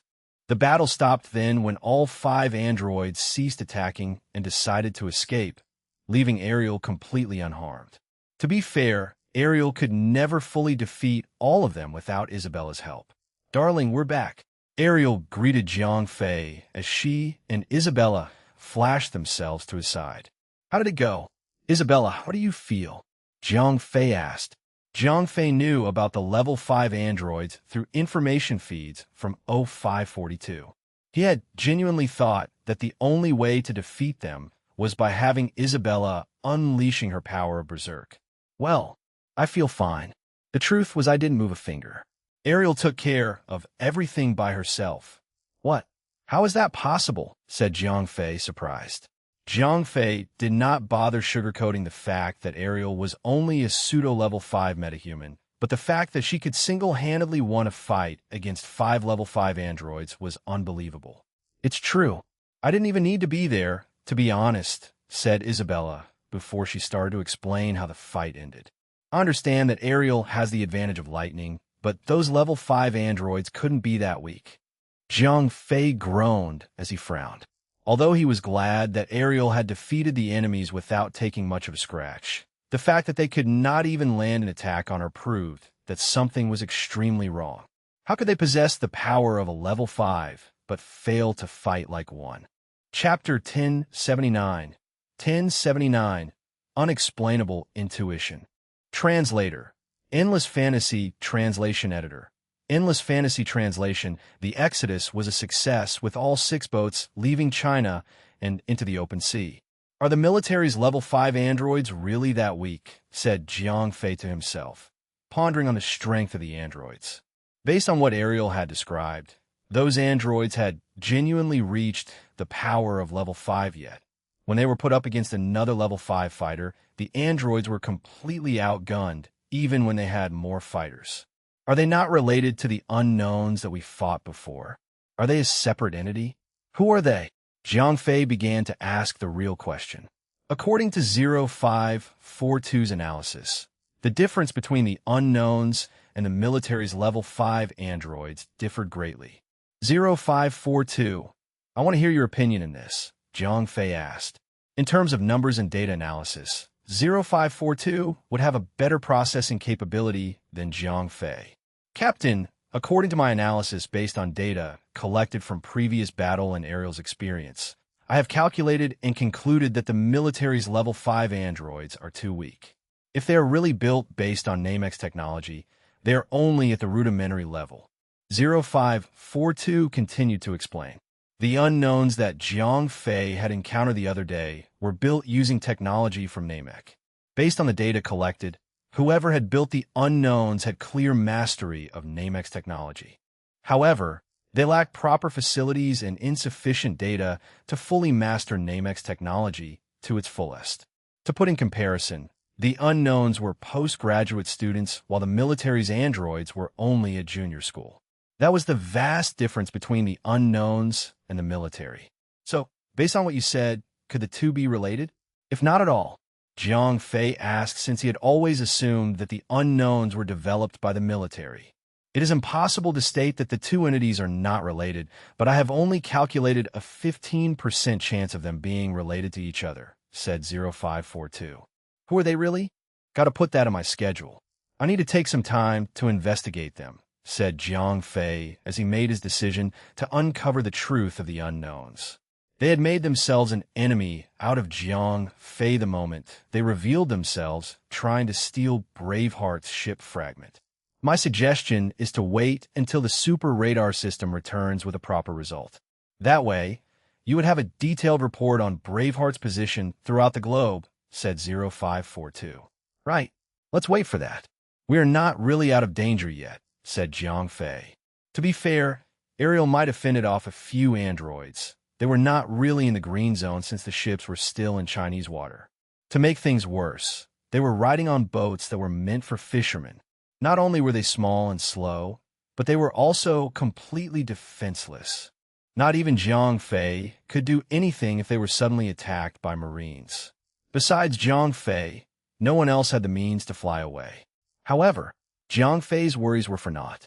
Han Tianyu had already prepared an aircraft carrier-class ship in the middle of the open sea. By the time everyone had boarded the aircraft carrier, they could rest and recuperate without the need to worry about being attacked by China. Take these people to Island 904. Once there, prepare temporary accommodation for them, said Jiang Fei, ordering the crew members to prepare for their arrival. Jiang Fei could not be bothered to stay on the ship, since it would take several days before they could reach the Winter Islands. With the legless Han Tianyu hugging him like a baby koala, Jiang Fei pulled out the hoverboard and boarded it. He picked up Han Tianyu from his back and carried him with both of his hands. The Princess Carrie, to be exact. Ariel and Isabella flew beside him at all times.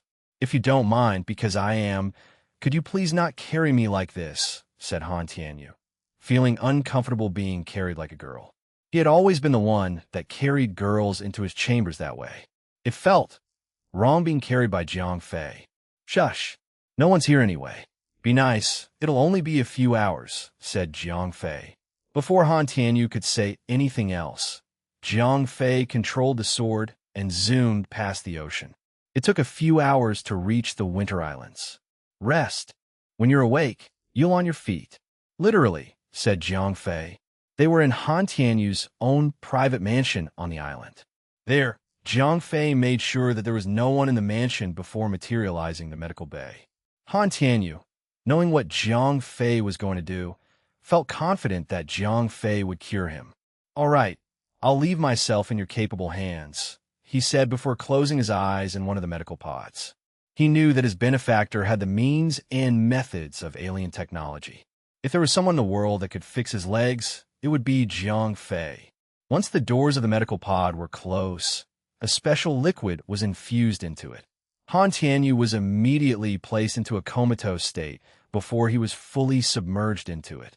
A series of numbers and text scrolled past the information screen before the sound of the whirling electricity started. Jiang Fei left the mansion and made his way back to his own house. It would take more than a day for Han Tianyu to fully recover, and Jiang Fei would not want to waste his time waiting for that. He returned to his room and laid down on his bed without changing his clothes. Of all the things that happened, the one thing that troubled him the most was the Chinese military. If they were able to develop and produce level 5 androids, who were the ones that had made the unknowns?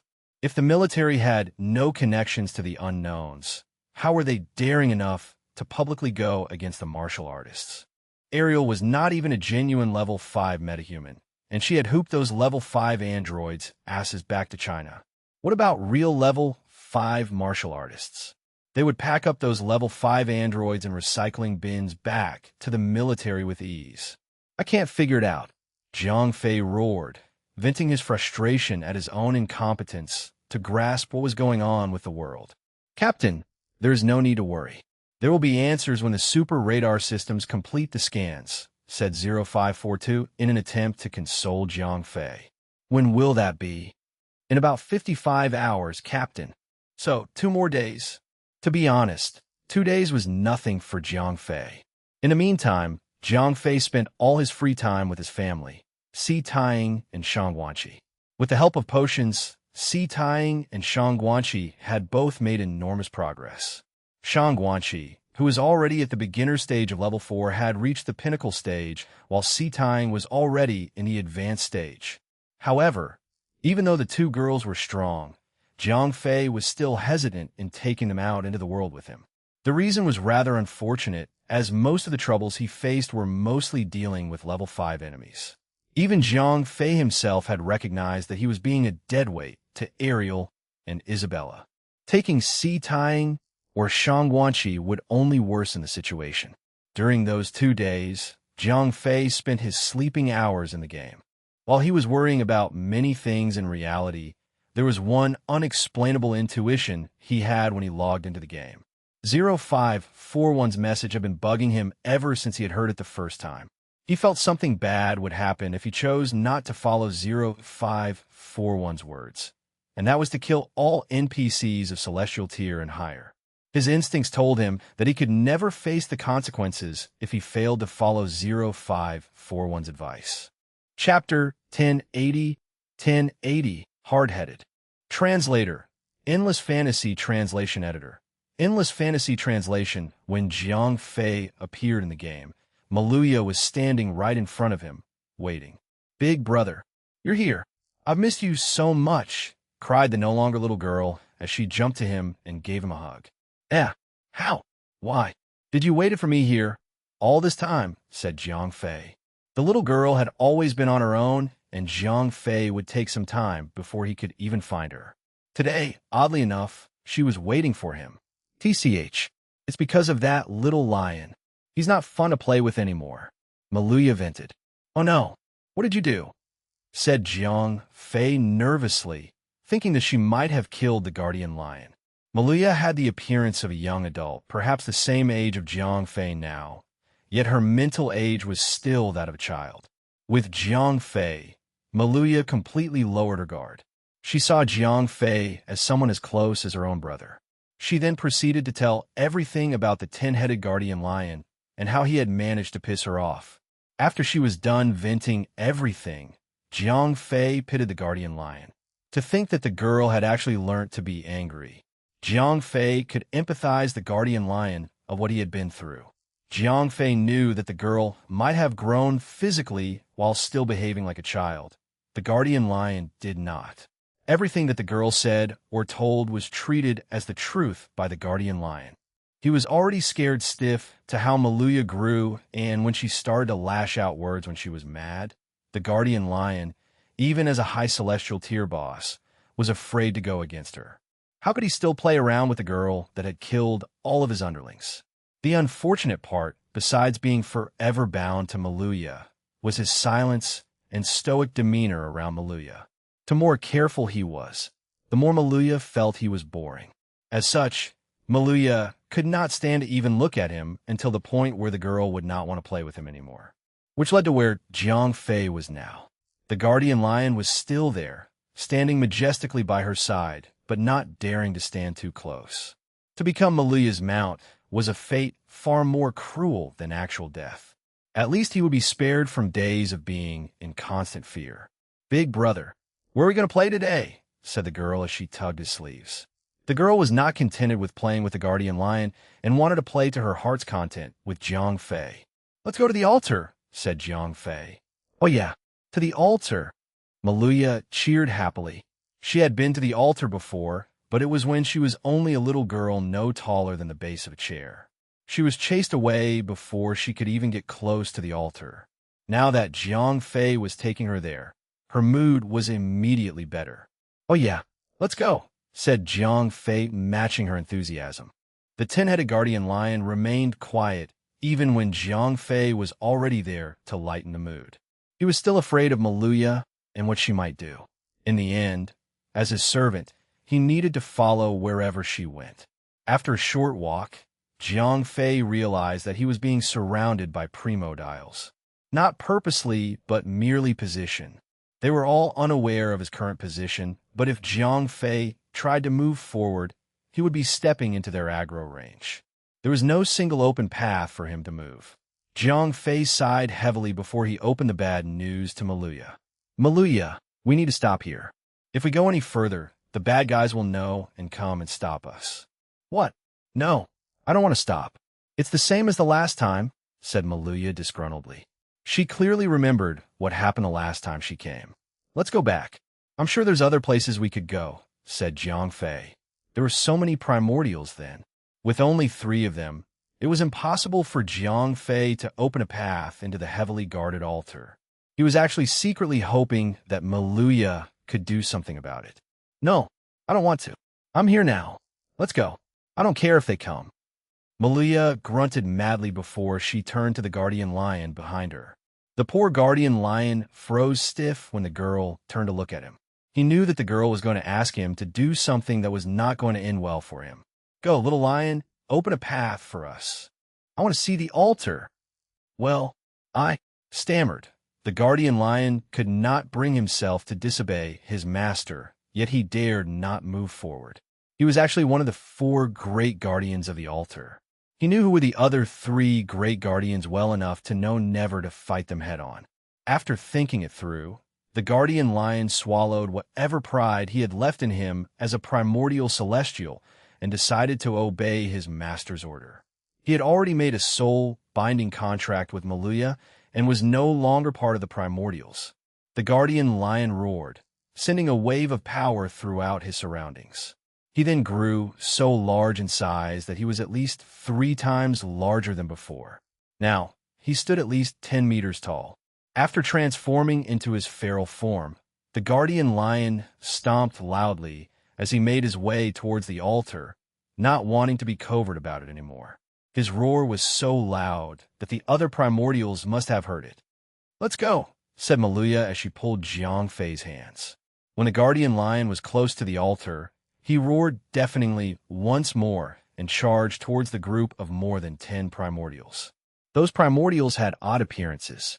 One looked exactly like a rock golem, and one was literally a pool of moving dirt water. While the others shared the same odd appearances, there was only one that had a human form. The one that looked no different than a middle-aged man came forward to face the guardian lion. "What are you doing? Have you finally gone mad?" said the man. Due to the massive size of the guardian lion, its aura completely blanketed Jiang Fei and Maluya's aura, masking their presence from the other primordials. Enough of your fake grandiose posture. I am here to fight you fair and square, dumb bear," the guardian lion roared. Naturally, he would never reveal that he had already become someone else's servant. Without giving the other time to prepare, the guardian lion leaped towards him with his jaws wide open to bite. "Please, if it's violence you want, then it's violence you'll get," said the man before turning into a huge bipedal bear that was the same height as the guardian lion. The 2 primordials started their fight. Beastkin were different than other beings as to how they fight. Usually they would resort to the most primitive means of fighting, a simple brawl, even for a primordial level. "Wow, there's a fight. Go, lion, go," cried Maluya when she reached. "Sheesh, why are they still fighting one-on-one? What era are they still stuck in?" said Jiang Fei when he noticed the other primordials were sitting by the side, spectating the brawl as if the fight was nothing of their concern. When a massive brawl between 2 giants continued, Jiang Fei took the time to examine the other primordials. Beside the bear and 2 others that Jiang Fei could not access their level range, perhaps due to being in a high celestial tier, the rest of the spectators were intermediate celestials and lower celestials. "Go, lion, go." Maluya continued to chant even when they could be seen and heard by the other primordials. Maluya's naivety was so profound that sometimes Jiang Fei could see Maluya not fear anything in the world and yet still be afraid of tentacle monsters. Unfortunately, her cheers had caught the attention of the other primordials. Chapter 1081. 1081. Forgotten Almighty Weapon. Translator. Endless Fantasy Translation Editor. Endless Fantasy Translation Human. That's a human. The cries of Maluya had caught the attention of the other primordials. To be honest, the 2 of them were exposed and clearly seen by all. However, the others did not care about the 2 of them because of their mass presence. The other primordials had only thought that they were lackeys of the 10-headed guardian lion. After all, they had a tendency to take in humans or elves as their servants. However, when the primordials paid attention to Maluya and Jiang Fei, their masked presence was discovered. Especially Jiang Fei, being a celestial tier human in the realm of the primordials, was unforgivable. "Guardian lion, what have you become? Why are humans here? Are you helping them?" The giant bear scoffed whilst attacking the guardian lion. "You've said enough," the guardian lion roared. He did not want to reveal anything more, as the fact that he became the girl's mount was a laughable matter. "Stop watching and get rid of them," said the bear to the other primordials. "I knew there's going to be trouble," said Jiang Fei. There were at least 8 lower and intermediate celestial bosses and 2 primordials which he could not see their levels. The 2 of them, without a doubt, were high celestials. "Maluya, I leave all of them to you," said Jiang Fei before he pushed Maluya to the front and hid behind her. "Hiya." The girl gasped in surprise after being pulled and pushed to the front. She had never expected Jiang Fei to actually do something that shameful. Was that not the best situation to show how manly Jiang Fei was? How could he just push all the trouble to her? Unfortunately, before she could say anything about it, the primordials were already charging towards her. "No, get away from me," cried the young lady. Although she was strong, she was still a young girl at heart. Having to face a large number of scary-looking things were terrifying at best. Whoosh! The gray flame ignited and her entire body was on fire. The guardian lion jumped at the sudden whoosh of the flame and quickly diverted the fight between him and the bear further away. He knew how strong the fire was and how scary it could be. "Finally, you're going to regret looking down on me." Albeit still being scared, the guardian lion could still cheer happily. He knew that he would be dragging down the bear with him down the gutter. The jubilant feeling he felt was akin to having someone who laughed at you, falling into the same outcome as you did. "Get away." "No," cried the little girl as she waved her arms and hands, trying to chase away the primordials as if she was chasing flies from a plate of a freshly cooked dish. However, it sent out flames that were in her hands and arms towards the incoming primordials. "Third brother, fifth brother, you guys take care of this pipsqueak. The rest, and I will handle the other." Everyone besides the guardian lion was severely underestimating Maluya's powers. They ignored the girl's flames and focused on trying to kill Jiang Fei. One of the primordials did not bother to dodge the gray fire that Maluya had thrown out and got burnt by it. Before he could even open his mouth to scream in pain, the fire completely engulfed the primordial, turning it into dust before the burning process could even start. It all happened in an instant. "Fourth brother," the other primordials who noticed cried out in horror. "What's going on?" "Ark, Ark." Before anyone could make sense of the situation, 2 more primordials were burnt to ashes. "Damn it all. Kill that girl first," said the one that was heading towards Jiang Fei. He quickly stopped his tracks and turned towards Maluya. 3 of his comrades were killed in a blink of an eye. Even though they were all lower celestials, the girl had proved herself to be formidable to have killed all of them with just a swing of her arm. What a shame. Jiang Fei sighed. Those primordials that Maluya had killed off would not drop anything. "Could I sneak in a kill?" said Jiang Fei to himself. Since all the primordials then were fully focused on trying to stay alive and kill Maluya, Jiang Fei, being ignored, thought of trying to kill at least one of them. "It's been too long since I've used this," said Jiang Fei as he took out Dragon's Bane. Dragon's Bane, projectile weapon, Nephilim's holy weapon. Use. Throw Dragon's Bane to target, dealing damage equal to 100x attack power. Note: automatic homing capability. Ignores all defensive properties with 100% accuracy. Requires the user to manually pick Dragon's Bane up after using it. Dragon's Bane had long been forgotten since using the weapon was a huge gamble. If Jiang Fei failed to kill the enemy after using it, the enemy could pick it up and use it against Jiang Fei himself. It was a double-edged sword that Jiang Fei needed to be extra careful when using it.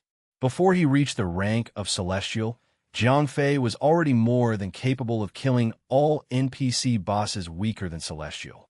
That was why he had no use for the Dragon's Bane. Against Celestial tier boss or higher, using Dragon's Bane would only be for naught.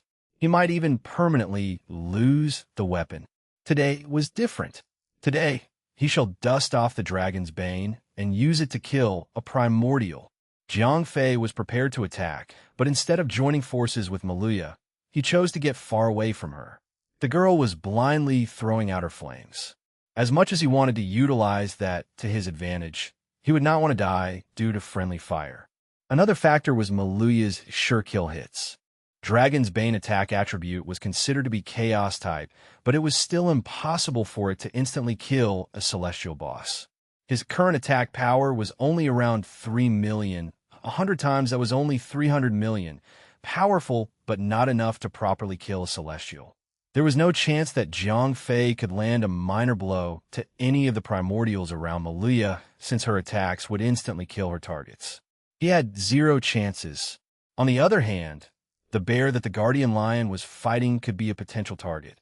The fight between the Guardian Lion and the bear was far away from where Maluya was. Moreover, boss NPCs were fighting with their fists instead of throwing out powers that might cause wide area damage.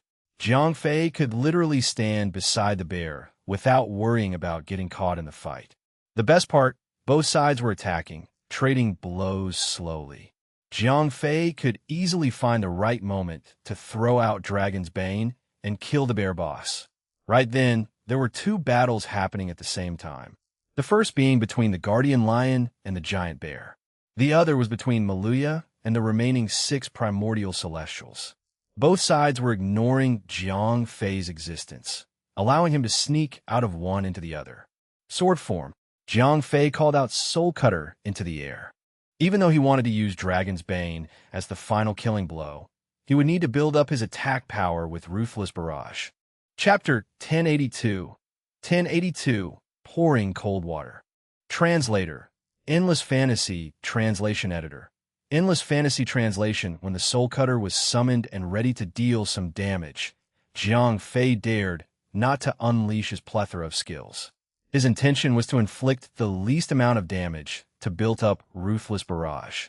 Unleashing skills would attract unwanted attention from boss. Unwanted attention would lead to unwanted endings.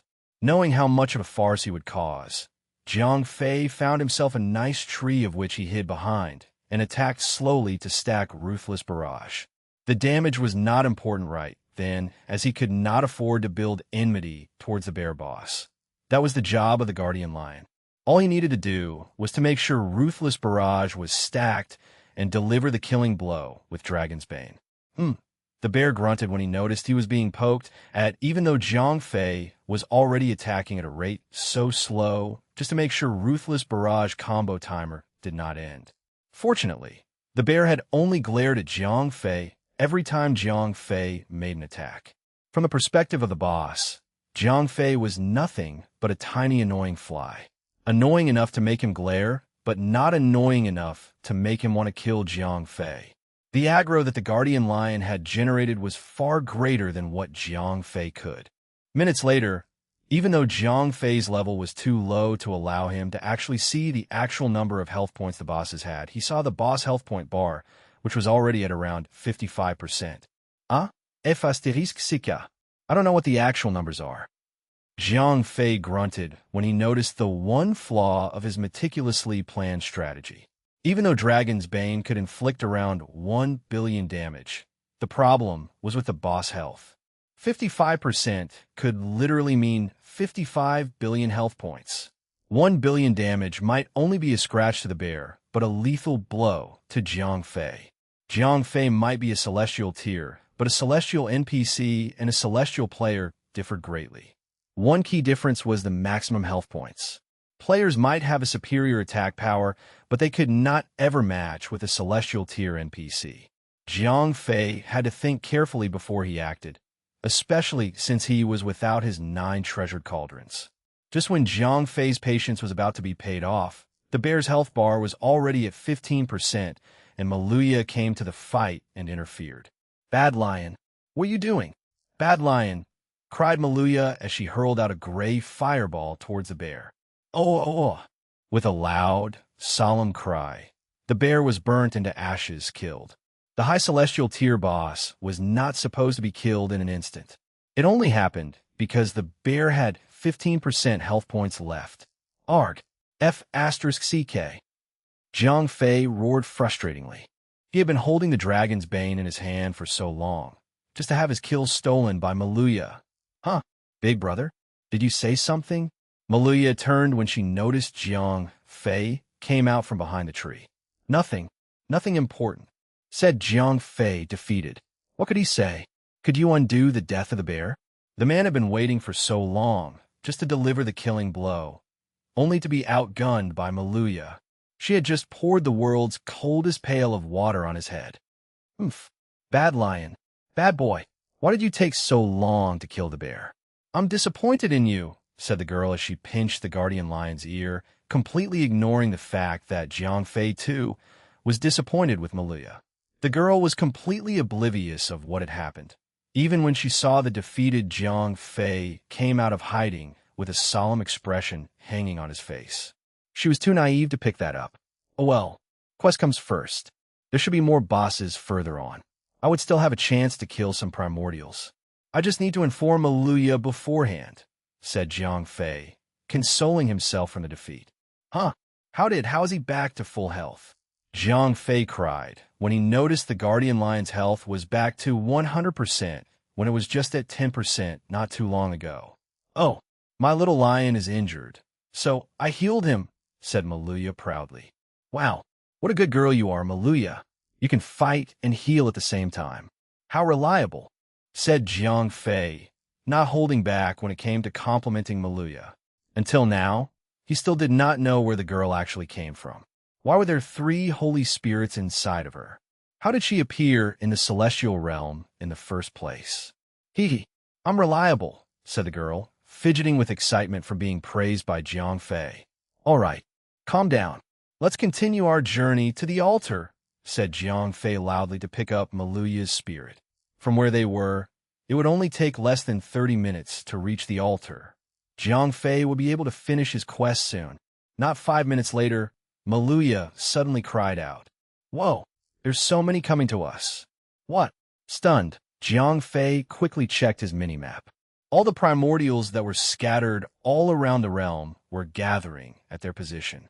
Moreover, based on the minimap, they were coming at them at intense speed. Shit, we're discovered. Jiang Fei gasped. If he wanted to ascend the altar, he must first deal with all the incoming enemies, especially the guardians of the altar.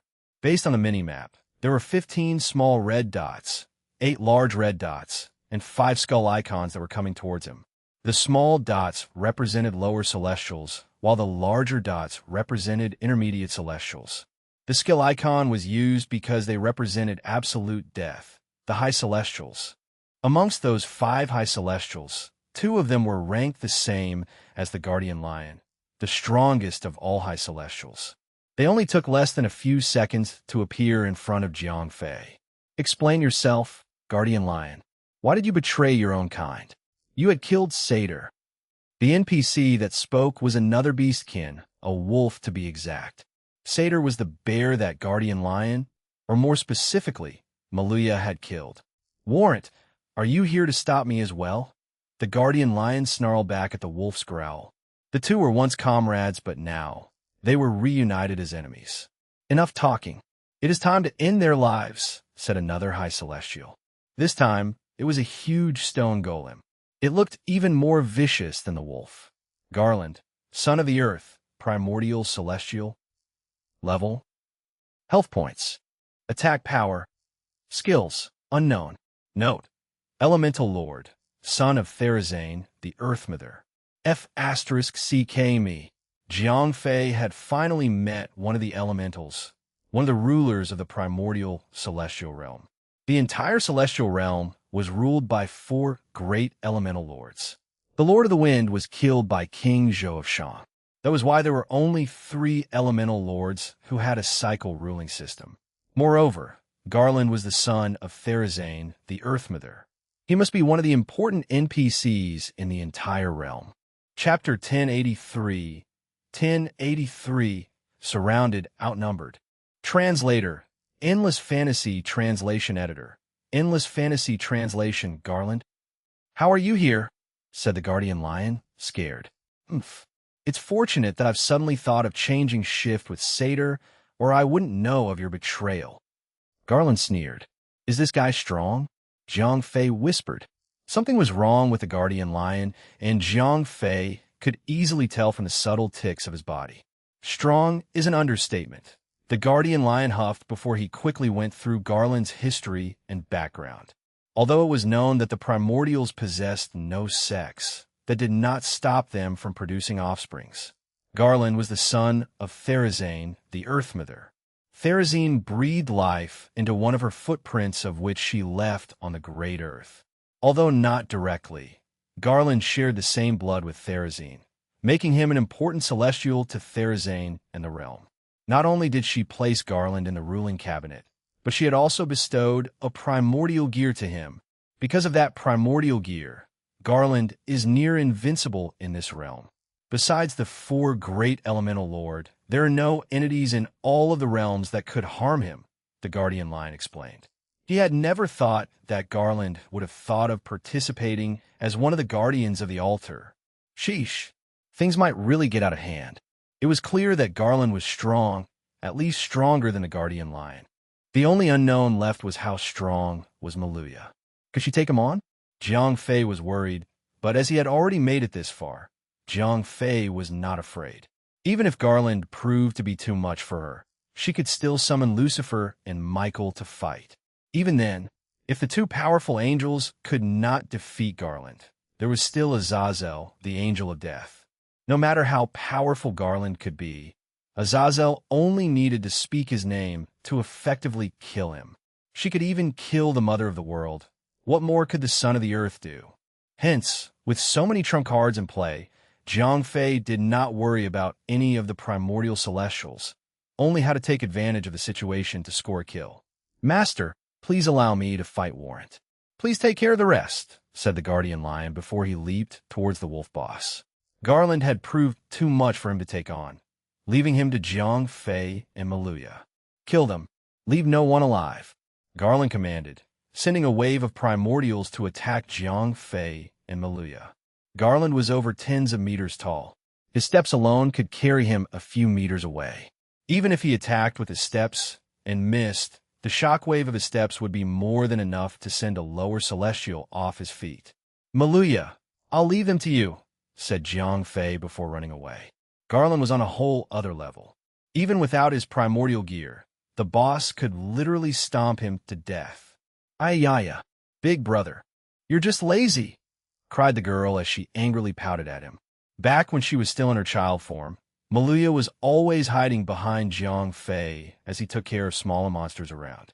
It was imprinted in her mind that Jiang Fei was the knight in shining armor sent to protect her. Little did she know that when she had actually grown stronger, Jiang Fei was seen as incredibly weak. While she was venting out, all the intermediate and lower celestials split into three groups. One was led by Warrant to fight the guardian lion, one charging towards Maluya, and one led by Garland himself, chasing after Jiang Fei. This group of primordial was smarter than the previous groups Jiang Fei had met. Instead of fighting alone while the other watched, these primordials fought in large numbers, suppressing them with the advantage they had.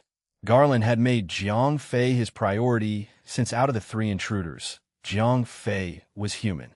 Killing a human was the greatest thing anyone in the realm could contribute. What the hell? Why the hell are you chasing me for? I'm just a tiny insect. Stop chasing me. Jiang Fei cried frantically when he noticed Garland himself had decided to come for him. He had even brought along the other primordials with him. "Insolent human, you shan't escape from my grasp. Stop resisting death. Surrender to its embrace," said Garland as he chased after Jiang Fei. Even though Garland was a massive stone golem, its steps could travel far, but Jiang Fei was too nimble for him. The other primordials that were with him did not dare to snatch their boss thunder by overtaking him. Just then, a loud cry of pain could be heard coming from where Maluya was. "Finally, my little girl is starting," said Jiang Fei with relief. He did not need to turn back to know that Maluya had started her cleansing ceremony. "Ark, what fire is this?" Cries after cries of agony were heard. So much so that Garland grew curious and finally stopped chasing after Jiang Fei. "Useless. How could you let a tiny girl destroy you?" said Garland with steam puffing from his stone-made nose. Maluya had killed 4 lower and intermediate celestials and injured 2 high celestials. That level of incompetence portrayed by his underlings had angered him. "Chase after him. Do not kill the human. I will personally kill him myself," said Garland before he turned back to deal with Maluya. Finally able to breathe normally, Jiang Fei ran slower to catch his breath. Even so, he dared not lower his guard, just yet since there were a total of 5 vicious-looking primordials chasing after him. It was then when Jiang Fei regretted his decision to run slower. When Garland finally gave up on Jiang Fei, the underlings had no need to worry to steal their boss thunder. In a flash, they increased their speed and managed to get as close as a hair length away from Jiang Fei. "Shai!" Jiang Fei screamed frantically as he ran madly. Unfortunately, the primordials were faster and effortlessly. They surrounded Jiang Fei from all corners. No way to escape. Time to fight. Jiang Fei thought to himself, an unsheathed soul cutter. These primordials that were surrounding him were all lower celestial, which meant that Jiang Fei could fight them on even grounds without the need to worry about level suppression system. Soul cutter, exclaimed the other primordials when they saw the sword hovering above Jiang Fei. Even materialized, Soul Cutter did not want to speak, the same reason why he did not want to speak to Guardian Lion, because of shame. The other primordials knew Soul Cutter as the realm of the Celestial was only so small and had only a handful of primordials to begin with. Sword form, Jiang Fei roared, unleashing the sword into an attack stance. Right now, Jiang Fei was on his own since Maluya and the Guardian Lion were preoccupied. If he wanted to prevent himself from being captured, he needed to fight off the 5 primordials. With Jiang Fei's hand movement, Soul Cutter split into 128 swords, gleaming with sharp edges as it flew around the air. Human, it is best for you to just surrender. Save the trouble for later, said one of the surrounding primordial. They were in a difficult position since Garland had ordered them to capture Jiang Fei. If Jiang Fei engaged them, it would most likely end up with death. Be it Jiang Fei or the primordials, death was inevitable. If Jiang Fei died during the fight, Garland would kill all of them. If the primordials died, Garland would still be able to chase after Jiang Fei and kill him. At the very least, Jiang Fei could still save effort and time. Or so they thought. If you're enjoying this story, don't forget to like the video and subscribe. It really helps this channel keep growing. Alright, let's continue. Chapter 1084 Gamble. Translator, Endless Fantasy Translation Editor. Endless Fantasy Translation Soul Cutter was ready and waiting. Before Jiang Fei engaged, he studied each and every primordial celestial to properly formulate his battle strategy. They were all lower celestials, but not every one of them was similar. Everyone had a different attack power and health points. The one that came in from behind was an assassin. He had a powerful attack power, but lacked endurance. He could dish out attacks, but unable to take a hit for a living. Even with that, he still had at least 500 million health points. One of the softest ones out there. The one that was facing Jiang Fei head-on was a regular fighter, brawler defender type. 2 billion health points. Both of his attack and magic defense was rather high. Killing him would be harder than the others. Jiang Fei thought for a bit before he tried to buy some time for himself to examine the others. He needed more time to find a perfect spot to start the fight. If I surrender, promise that I would not be harmed, said Jiang Fei. I promise that neither one of us would harm you. Only if you surrender to us, said the tank, delighted. If they were to fight, neither one of the primordial celestial were afraid of losing to Jiang Fei. He could run, but he could never truly escape. On the other hand, if Jiang Fei was accidentally killed during the fight, Garland would have their head squashed. Having Jiang Fei to surrender was the best outcome they could ask for. The tank was not the only one that had the same thought. They knew just how ruthless Garland could be. No one had dared to stand against him since he was the beloved child of Therazane, the Earth Mother.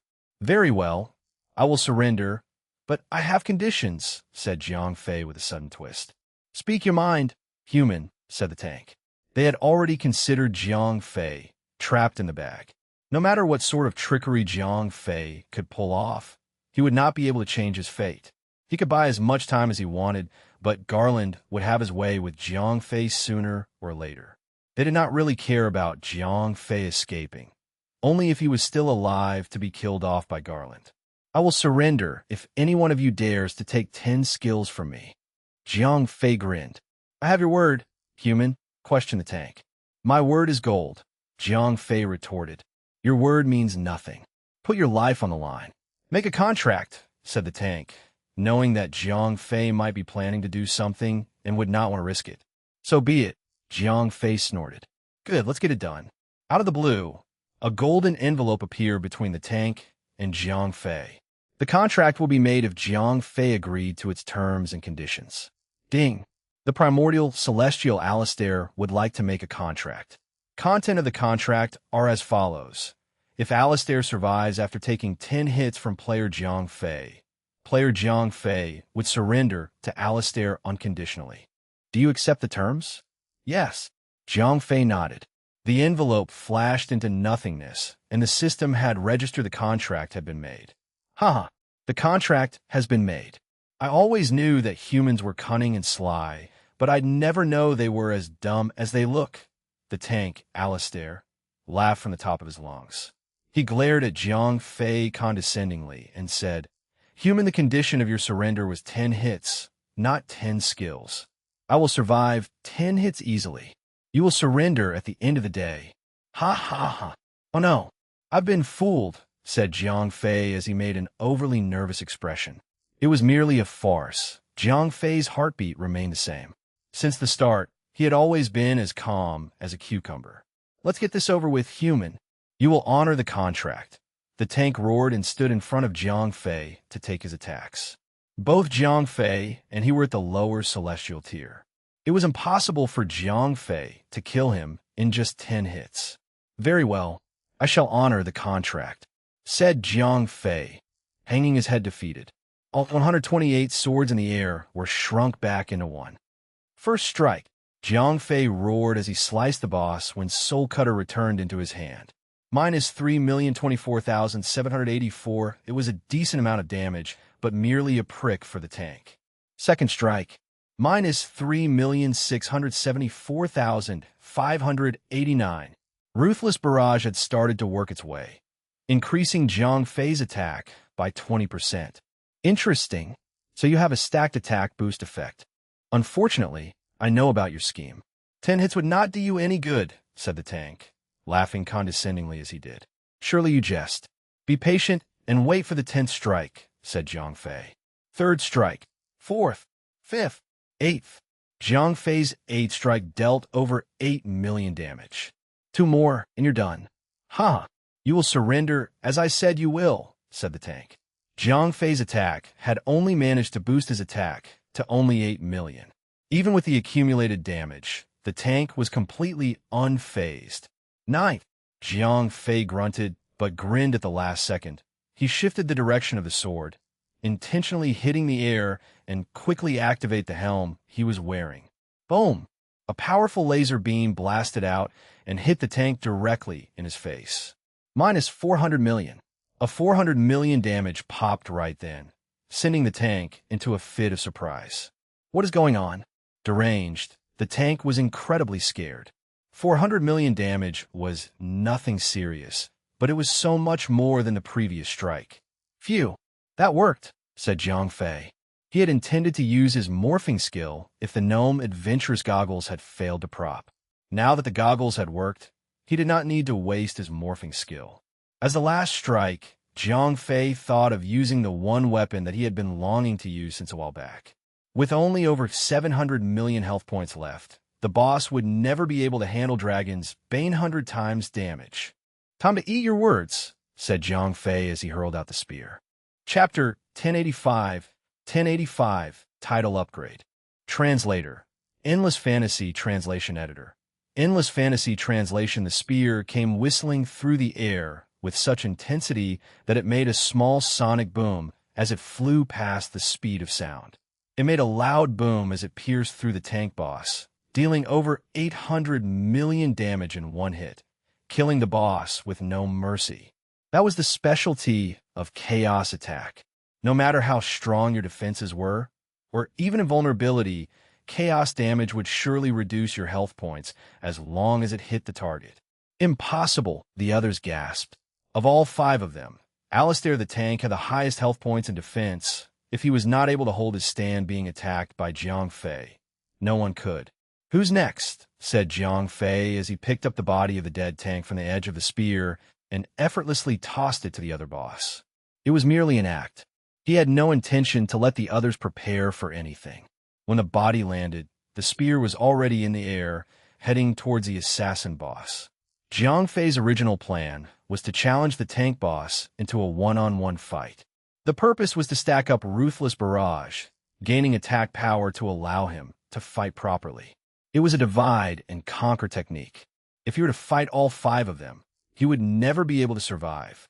His attack might be strong, but his health points and defense were nothing but a piece of toilet paper when compared to the boss's.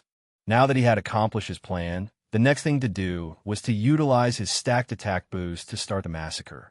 The assassin saw the incoming attack and responded just as quickly. He activated Shadow Walk, an assassin skill which granted an immediate speed boost and stealth. However, Dragon's Bane had a 100% accuracy effect. No matter how you evade, unless you could teleport instantly, Dragon's Bane would always find its target and pierce it. Minus 884,751,235. One hit was all it took to take out the assassin. After dealing with 2 primordial celestials, Jiang Fei did not plan to relax for a bit. The time for preemptive strikes was over once the second boss was killed.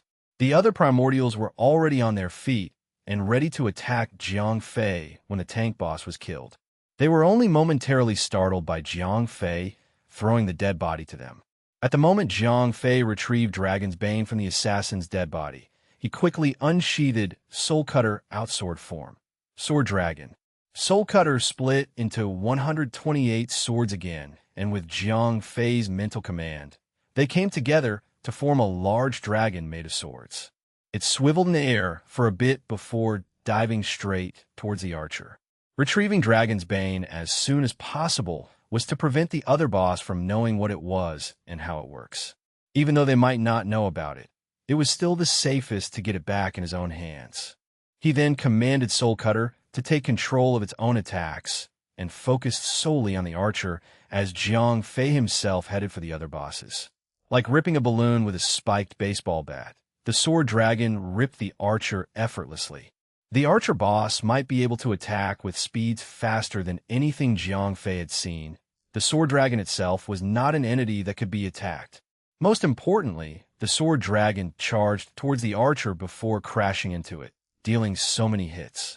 If the archer had no invulnerability skills, it would surely die. Minus 6,258,741. Minus 7,042,754. Jiang Fei's attack had reached devastating value because Ruthless Barrage had reached its maximum stack count. Jiang Fei's attack power was over 9 million then.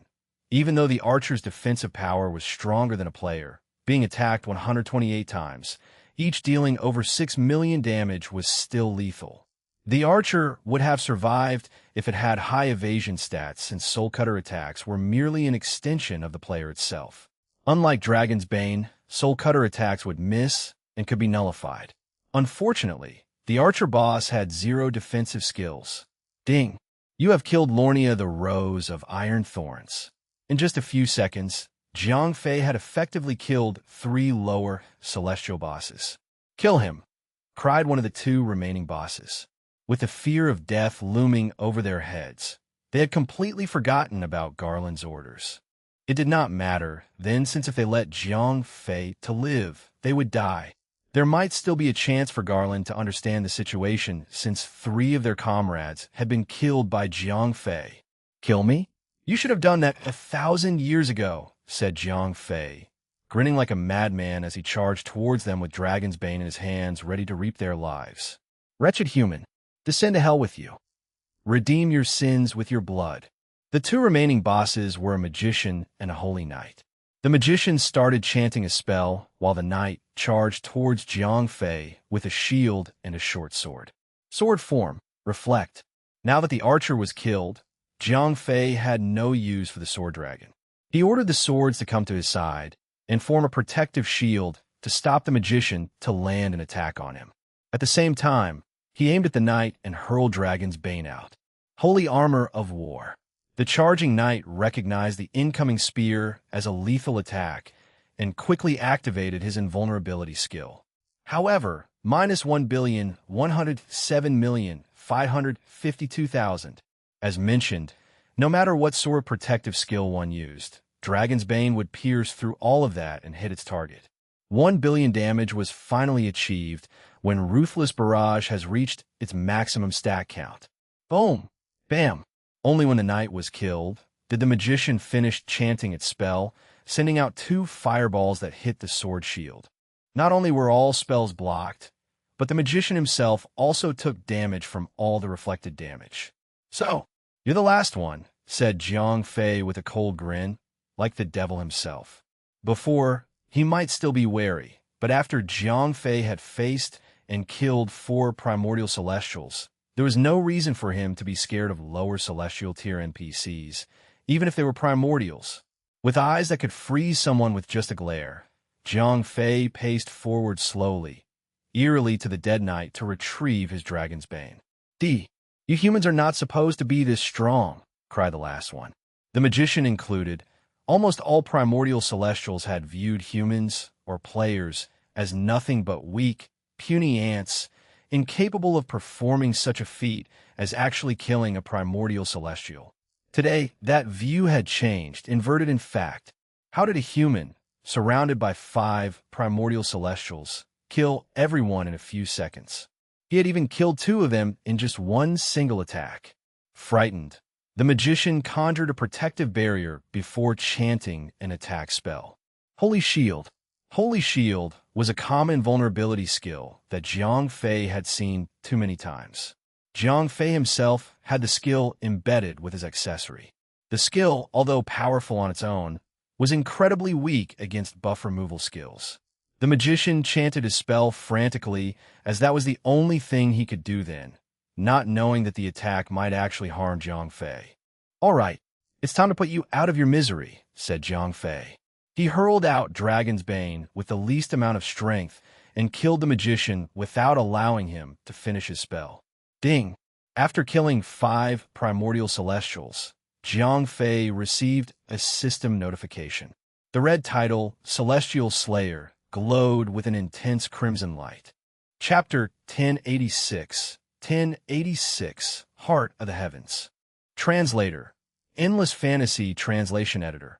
Endless Fantasy Translation, Celestial Slayer, the title that Jiang Fei first obtained when he had killed Solon the evil god.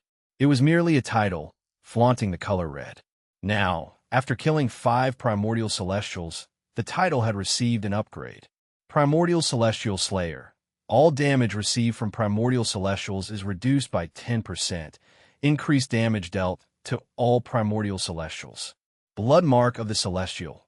6 note. When Blood Mark count hits 10, you will receive a new title. Anti-primordials, interesting. The bonus stats that came along with the title was not much, but it was still better than nothing. It was only useful against primordial celestials, which was still a bonus for Jiang Fei. It would have been better if its bonus attack and damage mitigation was applied to all instead of only primordial celestials. The battle had ended for Jiang Fei, and after he had retrieved Dragon's Bane from the corpse of the magician boss, he glanced at the other side. Maluya was just done killing the last of the intermediate celestial and was now dealing with Garland himself. The 10-headed guardian lion was not doing so well since the fight was between him and a few more primordial celestials. Warrant, the wolf primordial, was not alone when he was fighting with the guardian lion. Thus, the guardian lion was utterly suppressed. "Just how strong are the high celestials?"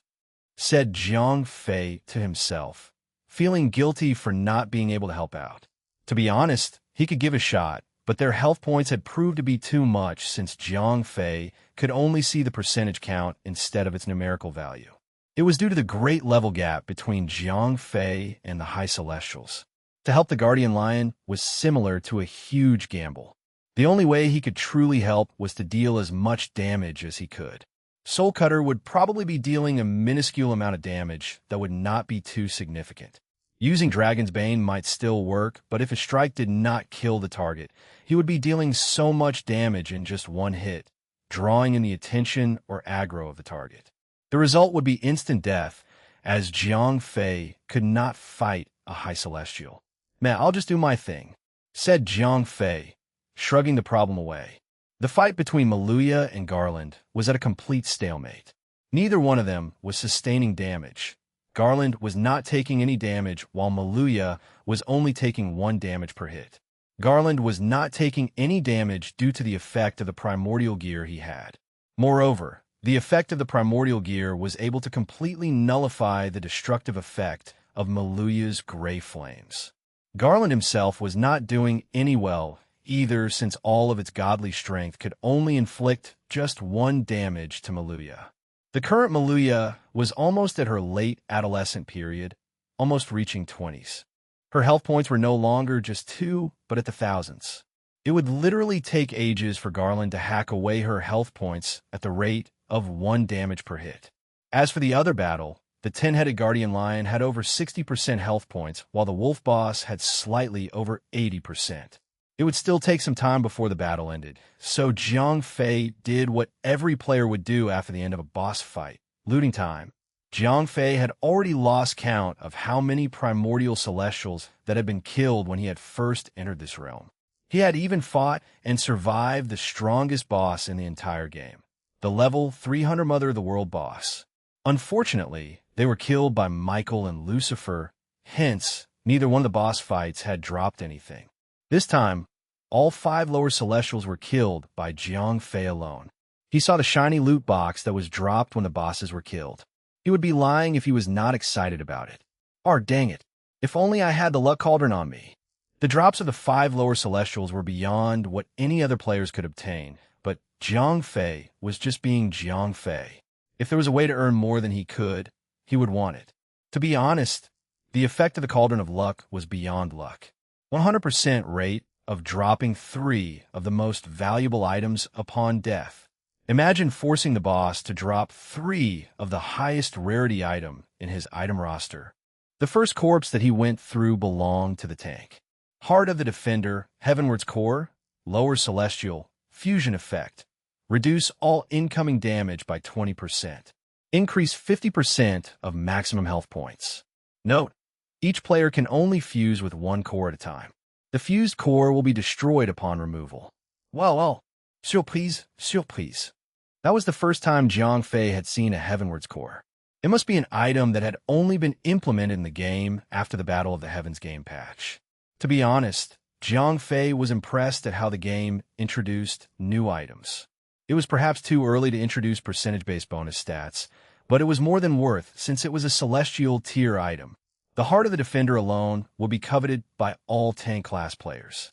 20% damage mitigation and 50% increased in health points was a buff that would make a tank almost invincible.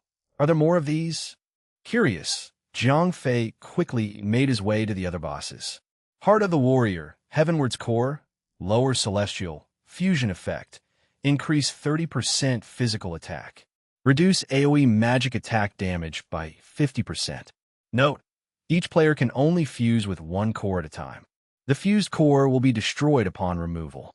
Heart of the Magician, Heavenward's Core, Lower Celestial, Fusion Effect. Increase 20% magic attack. Reduce 30% skill cooldown duration. Note: each player can only fuse with 1 core at a time. The fused core will be destroyed upon removal. Heart of the Sniper, Heavenward's Core, Lower Celestial, Fusion Effect. Increase 20% physical attack. Reduce disabling effect time inflicted on you by 50%. Note: each player can only fuse with 1 core at a time. The fused core will be destroyed upon removal. Heart of the Assassin, Heavenward's Core, Lower Celestial, Fusion Effect. Increase 20% critical chance. Increase 50% critical damage dealt. Note: each player can only fuse with 1 core at a time. The fused core will be destroyed upon removal. All bosses dropped a Heavenward's Core based on their class. Only the Assassin boss had dropped an extra weapon. Culling Blade, Main Hand Dagger, Holy, Attack Power plus 10,240 critical chance, plus 50% critical damage, plus 500% equip. Upon attacking a target for 3 consecutive times, the 4th attack will have 100% critical rate. Equip. A critical hit will reduce 50% of the target's defense value. Equip. After 3 critical hits on the same target, gains Culling Effect. All attack inflicted on the same target will have Chaos attribute. Level requirement: 90. What the F asterisk CK? OP is F asterisk CK. Jiang Fei roared out in excitement after he was done examining the dagger. The dagger itself did not have powerful attack power for a level 90 dagger, but its effect was beyond godlike. The user would gain Chaos attribute only after 3 successful critical hits on a single target, as expected of a holy tier weapon. Chapter 1087 1087 Final Battle. Translator. Endless Fantasy Translation Editor. Endless Fantasy Translation. Previously, when Zhang Fei's level was still low, he had to rely on the powerful chaotic attack mode after his transformation to fight strong bosses. This time, Zhang Fei could defeat these 5 ancient gods all by himself because he had the Dragon's Bane with him. This weapon was especially lethal as it could deal special damage that completely ignored the enemy's defense. At the later stages of the game, invincibility skills were common among both high-end players and NPCs. Every player would have at least 1 or 2 pieces of equipment that had invincibility skills attached to them. After all, invincibility skills were amazing as they could prevent players from dying. Therefore, in the current era where invincibility and damage reduction skills were extremely common, it was especially important to have special attacks that could ignore the enemy's defense. It's a pity I can't wear it. I'll pass it to someone else when I get back, Zhang Fei muttered to himself. Although the culling blade had great attributes, he already had the soul cutter, so he could not equip this main hand dagger. After he kept the dagger, Zhang Fei also picked up the remaining items and placed them in his backpack. The 5 celestial bosses gave him 1 holy dagger and 5 hearts of the heavens. After Zhang Fei placed all the drops away, there was a change on the other battlefield next to him. The little lowly Maluya was still fighting with Garland. Both of them could not really damage each other, so the battle was pretty equal. However, the wolf boss was about to kill the 10-headed guardian lion. The 10-headed guardian lion was trying his best. However, the wolf boss was equal in strength and was accompanied by a group of little minions that encircled the guardian lion. So, the guardian lion gradually became weaker as the battle continued. At this time, there were bruises all over his, and it looked like he was close to death. Maluya, stop fighting the huge idiot. Your little lion is about to be killed. Zhang Fei noticed that the wolf boss still had more than 50% of his total health points, so he did not want to risk his life and join the battle. So, he could only ask Maluya for help. Huh? Who's bullying my little lion? Maluya immediately became anxious when she heard Zhang Fei. This little girl was quite protective. Even though she always bullied the 10-headed guardian lion, she would not allow anyone else to touch her little lion. You meanies, don't bully him. Maluya screamed, then directly ditched Garland and charged at the wolf boss angrily. Damn, I'm your opponent. Garland had to stop Maluya from helping the 10-headed guardian lion, but Maluya's defense was way too godly. If the little lowly did not want to fight with him, there was nothing he could do. Master! This was the first time the 10-headed guardian lion called out to his master so heartily. When he saw that Maluya was coming over, his tears were about to flow. Although he was always bullied by the little lowly, at that moment, Maluya was definitely the loveliest person in the entire world to him. All of you go away. Don't bully my little lion. Maluya screamed at the ancient gods who surrounded the 10-headed guardian lion. Kill! Kill that traitor! The wolf boss completely ignored the little lowly. The guardian lion was already close to dying. They had to kill him now. How could a girl that popped out of nowhere stop a group of ancient gods with just a few words? Oof. I'm angry now. Seeing that the ancient gods were actually ignoring her, Maluya lost her temper. Burn you! Maluya casually waved her small hands, and countless gray balls of flame flew toward the ancient gods, immediately igniting a few unlucky ones. Ah, damn! What kind of demonic flame is this? In a blink of an eye, all the ancient gods except the wolf boss were burned to ashes. Although the wolf boss fortunately survived the attack, he was now more heavily injured than the 10-headed guardian lion who was encircled previously. From Zhang Fei's perspective, the wolf boss probably only had 1% of his total health points left. Bastard! You actually killed all my men right in front of me. Garland had rushed over. Although he chased after Maluya quickly and had managed to enter the battlefield, Maluya's gray flames were too powerful. Those ancient gods were killed before they could even do anything. Ah! Maluya screamed and was once again trapped by Garland. The son of the earth, Garland, had figured out how to defeat Maluya.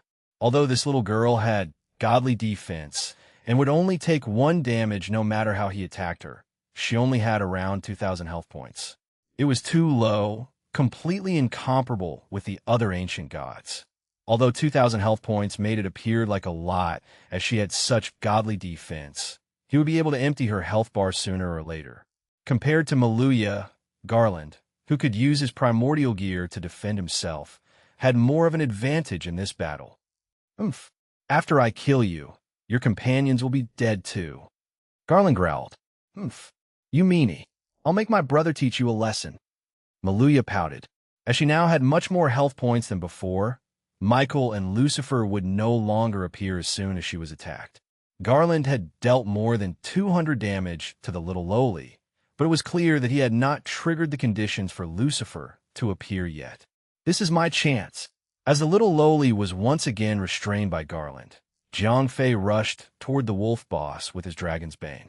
This pinnacle high celestial boss only had 1% of his total health points left, so Jiang Fei felt like it was now or never. Oomph. Did you have a lot of fun beating me up just now? Now it's time for you to die. Someone was 1 step ahead of Jiang Fei this time too. Seeing that the wolf boss was seriously injured, the 10-headed guardian lion that had been suppressed for a long time immediately charged toward him. F***CK. Let me deal the final blow. Jiang Fei roared, then rushed toward the wolf boss at full speed.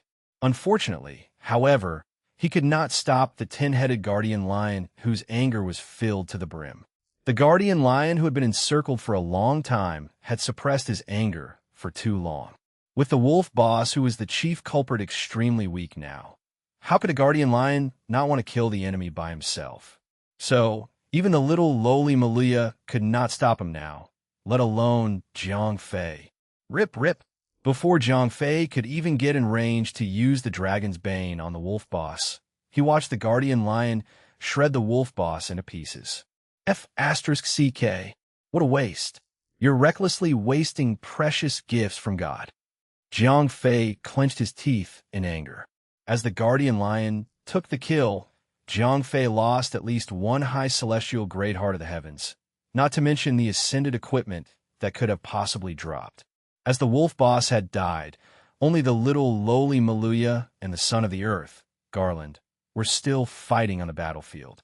Jiang Fei and the 10-headed guardian lion could not help her. Jiang Fei was way too weak, so he would instantly die if he went up to help. Also, the guardian lion was left with 2 little health points that if he went into the battlefield, Garland would probably trample him to death. Chapter 1088. 1088. Miscalculated. Translator. Endless Fantasy Translation Editor. Endless Fantasy Translation. As time went by, Maluya's health points reduced further. However, Jiang Fei, who was watching the battle, was not worried at all. It's about to fall to 50%.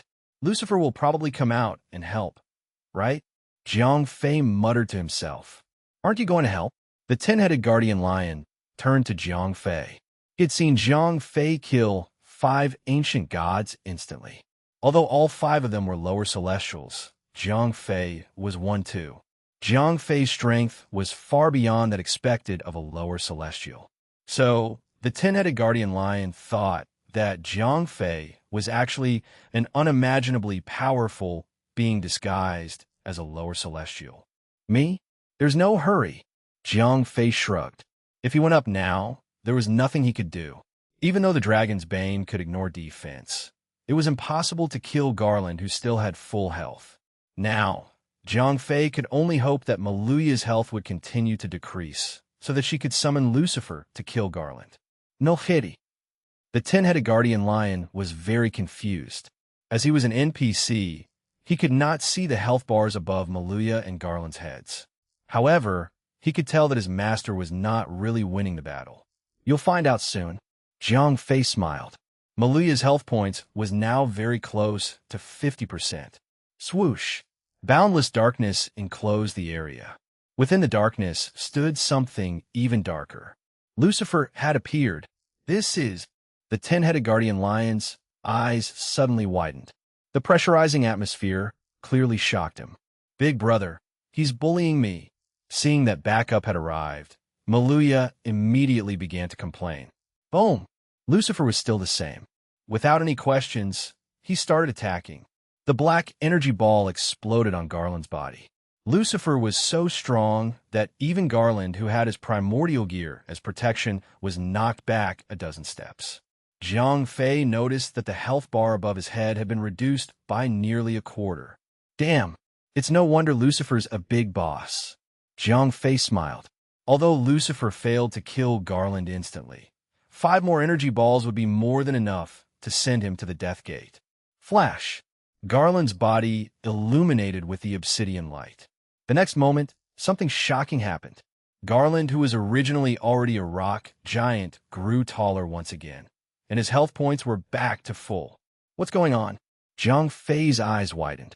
The primordial gear has been triggered. The 10-headed guardian lion's voice was shaking. Primordial gear? Where are the effects? Jiang Fei asked. I don't know. Everyone who has seen the effects of a primordial gear is dead, said the 10-headed guardian lion. Whoosh! Lucifer became serious. A mysterious circle appeared in front of him. The black energy ball was continuously strengthened in the circle until the energy ball reduced from the size of a basketball to the size of a shot-put metal ball. Swoosh! Lucifer fired the compressed energy ball out directly at the enlarged Garland. Boom! An explosion sent Garland flying. From Jiang Fei's perspective, it could be seen that Garland had suddenly lost half of his health points. Flash! Once again, Garland's body illuminated with obsidian light. This time, Garland grew even bigger. Even though his health points were not back to full, he recovered up to 80%. Moreover, his health points were regenerating quickly. Don't worry, just do it a few more times, and he'll be dead. Jiang Fei shouted. Obviously, the health points that Garland would gain back from each attack was not unlimited. As long as Lucifer's attacks kept exceeding this limit, Garland's health points would slowly reduce, and he would eventually die. However, after he gave his words of encouragement, Jiang Fei inadvertently glanced at Lucifer and his heart sank. After that last attack, the black fog around him had become way thinner. Obviously, that attack was supposed to be fatal, and it had consumed a lot of his energy. So, there was no way he could use it continuously. Boom! Sure enough, Lucifer did not summon the strengthening circle once again.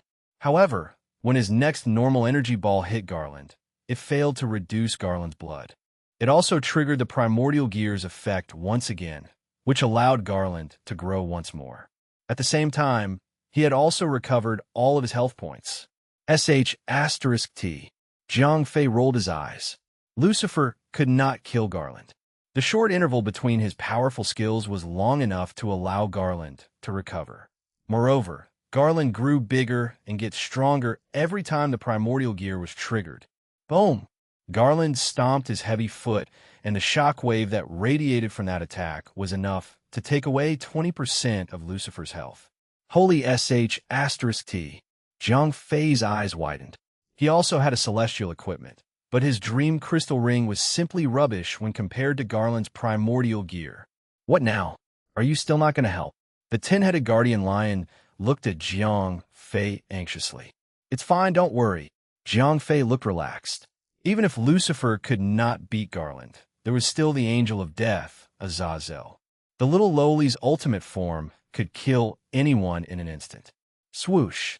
When Lucifer realized that he could not help the little lowly, he turned into black light and returned to Maluya's body. Maluya was also very surprised. In her heart, her big brother Lucifer was invincible. She never expected him to ever lose a match to someone else. Boom, boom, boom. The reinforced Garland continued to attack Maluya. However, due to the effects of Maluya's strength, the little lowly still only took 1 damage from each attack. After about 20 minutes, the little lowly's health points finally dropped to 20%. Swoosh! A holy light flashed, and Michael appeared. Why do I have a bad feeling? Jiang Fei muttered to himself. What? The ten-headed guardian lion looked at Jiang Fei, confused. Swoosh! Michael waved her hand after she appeared. A holy light shone down, and the little lowly's health was back to full. F***CK. Why didn't I think of this? Jiang Fei was going mad. Originally, he planned to wait for Maluya's ultimate form to appear and kill Garland. He did not expect such a thing to happen. It was impossible when a super healer like Michael was paired with the effects of Maluya's strength. Even if people who were way stronger than Garland came, they would not be able to force the Angel of Death out, let alone Garland himself. The battle was once again in a stalemate. The little lowly Maluya could not damage Garland. On the other hand, after Garland spent so much effort trying to reduce Maluya's health points, her health was now back to full thanks to Michael. After several stalemates, Garland tried to kill the healer first. However, Michael had too many defensive skills. She had a variety of dodging and invincibility skills. So, even if Garland managed to hit her once occasionally, she would heal herself back to full health the very next second. It was harder for Garland to kill her than to go to heaven. Chapter 1089, All Mine. Translator, Endless Fantasy Translation Editor. Endless Fantasy Translation, according to Jiang Fei's previous plan, he just had to wait for the little lowly's ultimate form to appear and kill Garland. Now, however, it seemed like his plan was not going to work. With Michael present on the battlefield, the little lowly's health points would never be emptied. F***CK. What now? Jiang Fei frowned.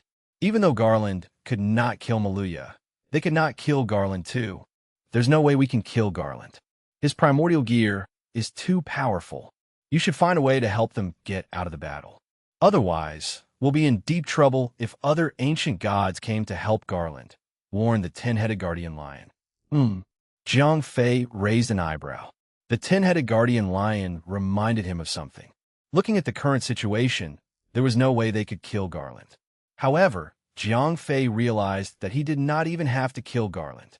Jiang Fei came here for a very simple reason, to destroy the altar. As for Garland, of course, it would be best if they could kill him. If they could not, it did not really matter at all.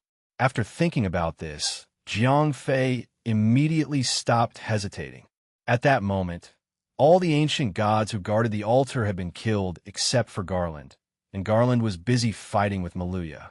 So, if Jiang Fei secretly climbed the altar, no one would notice at all. Go take cover somewhere further. Your job here is done. Jiang Fei smiled at the ten-headed guardian lion, then quietly set off. He crept behind Garland to get out of Garland's sight, then ran toward the altar. Garland was fully focused on the little lowly Maluya and the holy light angel Michael. He was not bothered about a small fry like Jiang Fei. So, even though Jiang Fei was quietly rushing toward the altar, this did not catch his attention. A few minutes later, Jiang Fei climbed up the altar without any hindrance. Strange energy surrounded the middle of the altar, so Jiang Fei was unable to get close. This energy was probably the energy that the cultists collected from the overworld. If the altar was maintained for long enough, these energies would be enough to open the portal that connected the ancient celestial realm and the overworld. Come on, I can go home after I finish this quest. Jiang Fei took the ginseng fruit out of his backpack. The ginseng fruit melted in his mouth, and his level soared to 110. Swoosh! Jiang Fei's level had exceeded the lower celestial level range. As he had advanced to an intermediate celestial, this immediately summoned intermediate celestial tier thunder. The next moment, the originally clear sky was shrouded in thunderclouds that formed very quickly. In a blink of an eye, they almost touched the top of Jiang Fei's head. Damn! When did this abominable human climb the altar? Garland finally noticed that Jiang Fei was on the altar. Big brother, you're awesome. Maluya still cheered for Jiang Fei, even though she did not know what was happening. Damned human being! It was obvious how important the central altar was to the primordial celestials. This was the only way for them to invade the overworld. So, when Garland saw that Jiang Fei had ascended the altar, he immediately let go of Maluya and rushed toward Jiang Fei. "Big brother, it's dangerous. Let me help you," Maluya screamed. However, before she could set off on her rescue journey, she was stopped by Michael. Even though Michael and Lucifer had never ever said anything, this older sister was definitely way more clear-headed than Garland. The thunderclouds in the sky were ready, and the thunderstorm was about to come. If they rushed into the thunderstorm area at this time, it would be equivalent to suicide. Since ancient times, only two kinds of creatures have managed to survive the lightning strikes during a celestial's ascension. The first kinds of creatures were the people going through ascension. These people were just like challengers to be tested, so the lightning itself would not be too powerful. As long as their strength was up to standard, they would be able to survive the lightning strikes. The second kind of creature was the mother of the world that appeared not long ago.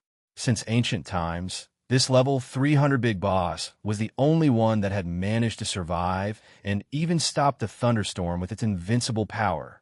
Additionally, anyone else that broke into one's ascension thunderstorm would be identified by the thunder as a provocateur. In such situations, the thunder would automatically increase its strength according to the provocateur's strength and eventually kill them. Precisely because she knew how powerful the thunder was, Michael immediately stopped Maluya when she saw that the little lowly was about to rush into the minefield. The little lowly was fortunately stopped by Michael, but Garland did not have such good luck. He was worried that Jiang Fei would destroy the altar, so he did not think straight. He did not realize that he had broken into a minefield. Buzz. The first lightning struck Jiang Fei. As he was the one going through ascension, Jiang Fei definitely had to take the first hit. Minus 18,520. Jiang Fei was only accepting the thunder's test, so the thunder did not deal too much damage to him. Boom! However, when the second lightning struck, Jiang Fei was no longer the target. Obviously, the pinnacle high celestial, Garland, who was more than 10 meters tall at this time, was the next target. No matter from which angle, he was the perfect lightning rod. -1. As the strength of the thunder was still at the level of Jiang Fei's test, it could not break through Garland's defense. Precisely because of this, the thunder was angered. Swoosh! A golden light flashed, and the intermediate celestial level, thunder, rose to the level of a high celestial. Boom! -1.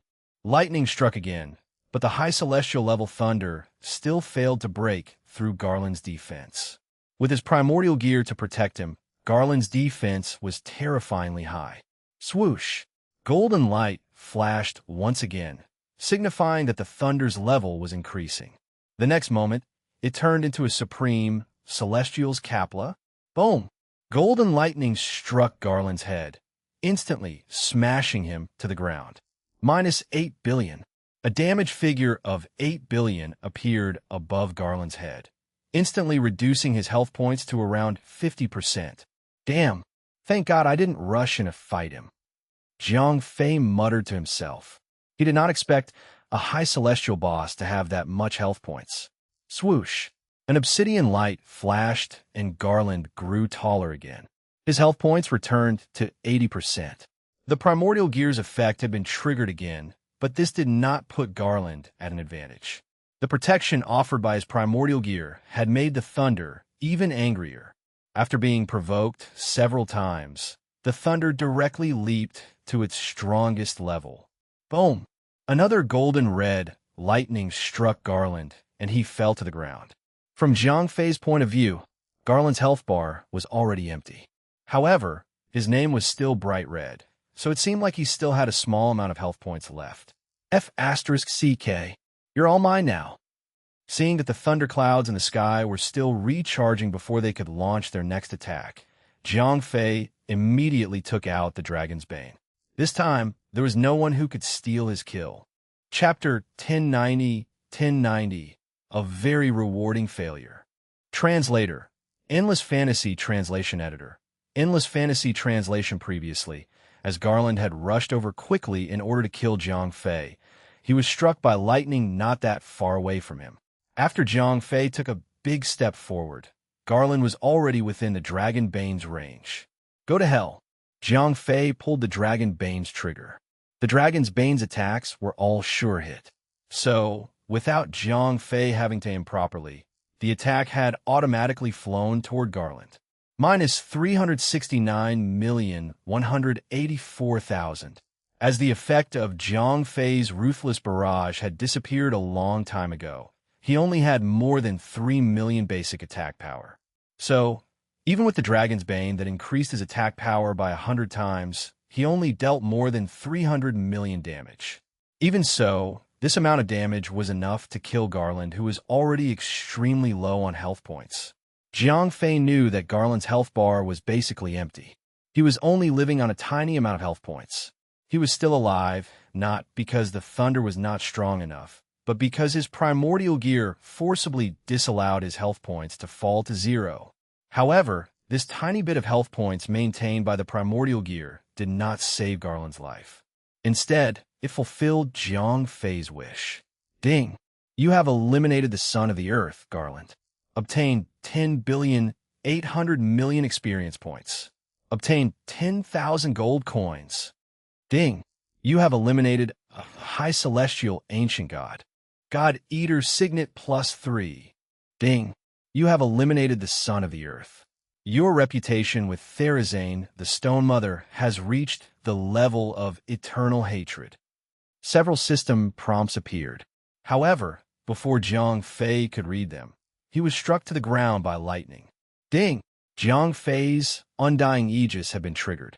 His Celestial's Kapla was already at the strongest level. Since ancient times, the rule has been that it would only keep increasing in level and would never decrease. So, even though Garland was dead, this thunder would not return to its previous level of strength when it was testing Jiang Fei. F***CK. Jiang Fei cursed and immediately activated his shadow barrier. Invincibility skills, such as Divine Shield, were ineffective against the lightning strikes. Only the Holy Grade Shadow Armor could provide Jiang Fei with 3 chances to block the attacks. I gotta hurry up and clean the battlefield. Jiang Fei clearly knew what he was supposed to do. Before he even climbed the altar, he knew that there was no hope of a successful ascension. His ascension to an intermediate celestial was bound to fail. The only difference was how profitable this failure could be. Originally, Jiang Fei thought this failure would only allow him to complete his quest, at best. However, Jiang Fei never imagined that the Son of the Earth would actually rush forward and get himself killed. Seeing that the thunderclouds in the sky had begun to prepare for its next attack again, Jiang Fei did not dare to waste any time. He immediately ran to Garland's body and opened it. Swoosh! A golden dragon ascended into the sky. This was a special effect that accompanied only celestial equipments. As expected, awesome, Jiang Fei was ecstatic. As holy grade items would surely drop upon death, Jiang Fei guessed that the primordial gear in Garland's hands would also drop upon his death. Even though he expected it, he was still surprised when he saw the primordial gear for real. Radiant of the Umbral Daystone, Plate Armor Equipment Set, Celestial, Physical Defense plus 100,000 Magic Defense, plus 100,000 Strength, plus 20,000 Vitality, plus 40,000 Equipment. You have obtained the skill, Son of the Earth. Equipment. Every time you take damage that is greater than 10% of your total health points, you obtain the Earthen's Growth effect. Equipment. Retain a small amount of health points when you are fatally injured. The effect of Earthen's Growth cannot be triggered within 5 seconds after this effect is triggered. Son of the Earth. When your feet are on the ground, your strength is increased by 20%, your vitality is increased by 40%, and you recover 5% of your total health points every second. Earthen's Growth immediately restores 30% of your total health points, increases your strength by 5%, and your vitality by 10%. Equipment requirement. Heart of the Earth. Holy **T. This is super godly. Jiang Fei's eyes sparkled after he looked at the radiant of the Umbral Daystone. Compared to this celestial equipment set, his dream crystal ring was simply rubbish. But what the hell is a Heart of the Earth? Jiang Fei frowned, even though he was happy. He needed this Heart of the Earth to equip this celestial equipment set. However, Jiang Fei's doubts went away quickly, because the second item he took out of Garland's body was the Heart of the Earth. Heart of the Earth, Heart of the Heavens, High Celestial, Fusion Effect. Increase your strength by 50% and vitality by 80%. When your feet are on the ground, your attributes are doubled. Note, each player can only fuse one core. The fused core can be removed, but the core will be destroyed after removal. Awesome! Jiang Fei grinned. Fortunately, he did not fuse the other Heart of the Heavens yet. Otherwise, they would go to waste if he fused this Heart of the Earth now. Boom! Just as Jiang Fei picked the two items up, lightning struck again, and he instantly crashed to the ground. Although the shadow barrier shielded Jiang Fei from this attack, the thunder was reminding Jiang Fei, "Kid, it's not over yet. Come on, it's time to go home." Jiang Fei clearly knew that even if he fused the Heart of the Earth and equipped the Radiant of the Umbral Daystone, he still could not survive the thunderstorm. So, it would be a silly move to equip the equipment set now. If he died, celestial equipments were bound to drop. Fortunately, I have a safe. Jiang Fei smiled, then stuffed everything including the Heart of the Heavens, the Holy Grey Dagger, the celestial equipment set, and even the equipment he was wearing into the spatial ring. Boom! Another lightning struck, and Jiang Fei's shadow barrier was left with one last guard. "Maluya, I have to go. If you have the chance, come to the overworld and play with me there." At the last moment, Jiang Fei said goodbye to Maluya, who was in the distance. After all, during his time in the celestial realm, Maluya had helped him significantly. He could even say that he would not have been able to complete his quest without Maluya, let alone harvest so many good rewards. Boom! Another powerful lightning strike dealt away with Jiang Fei's last shadow barrier chance. "Big brother, are you leaving?" The little lowly's voice came from afar. I'm going home. Remember to come and play with me." As soon as he was done shouting, Jiang Fei was struck by lightning. Without the protection of his shadow barrier, his health points instantly fell to 0. Ding! You failed to survive and have failed to qualify as an intermediate celestial. Ding! You have died in a non-faction area, -1 level. After being killed by the thunder, Jiang Fei's level dropped to 109. When his ascension failed, he returned to being a lower celestial. Chapter 1091. 1091. God of Crafts Physique. Translator. Endless Fantasy Translation Editor. Endless Fantasy Translation. Although Jiang Fei had been killed by the thunder, he still saw the scene he wanted to before his soul was released. The thunderstorm did not stop after killing Jiang Fei. After the thunder lost its current target, it started to strike the altar. The strange energy that was originally gathered in the center of the altar was quickly dispelled. With the constant lightning strikes, the central altar, which was dozens of meters tall, was torn down. When Jiang Fei's soul was forcibly released, the central altar was basically left with only one pedestal. Buzz! A white light flashed, and Jiang Fei resurrected in the Demon Dragon Fortress. Phew! I've finally completed the quest. Jiang Fei let out a deep breath. This time, his journey to the celestial realm was filled with hardships, but he gained a lot from it. So, all of Jiang Fei's efforts had paid off. I'll go hand in the quest first. Jiang Fei did not look for his guild members. Instead, he directly used the Moonstar Orb. After teleporting to Heaven's realm, he quickly found Oyezi. "Master, I'm back." Jiang Fei walked into the palace where Oyezi worked. Did you complete the quest?" Oyezi was busy with some calculations at his table. He did not even lift his head to look at Jiang Fei. "Of course. Don't you know whose apprentice I am? Is there a quest that I can't complete?" Jiang Fei flattered him. "Okay, whatever, kid. Stop being so arrogant. Just take this and get out of here." Oyezi waved and threw a small parcel over. However, he still did not look up. It seemed like he was extremely busy. Ding. Quest. Pre-Quest of the Heavens completed. Ding. You have obtained the Cauldron of Intelligence. Ding.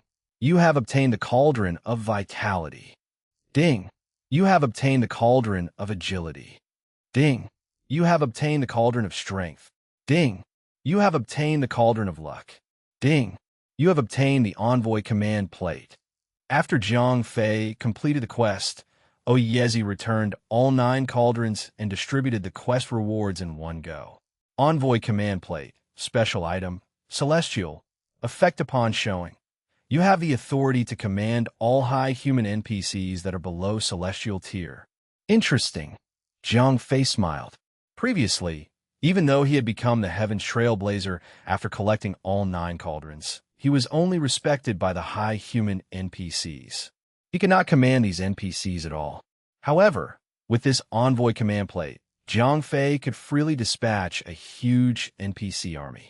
Although he still could not command the NPCs that were above celestial tier, this amount of authority was already very powerful.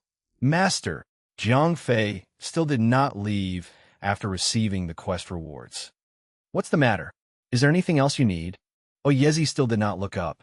He continued to write and draw at his table. Well, I've advanced to celestial tier.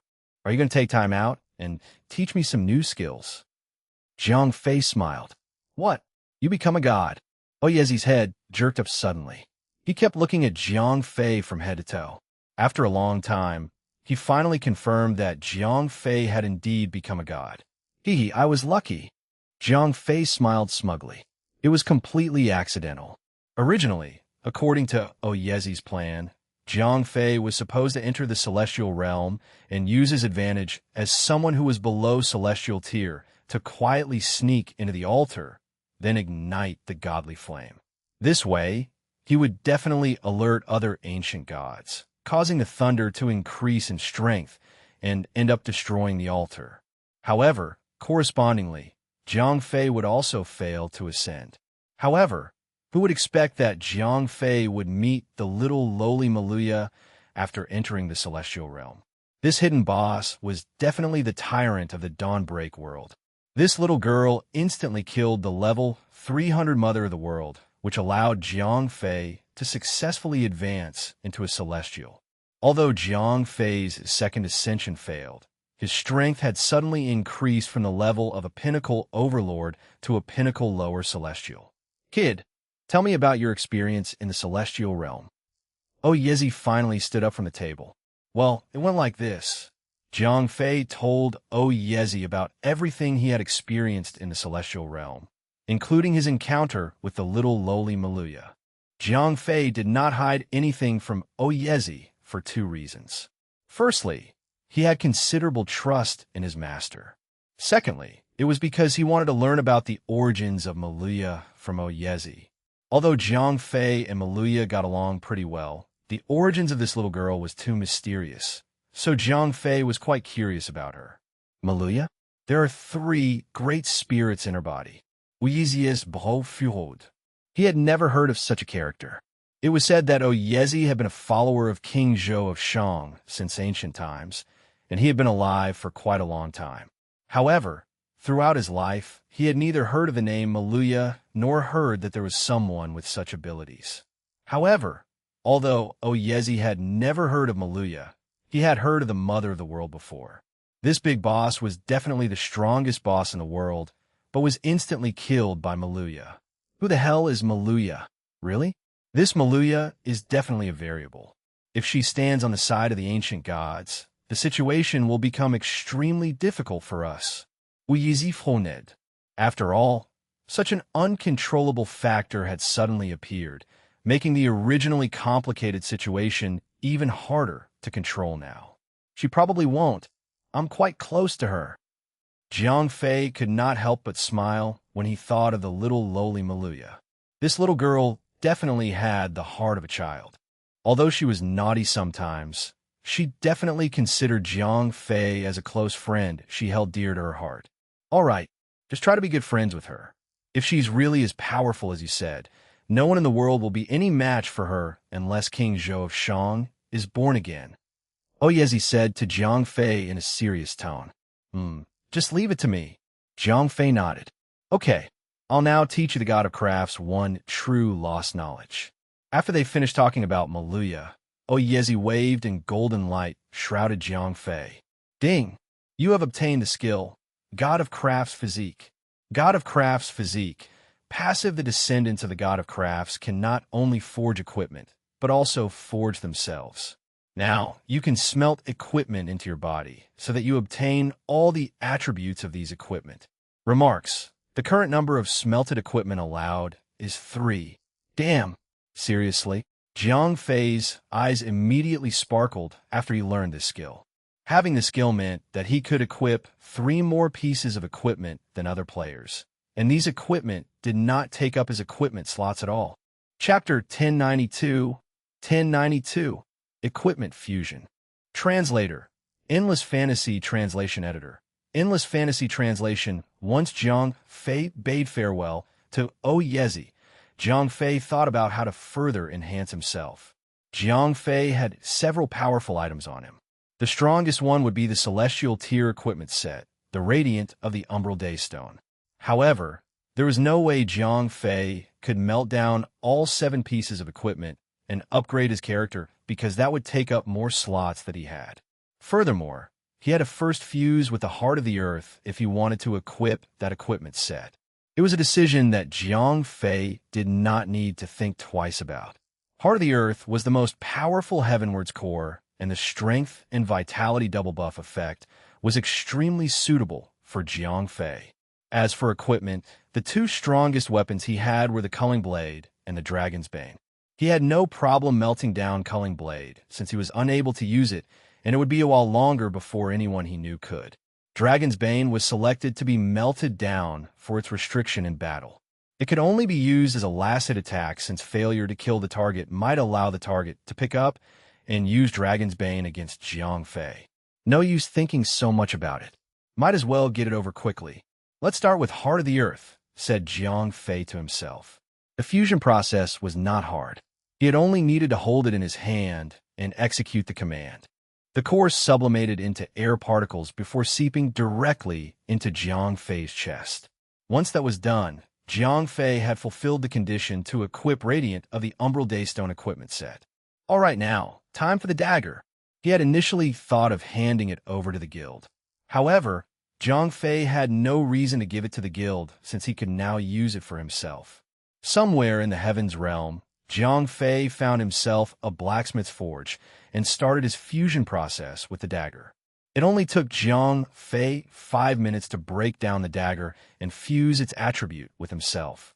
Your turn, said Jiang Fei, as he took out Dragon's Bane and placed it on the metal forge. Ding. You are about to destroy Dragon's Bane. Do you still wish to continue?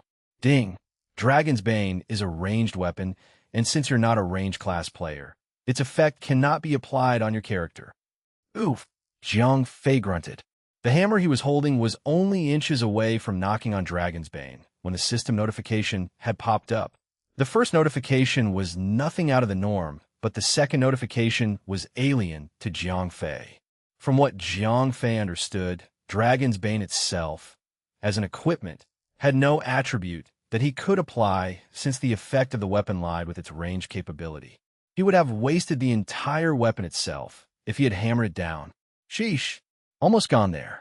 Although he could not break it down to fuse with himself, he could at least have the spear in his inventory and use it in the future. Since he could not use Dragon's Bane to upgrade himself, he tried to think of another item that he could use. Since he was already at the blacksmith's forge, he might as well finish the job.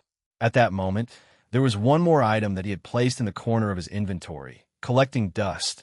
Abraham, the Destroyer of Kingdoms. Abraham was the sword that Jiang Fei had used for some time before he acquired Soul Cutter. Initially, Jiang Fei had wanted to return the sword to the demon race since the holy item brought nothing but trouble to those who wielded it. A sword that came from Ulysses. To be honest, Jiang Fei was already a lower celestial himself. With the 9 treasured cauldrons, Ulysses, the intermediate celestial, would not be a challenge to fight against. And since there was no reason to worry about Ulysses, Jiang Fei could use the sword for another something else. The sword itself might have been replaced with Soul Cutter, but that did not mean it was weak. In fact, the sword's attributes were great. Its 300% increase in attack power and other AoE attack boost was a package deal. As such, it was worth to have it destroyed. A few minutes after, Jiang Fei broke down Abraham, the Destroyer of Kingdoms, and fused it in one slot. There was one more slot for Jiang Fei to use, but there were no other good weapon that was worth breaking down just yet. Upgrade slots were limited, and Jiang Fei did not want to waste them on garbage effect. Once everything was done, Jiang Fei stood up, stretched up a little, and felt so much stronger that he could take on the world. Excited, Jiang Fei opened his character window and examined his properties. Player, Verger Glider Class, God of Crafts, Lower Celestial, Health Points, 28,108,992 attack power, 19,121,440 physical defense, 1,309,507 magic defense, 749,304 skills, Ruthless Barrage, Demon Rage, Lifesteal Demon Form, Angel of Revenge, Battle Form, Earth and Growth, Sword Form, Sword Burst, Blade Dragon, Reflect, River Flow Mountain Cutter. To be honest, Jiang Fei had not gone through his own character's attributes for quite some time. However, that did not matter, because no matter how strong he was before, he was much stronger now. Besides having almost double attribute bonus, his skill set had shown a massive improvement.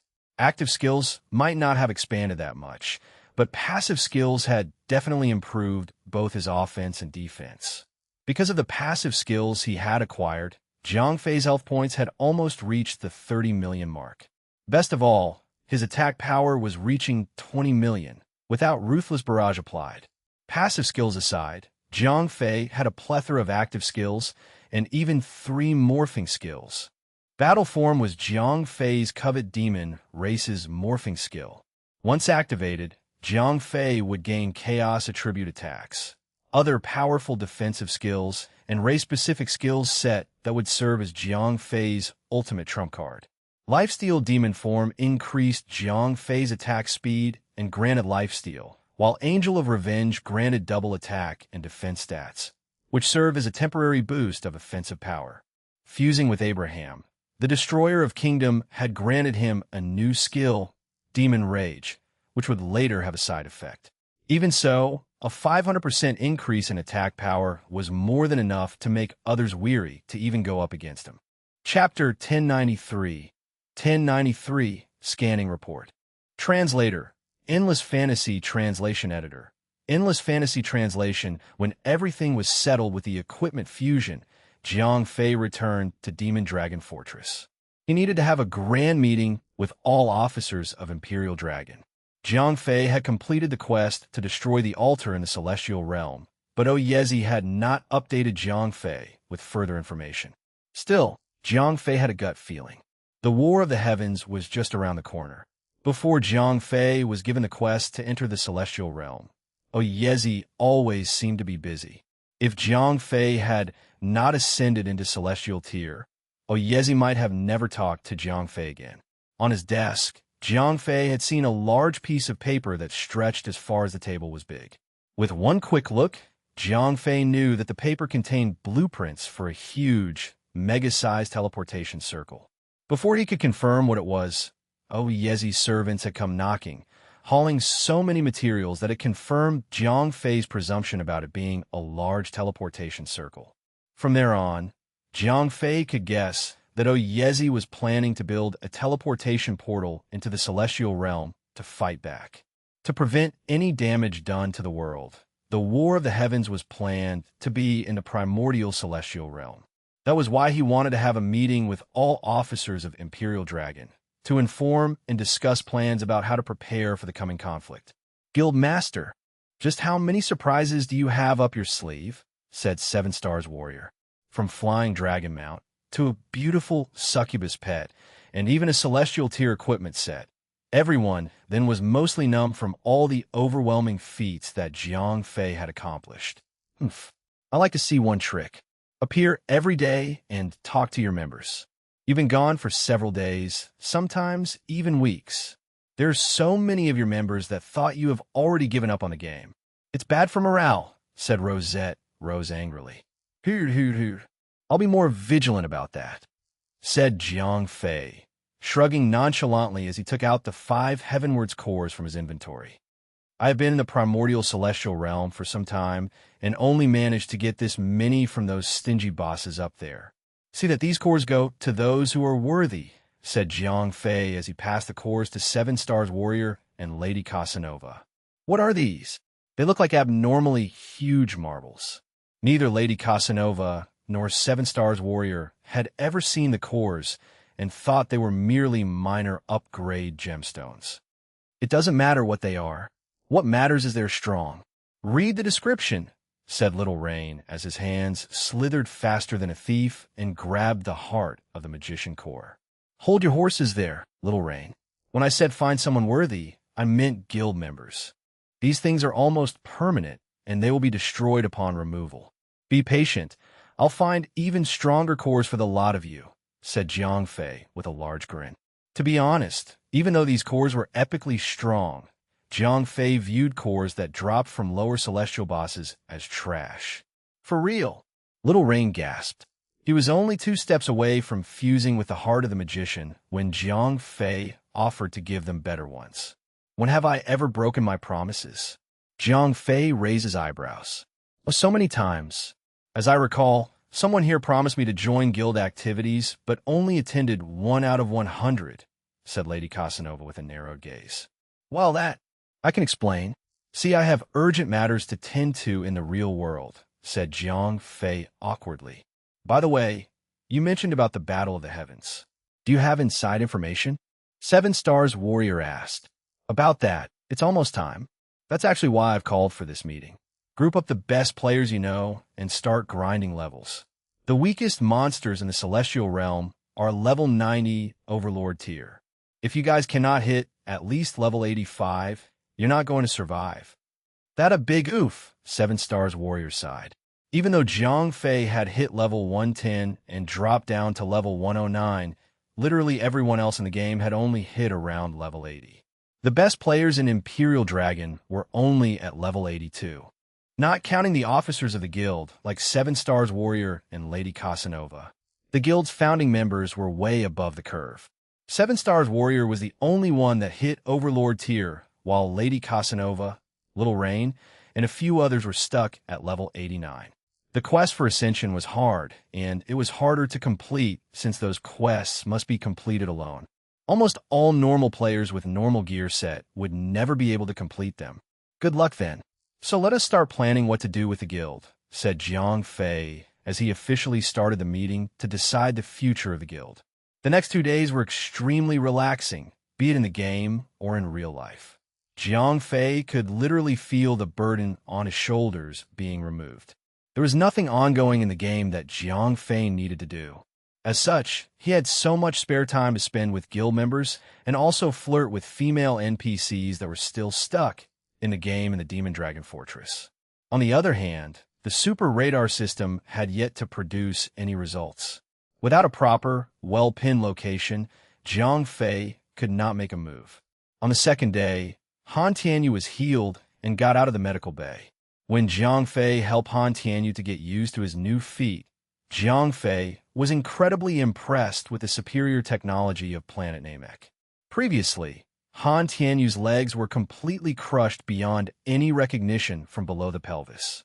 Now, he was like a new man. From the perspective of a metahuman, especially a martial artist, having new limbs was favorable but unproductive for them since losing their limbs was akin to robbing years of hard training. It would take the same number of years as they did before to train the strength of their new limbs. On the other hand, Han Tianyu was only a level 2 greenhorn. His new legs were 99% similar to the legs he had before. Now that Han Tianyu was all well and healthy, he quickly settled down and informed him about the ambush in China. Thanks for healing me. Right now, I need to find and hunt that F***er that betrayed me. He's going to get it real good when I get my hands on him, said Han Tianyu with the eyes of a killer. Han Tianyu was so certain that someone in his circle had betrayed him. So much so that he was willing to go all out to find out who it was. If it wasn't for the traitor, the military would never have found out about the Exodus, and Han Tianyu would not have lost his legs. Well, off you go then, said Jiang Fei. He did not really care about what Han Tianyu was going to do, only his well-being. To be honest, Jiang Fei did not really care about being betrayed. At his vantage point, strength mattered the most. All schemes and plots would be easily crushed by having the superior strength. 2 days later, nothing happened, at least for Jiang Fei. There was nothing to do in the game, but Jiang Fei could no longer sit still, as 0542 had only recently informed him about the completion of the radar scanning. Captain, here are the exact locations of several points of interest. I have highlighted them on the hologram. Please examine them and determine your next course of action. A miniature globe of the Earth was projected. The red dots, Jiang Fei asked, those are positions that emit the higher signal. They could be level 5 metahumans, high radioactive mineral deposits, or other events that could emit powerful energy. Where is the main engine room? Jiang Fei's voice increased in volume. He was excited for sure. Chapter 1094, Main Engine Room, finally. Translator, Endless Fantasy Translation Editor. Endless Fantasy Translation. I have located the main engine room. I have highlighted the location on the hologram. Finally. The globe spun around to position itself to have China face Jiang Fei. The red that represented the main engine room was highlighted brighter than the rest. In China, Jiang Fei gasped. It was hard to believe that the main engine room was located in China, and of all places, in the capital city. *T. Did the military get it before us? Jiang Fei asked. There was no proper explanation to how the main engine room ended up in China's capital city. There is no human activity detected around the main engine room. I have concluded that it has yet to be discovered. Good. Phew. Even though the main engine room was yet to be discovered by the military, Jiang Fei's appearance in the capital would alert them. Excavating such a prominent object could trigger them to take action against him, as the position of the crucial part of Braveheart was extremely close to one of the military bases. The gap between them was so close that it was safe to say that it was literally next door. If they had expanded their base just a little more, they would have struck gold. What about the core of life? Jiang Fei asked. The next most important thing was the core of life, as it was the most important piece in order to save Isabella. 0542 was quiet this time. It was odd for her to do that, since 0542's usual response was always straight to the point. The core of life could not be properly traced as its signal was being interfered. Not even the super radar system could detect its exact location. However, I'm sure that it is still within China, said 0542. China? Did the martial artists do this? Jiang Fei asked a rhetorical question. When Jiang Fei first encountered the core storage facility that was supposed to contain the core of life, he had only managed to find traces of blood instead of the core itself. Someone had broken into the facility, and it was likely to be metahumans' doing. Robots, androids, or even machine life forms would never leave a pool of blood. That's not right either. Chinese martial artists almost never get out of China. How could they be venturing into Africa to retrieve the core of life? Jiang Fei asked himself. It was certain that the intruder was a level 5 metahuman. And if it was the Chinese, no level 5 fighter would leave China and go all the way to Africa, all the way into the desert, and find the core storage facility. It seemed more likely that someone had purposely tried to search for it instead of accidentally stumbled across it. Arg, why is it so complicated? Jiang Fei roared as he scratched his head. He had just acquired extremely accurate information, but it raised more questions than answers. What about the unknowns? Did you find them? Do they have a base or something? Jiang Fei asked, recalling the mysterious force that was proving to be a competitor in collecting parts of Braveheart. I have detected multiple readings. They appear to be active in many places around the world. 0542 then turned the globe around, removing red dots that were not related to them and highlighting several more points which covered the entire globe. Almost all high radiation natural deposits of radioactive materials had their positions marked. Could they be farming radioactive materials? Jiang Fei had a monologue. They could be like Jiang Fei, using Planet Namex technology, and without the power supply from the main engine room. They had to resort to using nuclear energy. This point has the energy reading. It is likely that there are many of them concentrated in that position, said 0542, interrupting Jiang Fei's messy train of thought. In China, Jiang Fei felt nauseated. The more information he received, the more convoluted the entire situation became. There were just too many pieces of information that Jiang Fei could not piece together. F***ck it. I'll just roll with it. There were supposedly hidden secrets waiting to be unraveled, but Jiang Fei was just too lazy to put in more effort into thinking about it. First things first, he should get the main engine room. Ariel, have Bella ready to depart. We've got work to do, said Jiang Fei upon entering Ariel's room. All right, Ariel replied and flashed herself into Isabella's room to relay the message. Isabella had recovered and was in a better condition than before. Unfortunately, she still required constant feeding of Valium into her body. Thanks to the core of will, she did not need to worry about being corrupted by the power of Berserk. Darling, where are we going? Bella asked. To the capital of China. Ariel nodded and flashed both Jiang Fei and Isabella there. She had not been to the capital itself, only the massive secret underground base. So that was where she teleported them, to a place not far from the capital. As soon as they appeared, 0542 blared a warning. Detected XS scanning wave. We need to leave. Jiang Fei cried, carrying the two girls as arms before sprinting at full speed. XS scanning wave was Namex radar radio signal technology. It had powerful detection rate, but an extremely limited range. Within its effective range, not even 0542 could mask their presence. The technology was available to the military because of Jiang Fei's contribution. Jiang Fei reacted quickly, but he was not worried. XS wave was powerful and accurate, but its range was extremely small. All he had to do was move out of radar range. He was not surprised about the military having the technology or why they were using it in the first place. Ariel's presence then might have been the trigger for its activation. It was, after all, a secret underground base. When they were safe from being detected, a short burst of energy was emitted from the ring. What are you doing? Isabella asked when she noticed the oddity. I am scanning the surroundings, 0542 replied. I didn't ask you to, said Jiang Fei, raising an eyebrow. Retrieving the main engine room is crucial for your future development. I am doing everything I can to make sure you would successfully acquire the main engine room. Oh, since when were you able to think that way? Did you evolve? Jiang Fei asked. If that were true, Jiang Fei would not be surprised. It did happen to 0541, and it might have happened to 0542. However, 0542 had only recently been born into the world. To evolve in such a short time was unprecedented. Analyzing deep layer protocol. No faulty coding detected. 0542 quickly did a self-diagnosis when Jiang Fei suddenly asked the question. No need to go through that trouble. I for one would know if you have evolved, said Jiang Fei. For 0542 to resort to self-diagnosis. It explained that it had yet to achieve maturity as how 0541 did. Compared to 0541, 0542 like a few-month-old baby.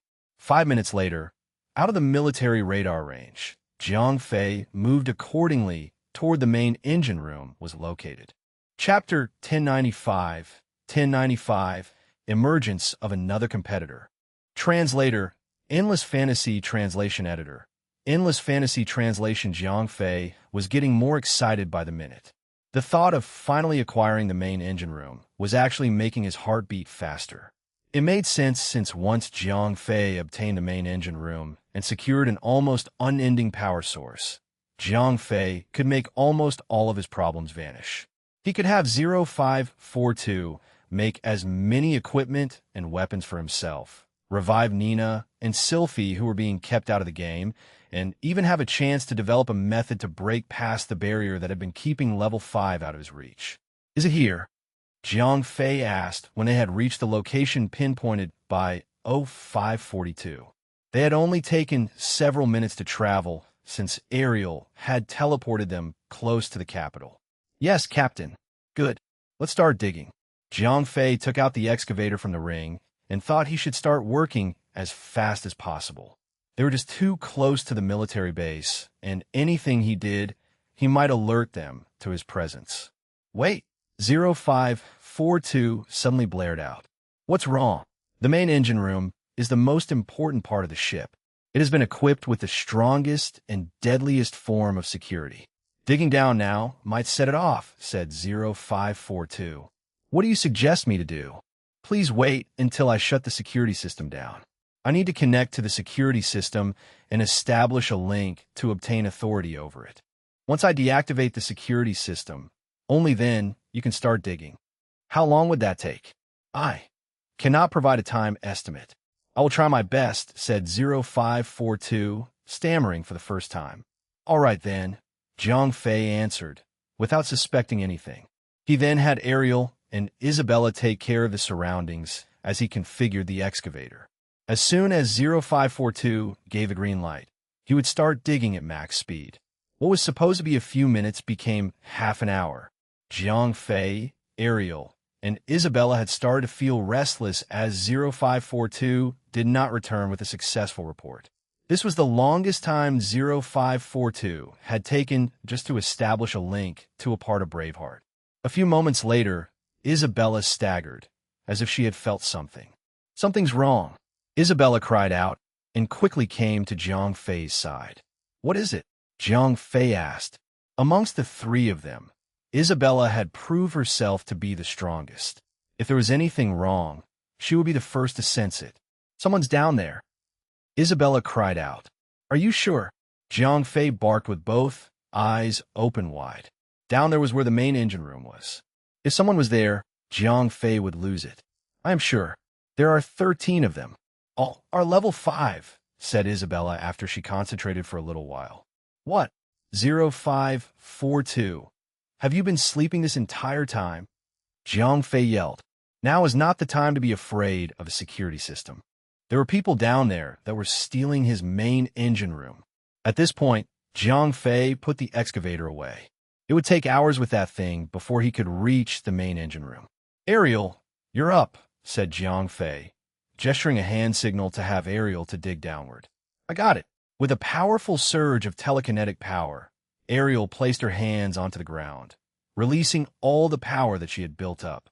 1 second later, the earth in front of her cracked open. She used her powers like an invisible claw to remove part of the earth. In just 1 second, she had dug 10 meters deep. Again, Zhang Fei nervously cried. Ariel's first attempt was merely to gauge the position of the main engine room. Now that she had firmly grasped the position of the main engine room, she placed both of her hands onto the ground, releasing more chunks of earth than before. We're set, said Ariel after a few seconds. Wait, Zhang Fei cried out as he grabbed Isabella's tiny hands. Can you do it? Is it safe for you? Zhang Fei asked, although the danger of losing the main engine room was looming over his head. Having Isabella to fight in his stead might end up hurting her instead. I'm Fina.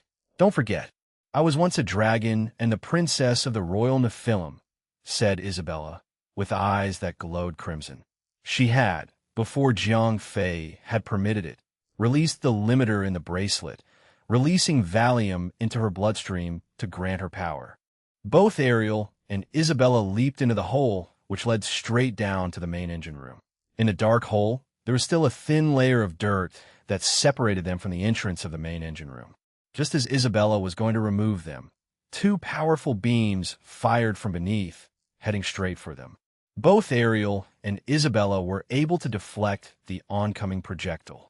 Isabella had merely slapped it away effortlessly, while Ariel had to muster all her powers just to put up a barrier strong enough to block the beam. Arg, they're strong, said Ariel.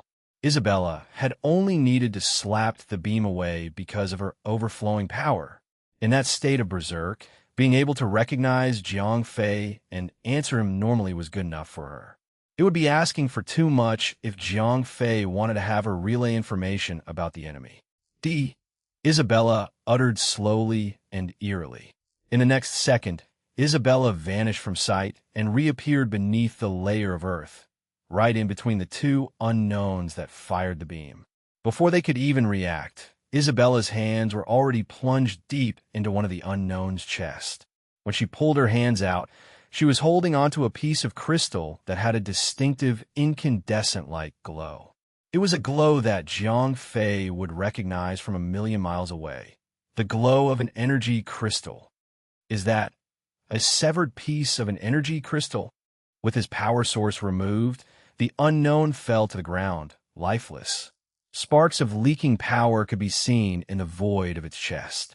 From that moment, Jiang Fei knew that these unknowns that he had seen just once were supreme androids. They were not the same androids that China's military had developed. Nothing of that sort. These androids were so advanced that it made those that the military had developed look like a child's toy. The second unknown responded slightly faster than the first one. Unfortunately, before the second unknown could pull the trigger of its weapon, Isabella flashed herself in front of it and used her powers to flatten it into a piece of A4 paper. Before the flattened unknown could hit the ground, it released a series of violent sparks, which triggered an explosion. Isabella cupped her hands, and the explosion that was literally happening in her face was extinguished like a candle. After dealing with the first two unknowns, Isabella proceeded forward, leaving Ariel and Jiang Fei to chase after her from behind. "I'd like to see the faces of those who dares to steal from me," Jiang Fei snarled. He had had it with the core of life, but when it came to the main engine room, the thing that he had been wanting to acquire since the start of this crazy journey to supremacy, he would kill anyone or anything that dared to come in his way. After the first two unknowns, the rest of the journey was uninterrupted. All three of them made their way deeper toward the entrance of the main engine room. Oddly enough, there weren't anyone stopping them there. It felt as if all those people had left the place. "Ariel, are they still here?" Jiang Fei asked. Isabella was incapable of processing information as Ariel could do to her state. It was already stressing her out having to suppress the urge to destroy everything and everyone. "They are still inside," said Ariel, pointing toward the entrance of the main engine room. Her tone was strange, as if she was taken aback. Chapter 1096. 1096, A Familiar Face. Translator. Endless Fantasy Translation Editor. Endless Fantasy Translation. Jiang Fei, Ariel, and the stoic Isabella paced across the empty halls of the main engine room. It took them quite some time to arrive at the final empty hall where the group of unknowns was waiting for him. There were 11 of them, all hidden under thick black cloaks that masked their appearance. Even so, the aura that they were giving off allowed even Jiang Fei to sense their nature. They gave off the same presence as the two unknowns earlier. Once they were within sight, Isabella vanished from Jiang Fei's side. In literally a fraction of a second later, Isabella appeared a few inches away from the group with a deafening bang sound. She was unable to move any further as there was an invisible barrier, blocking her from attacking the group of unknowns. One of them stood still while the other 10 started to configure two machines that seemed to be responsible for the creation of the barrier. Blocked and unable to move on, Isabella pummeled the barrier with her fists. Unfortunately, no matter how hard she punched, the barrier remained erected and sturdy. Isabella's attack began to grow stronger with every punch, so much so that her punches now created sonic booms.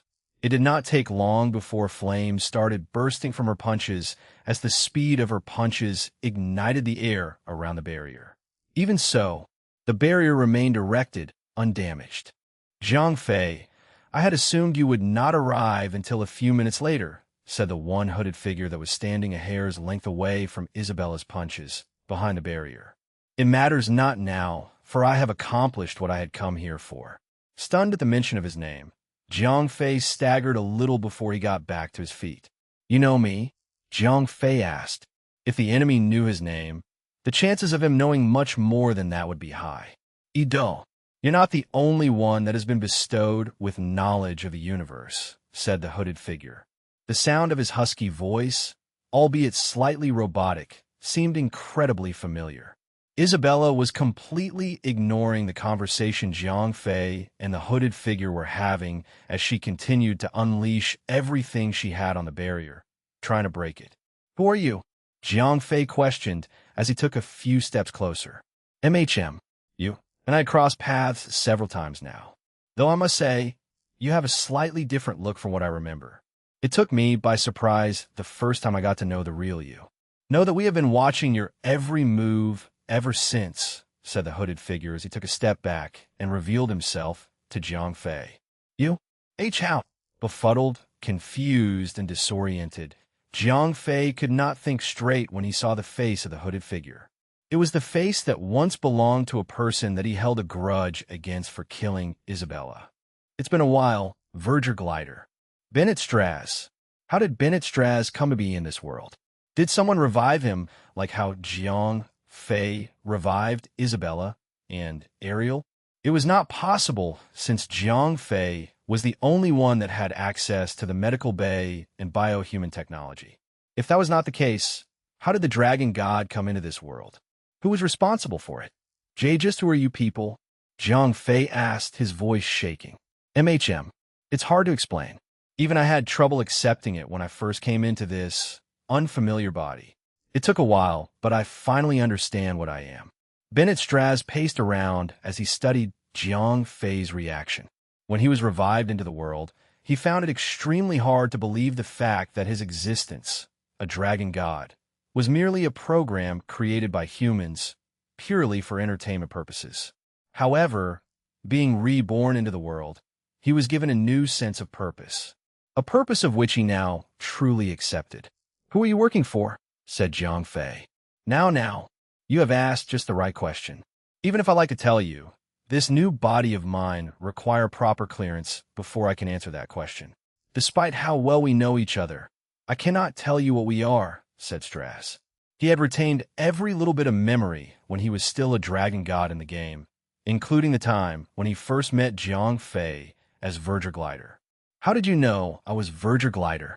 As I said, we have been watching you. All right, I heard enough. This ship is mine, and I will fight you for it, said Jiang Fei when he realized Straz was not giving him the information he wanted. Let's not be hasty.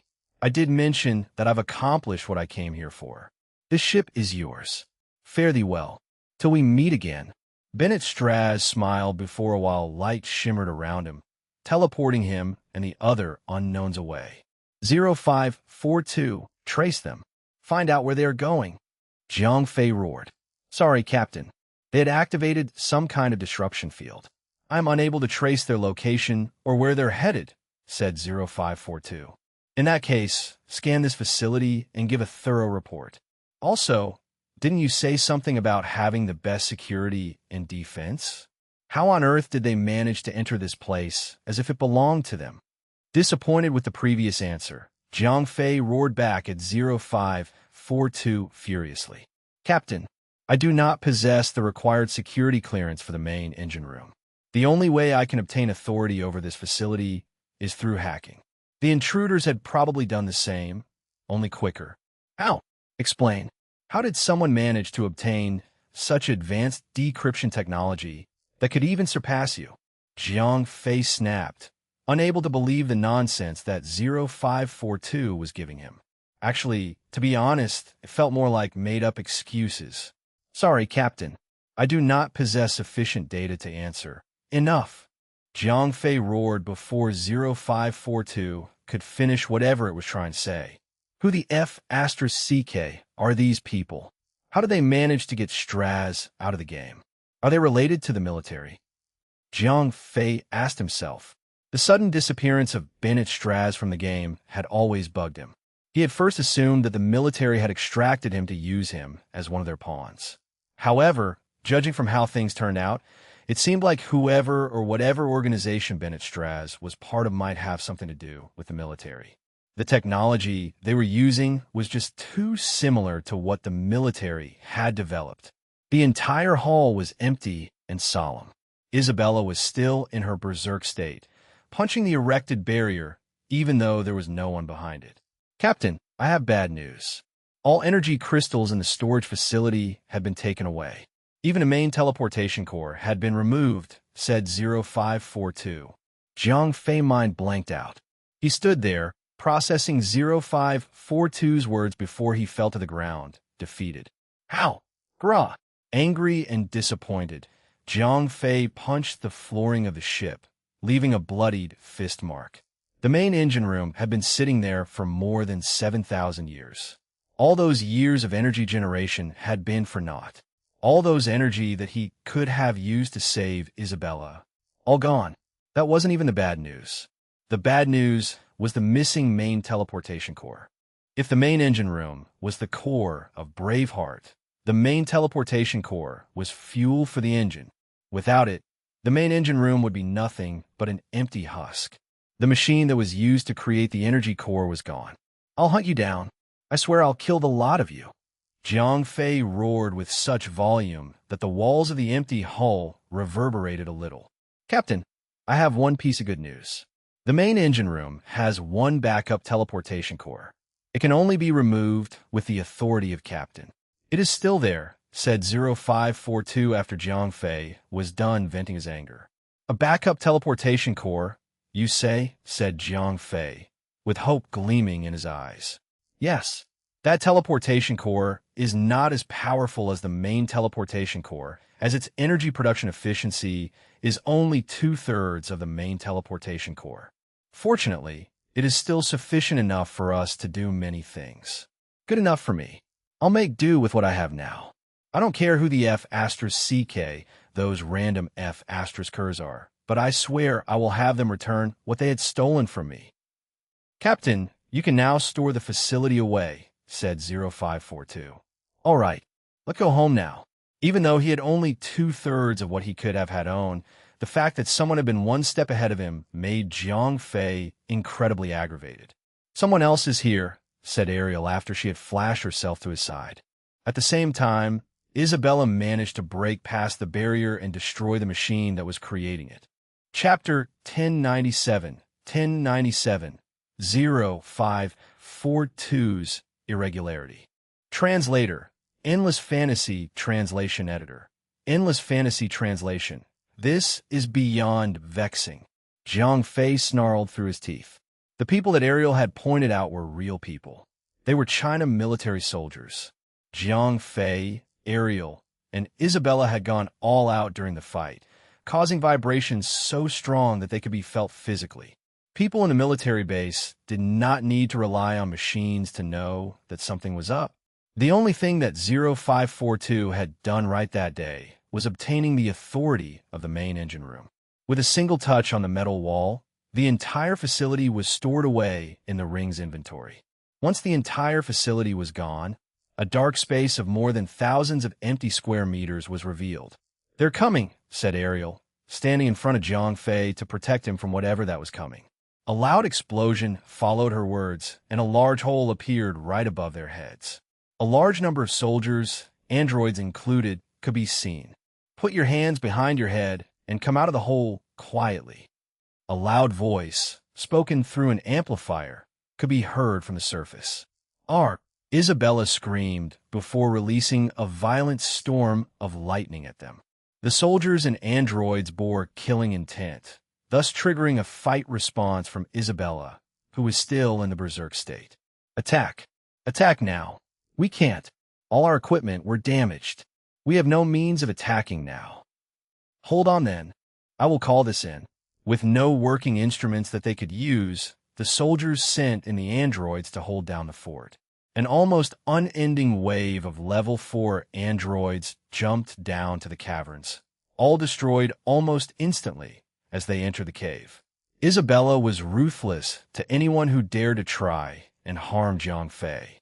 The military had level 5 androids, but at this point, they only had 2 functioning ones left. They knew the androids would be utterly destroyed if they sent them in. No need to fight any longer. We have achieved our goal. Let's go back. Ariel, fetch Isabella and get us out of here, said Jiang Fei. If he allowed Isabella to continue to fight, she would eventually chase them back to the base and destroy it entirely. It was too dangerous, not to mention too damaging to her due to the Valium inside her bloodstream. To be honest, Jiang Fei had little to no care about the soldiers of his own nation. He was more worried about Isabella's condition. He could not allow Isabella to burn out the last remaining Valium he had with him. I'll try, said Ariel as she mustered all her powers just to get close to Isabella. As soon as the violent, indiscriminate lightning storm was over, Ariel quickly flashed herself to Isabella and grabbed her and Jiang Fei before teleporting away to the Winter Islands. The moment they reappeared, Jiang Fei was violently tossed off his feet. There was a clash of power between Ariel and Isabella. Although she bore no killing intent toward her, Isabella had misunderstood Ariel's act of teleporting away as an attack. With unfocused eyes and bared teeth, Isabella held Ariel up by her neck with just one hand. Ariel struggled with everything she had, but she was ultimately weaker than Isabella. Jiang Fei quickly picked himself up and charged toward the berserking Isabella and held her from behind. "Isabella, it's me. Calm down. There's no danger here. Only family," he cried out. In that instant, upon hearing Jiang Fei's voice, Isabella immediately let Ariel loose. She froze in place and was seen struggling with something. Her entire body began to tremble as her voice started to return. That's right. Calm down. We're all safe here. No one will hurt you anymore." Jiang Fei continued his attempt to subdue Isabella as Ariel got to her feel to recollect herself. This continued for only less than 2 minutes before Isabella calmed down. The entire process was much faster and debatably less violent than the last time. The violent energy that was flowing in her body began to calm down, and after 5 minutes, Isabella was completely back to normal. "Bella, could you not control your power?" "Not even the slightest," said Jiang Fei, referring to when she was in her berserk state. 0542 had mentioned that wearing the core of will would stabilize Isabella's state of mind even during berserk mode. However, whenever Isabella tapped into the power of berserk, she appeared to be stronger and more violent each time. Although Isabella grew stronger with every berserk, Jiang Fei could not help but feel that something was wrong. 0542, prepare the backup teleportation core and start collecting energy crystals, said Jiang Fei after Ariel had sent Isabella back to her room to rest. "Yes, Captain. How many are we able to gather?" The backup teleportation core could send in at least 10,000 energy crystals every 24 hours. *T. Here I am using the backup when the main teleportation core could be giving me 15,000 energy crystals a day. Jiang Fei barked angrily. To think that the main teleportation core had been accumulating 15,000 energy crystals a day, every day, for at least 7,000 years, and it was not in his hands. Then again, Jiang Fei was not thinking logically. Even though the main teleportation core had been active for 7,000 years, the storage for energy crystals was limited. There were not as many halls as Jiang Fei thought it had. Even so, the storage capability of a now empty main engine room was certainly plenty. What can I do with only 10,000 energy crystals? I need to get those back. They are mine, Jiang Fei said angrily as he sat down on the sofa. 10,000 energy crystals were plenty, but he needed over 30 million energy crystals just to revive Isabella. How much longer would he have to wait before he could revive Nina, Sylphie, and the rest of the girls in the game? Jiang Fei was pissed. There was no way he would allow himself to sit idly by for years to wait. He had to do something soon. 0542. How could you not trace their location? Said Jiang Fei. Captain, the enemy is using powerful jamming signals to render the radar system ineffective. That's all right. They can run for now, but not forever.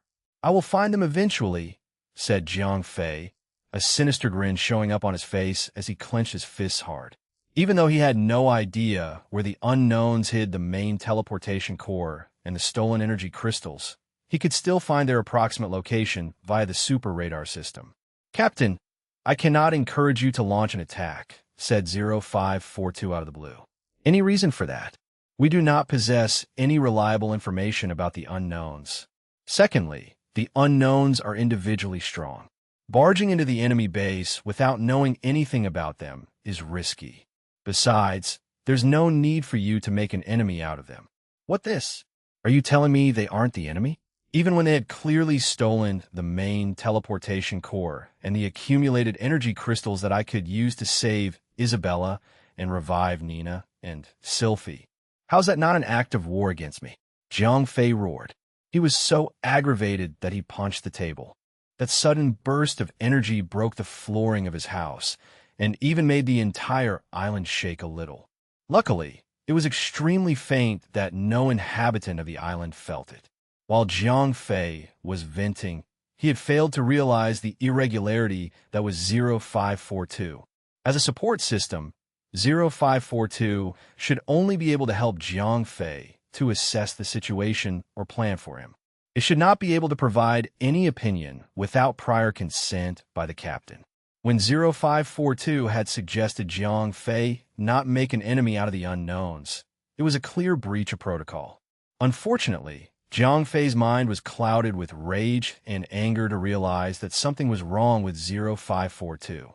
Then again, due to the relationship he had with 0541 as a support system, he had the utmost trust in 0542. Enough. Stop talking. Isabella is worn out, and so am I. I'll call it day today. Tomorrow, I shall pay them a visit. Directly in the stink hole from which they spawned, said Jiang Fei decisively. Chapter 1098 Assault. Translator. Endless Fantasy Translation Editor. Endless Fantasy Translation in the night. Jiang Fei took a nice long bath, ate a fancy dinner, and headed to bed. Instead of playing the game, Jiang Fei decided to sleep normally instead. There was nothing going on in the game that required his immediate attention anyway. Hence, he decided to sleep the old-fashioned way and even dream, if that was possible for him. Losing the main component of the main engine room was getting on his nerves, but Jiang Fei was not a young boy that would be blindly driven by anger. Eventually, right before Jiang Fei dozed off, he thought about what 0542 said. Besides declaring the unknowns as the enemy, Jiang Fei had reconsidered what 0542 had said. Until this point, Jiang Fei had only encountered the unknowns twice. The first time was deep in the ocean floor, and the second time was inside the main engine room, where one of the unknowns had revealed himself as Bennett Strass. From what he had gathered, they were vulnerable to Isabella's attacks while she was in berserk state. That was the only weapon he had against the unknowns. The fact that Jiang Fei only had Isabella to rely on against the unknowns was risky, and he had to admit that. Even so, he had the utmost confidence that Isabella would emerge victorious. All the fights with the unknowns were outdoors. This time, Jiang Fei planned to bring the fight to their base, their closely guarded or even possibly heavily guarded base. It was likely that Jiang Fei would be met with fire and fury. Jiang Fei got too sleepy and dozed off. It had been a while since Jiang Fei had slept properly, the way humans meant to sleep. He slept like a log for more than 12 hours, waking up the next day at 10 a.m., when Shang Guanxi came to wake him up. Just as when Jiang Fei had made all the preparations and was about to head out for Ariel and Isabella, Shang Guanxi held him back. "I'm just spitballing here, but are you going to do something dangerous today?" she questioned. "Nothing of that sort," choking on his words as he spoke. "There's no need to keep it a secret. I'll make sure Pa and Ma won't know about it. I just felt the need to tell you to be careful," said Shang Guanxi. For as long as Jiang Fei could remember, he had never looked at Shang Guanxi as a family member, but that morning made the difference. Shang Guanxi was talking to Jiang Fei as if she was genuinely caring for her little brother. The worried look in her eyes and the concern in her voice was blaring. It was the first time he had felt kinship from anyone besides his parents. I will," said Jiang Fei, nodding his head with confidence. Jiang Fei left his room and headed towards Isabella's. He paused for a moment when he opened her door. "Are we going out?" Isabella asked only after she noticed Jiang Fei stayed at the same position for several seconds, quietly. Oh, right? Yeah, we're going to the capital once more," said Jiang Fei. Even though he said that the location that Jiang Fei had given to Ariel was not the location of the unknowns. It was, in fact, another point of interest that might or might not be related to them. It was just another point that was listed in the results obtained from the super radar system. The reason why Jiang Fei had a sudden change of heart was because of Shang Guanxi. Because of the attention given to him by Shang Guanxi, his stepsister, Jiang Fei was reminded about the pain he would be inflicting on his family if anything went wrong during the assault. Although he had a plan, He could not bet on it to return home safely. If he died, what would become of his family, who was strong enough to protect them from the unknown threats? It so happened that the point of interest that he had randomly selected was in China's capital as well.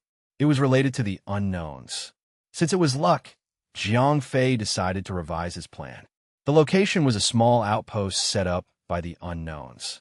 Jiang Fei had decided to attack those outposts to gather enough information about the unknowns. Until he collected enough, he would postpone his main assault on the unknown's main base. For this trip, Jiang Fei dared not have Ariel to teleport them too close to the capital. Instead, he had Ariel to teleport somewhere far, roughly 100 kilometers away from their main destination. "Let's fly there," said Jiang Fei before he pulled out the hoverboard. 10 minutes later, Jiang Fei was only several kilometers away from their final destination.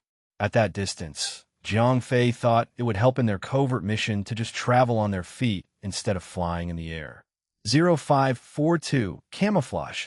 Jiang Fei ordered 0542 to create a barrier to hide them. Even though the enemy possessed the same technology, having a barrier erected could at least hide them for a bit. Less than a minute later, the three of them arrived at their location, the Unknown's outpost. From its outer appearance, the outpost was fashioned out from an abandoned factory from the late 50s. It was small, measuring at only several tens of thousands square feet. However, Jiang Fei knew that the factory was just a front. Based on the data that Jiang Fei had obtained from the radar system, he knew that this factory housed a large underground facility. Of all the data that the radar had produced, only a handful of it was considered wasteful. The others were so valuable that Jiang Fei thought it was energy well spent. Not only did the radar manage to scan the detailed structure of the facility, but it had also highlighted several defense points where security was concentrated the most. Following the guide, Jiang Fei slid past all surveillance cameras and motion detection devices. After moving carefully around the factory, Jiang Fei arrived at the entrance to the underground facility undetected. "Open the door," Jiang Fei ordered.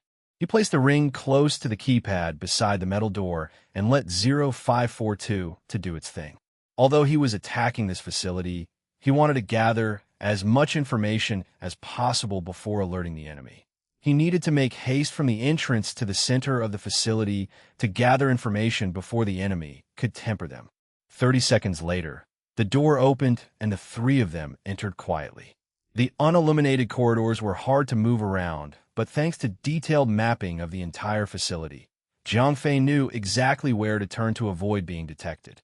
The place he wanted to pay a visit before actually engaging the enemy was the archive room. 15 minutes later, they were close, almost halfway through before the alarm went off. The entire corridors were flashing red, and the walls unfolded open, revealing beam particle guns that aimed and fired at Jiang Fei. *T. What gave me away? Jiang Fei groaned disgruntledly. He had honestly thought that he had done a good job sneaking around the facility by following the detail map. However, it did not matter now since they had already been detected. "Let's force our way in," Isabella suggested while giving Ariel a certain look. Even though they were being showered with beam attacks, they were not strong enough to force Isabella to use the power of Berserk. Ariel alone was more than enough to handle those turrets. "We gotta move, ladies," said Jiang Fei as he grabbed Isabella to his side before running towards another corridor that was not armed with guns. Without distraction, Ariel snatched the map that Jiang Fei had sketched out with the least effort and make a hole in the wall. They were already been discovered, and there was no reason to remain covert. Ariel created holes in the wall, building a straight path towards the archive room. Everything that was in between were either destroyed or forcefully moved away. 2 minutes of forcing their way through the facility, the trio arrived at the archive room. Based on the lack of security in the room, Jiang Fei thought they could either be lucky or unlucky. The archive room could be a dud since there were no security systems to defend the place. Chapter 1099 Request for Cooperation. Translator. Endless Fantasy Translation Editor. Endless Fantasy Translation 1 minute later. Ariel had destroyed all the hostile targets and secured the archive room. 0542. Check the database and see if there's any important information that I can use, said Jiang Fei. Yes, Captain, 0542 replied and started hacking into the computers and databanks. Did you find anything that was being tampered with? Jiang Fei asked nervously. If there were, the enemy must have already deleted important information inside the computers since their presence was detected roughly 5 minutes ago. I'm not detecting any destroyed data so far, said 0542 after a quick diagnosis. Looks like the enemy did not expect Jiang Fei to reach that far in such a short time. Download as much as you can. Alert me once we're good to go, said Jiang Fei before resuming sentry mode. There were more than enough entrances into the archive room that needed to be guarded. When 0542 was getting busy, Jiang Fei had ample time to examine the entire room. The unknowns had managed to conceal such a high-tech facility under the worn-down factory on the surface. The technology they used was so advanced that the military base, next to the capital, looked like a children's playground. It was even safe to say that this facility had incorporated Namex technology well. Even though it was not as strong as the real Namekian's defenses, it was more than enough to get rid of any earthly being. Just how did these guys get hold of Namex tech? Jiang Fei questioned himself. At that moment, when the room was quiet, Isabella whispered nervously, "Level 5 enemies are coming." "Well, get ready then," Jiang Fei said, preparing himself to fight if necessary. He was not surprised to have level 5 enemies coming in since he was the one that initiated the assault. 7 pillars of light flashed down, penetrating even the ceiling itself. The particles of light manifested in the pillar in front of Jiang Fei, and a few seconds later, 7 figures appeared. "Mr. Jiang Fei, how could you be so rash? Have you not learned your lesson?" said Bennett Strass. "Believe it when I say I will bash your mouth if you continue talking like that," declared Jiang Fei, clenching his fist ready to deliver pain. Isabella was also ready. She had been holding onto the bracelet in her hands, standing by to inject Valium into her bloodstream to initiate berserk mode. "Calm down. I'm not here to fight. There are things we need to sort out," said Strass as he glanced at the computer and back at Jiang Fei. 0542 had downloaded a lot of information from the archive room, and since Isabella was in the room, ready to destroy all of them if the situation called for it, Strass had decided to give up trying to stop Jiang Fei from discovering their secrets. "Sort? How about you tell me what organization you're a part of?" said Jiang Fei angrily. "That I cannot. You can't even answer the first question I ask. How can you simply decide that you could even sort things out with me?" said Jiang Fei. "I could tell you about our goal." "Goal? It is simple, really. What we want was all the alien artifacts," said Strass. He wanted to speak more, but Jiang Fei snapped when he mentioned alien artifacts. "You've said enough. Those alien artifacts are mine." Jiang Fei roared. Jiang Fei was the one and only human that was recognized as the captain of the ship by 0541. The situation might have changed, but the fact that Jiang Fei held the highest authority over the ship did not change. "Calm yourself. I know about the ship and you being its captain. Just so happens we now possess a few parts of the ship. Before you say anything, we would not surrender them, not at this moment. Hence, we want to have a parley. A temporary truce, so to speak. Perhaps we could even cooperate with each other to solve our problems simultaneously." "You want me to work with you?" "There's not going to be any cooperation with those who stole my ship," Jiang Fei barked. He could no longer stand the holier-than-thou attitude presented by Strass when he spoke. He often felt that Strass was playing with him like a mouse in a maze. "Calm down and think this through. Once we have what we needed, we will leave. We will give you all the artifacts that we have collected and all the other equipment that we cannot move," said Strass. "Leave?" Jiang Fei asked, arching an eyebrow. Where would they go? Did they assume that leaving China alone would be sufficient? Exactly. We will not be staying on Earth for too long. All of this farce was just to build a ship. Once we have the ship ready to leave the Earth, everything that we ever have will be yours to take. Jiang Fei could not answer at the moment. His mind was still stuck at leaving Earth and had not yet processed the information about building the ship. "Captain, they are telling the truth. I have found plans and data about building a ship," said 0542. You would leave? Jiang Fei asked. Yes, only after we have accomplished our goal, Straz replied. Something was wrong. In fact, everything Straz said was contradictory. Why would they leave Earth? Weren't they part of an organization in China? If they weren't, it did not make any sense. 0541 had assured Jiang Fei many times that all Namekians had died a long time ago. If they were of earthly origin, there should be a human steering the wheel. Even if they wanted to explore the cosmos, with that advanced technology, it would be easier to just distribute them to the entire planet and share it with all nations to advance the entire planet into space. That, or world domination. It would be much easier if they would just collect all of Earth's resources and start living in space. Why leave Earth? If they were of alien origin, 0541 would be wrong. 0541 had made sure of it. Jiang Fei was shown all evidence of Namekian extinction. The last surviving Namekian died during the long travels in space. Long before Braveheart had even crash-landed on Earth, Jiang Fei would not have been made the representative captain of Braveheart if there were surviving members of Planet Namek. Think about it. Young Jiang Fei, if you wish to cooperate, you can find me in any base. I truly believe there is no need for us to be enemies, said Straz. Captain, I have downloaded all the information there is, said 0542. Just then, Straz interjected. You can compare what you have downloaded with what I've said. I'm sure you would find that I'm telling the truth. That is all I have to say. Fare thee well, said Straz before he left the same way he came. MHM. Let's go home, said Jiang Fei. He did not bother to ask 0542 to track them down, since he knew that 0542 was too useless to do it.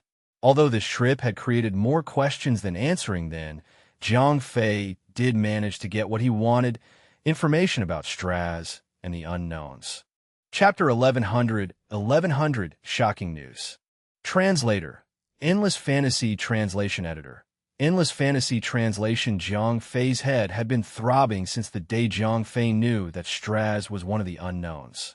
Problems after problems kept on piling up, making the headache worse. After returning home, Jiang Fei lied down on his bed, trying to take a nap to soothe the throbbing headache. The more information he received, the more complicated the situation became. Instead of solving one problem, it split into a million more branches. No matter how hard Jiang Fei tried to piece everything together, it raised more questions than it answered. It was almost as if something was missing in between. It was impossible to connect the dots when the lines were all jumbled up. 0542. Have you consolidated the data you acquired from the unknown's base? Jiang Fei asked. Yes. Where are they from? There is no information of their origins in the databank, said 0542. Arg. Give me a summary of what you have gathered. Jiang Fei was informed that the amount of data 0542 collected from yesterday was staggering. Jiang Fei alone would never be able to read it all in his entire lifetime. The factory that we have infiltrated yesterday was a smelting factory. The unknowns were using that base as a processing center to create an advanced permutation of metal alloy that they were going to use to build the hull of the ship. So it's true then. They are building a ship. Correct. To be precise, they are building Braveheart from scratch. Jiang Fei got his feet the moment he heard that statement. They are building Braveheart. Where and how did they get the schematics for that? Braveheart was the culmination of all scientific research of Planet Namek. It was the brainchild of the entire planet itself. It was impossible for someone to just stumble across the blueprint of a ship, and even if they did, there was another hurdle for them to actually understand it. Jiang Fei had the blueprints as it was built into the computer of the bridge. Even if he had them, without 0542 to translate and assist in construction, Jiang Fei would never able to rebuild Braveheart, even if he was assisted by all the bright minds on Earth. Even though Jiang Fei was educated a little about Namekian's technology, it was just the basics. Like 1 + 1 = 2. Jumping straight into reading the blueprints was akin to having a primary level student to help Stephen Hawking understand the theory of general relativity. The real question was, how did an unknown organization acquire the blueprints for Braveheart? Not only did they acquire it, without a doubt, but they had also even started the manufacturing process. What did that mean? 0542. Are you certain that all of the original crew members died? Jiang Fei asked again. Affirmative.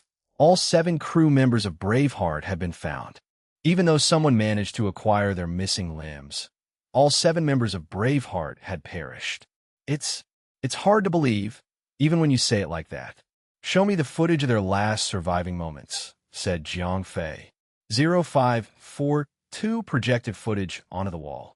Pictures and video recordings of their last moments were broadcasted to Jiang Fei. When all the videos ended, 0542 even showed the dead remains of all 7 Braveheart original crew members. Jiang Fei recognized a few of the dead bodies as he had seen them when he had entered the bridge the first time.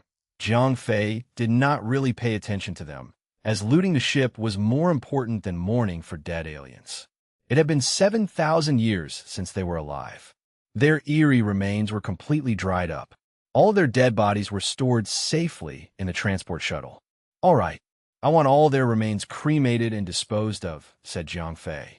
Even though he was certain that all 7 crew members were dead, Jiang Fei could not shake the feeling that something was off. Very well, said 0542. Jiang Fei laid down on his bed, resuming his attempt to take a nap.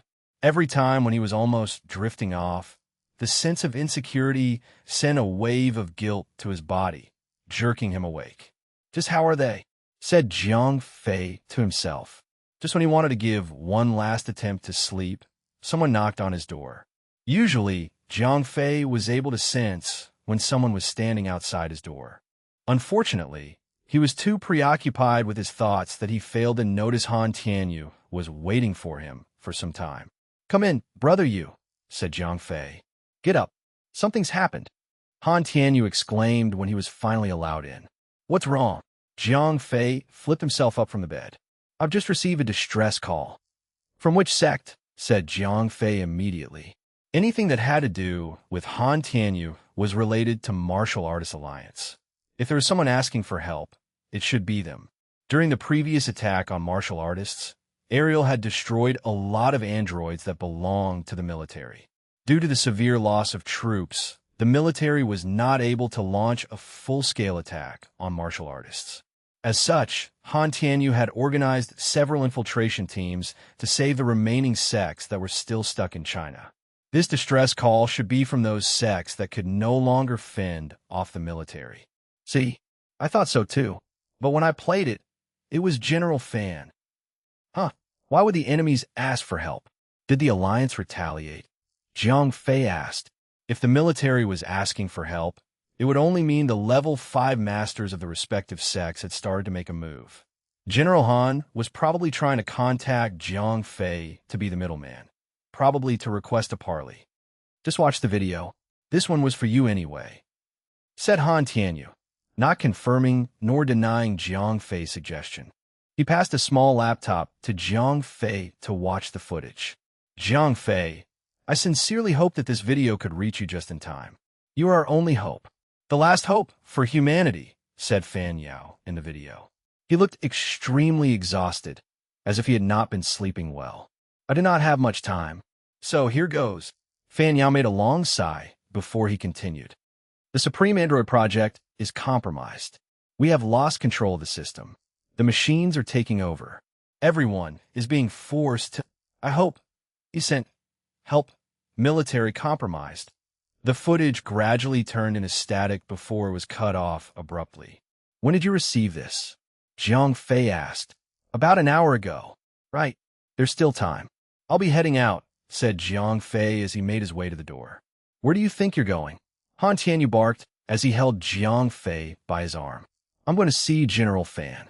Even though he had borne little enmity towards the Chinese military and its government, having androids to turn against their creator was not something Jiang Fei could turn a blind eye. Calm down, hothead, said Han Tianyu. Why? I could still make it there and save him. Fool! Look at the footage again. See when did he record it. Jiang Fei obediently replayed the footage and checked the timestamp. Jiang Fei had goosebumps when he read it. It was recorded several months ago. Jiang Fei was stumped. The rebellion was not recent. It started for almost half a year ago. That would mean during the Second Japan War with the mutants. The military was already compromised then. And that's it for this part. Thanks so much for listening. If you loved it, hit subscribe so you don't miss the next one, and drop a comment letting me know what story you want to see next. See you in the next part.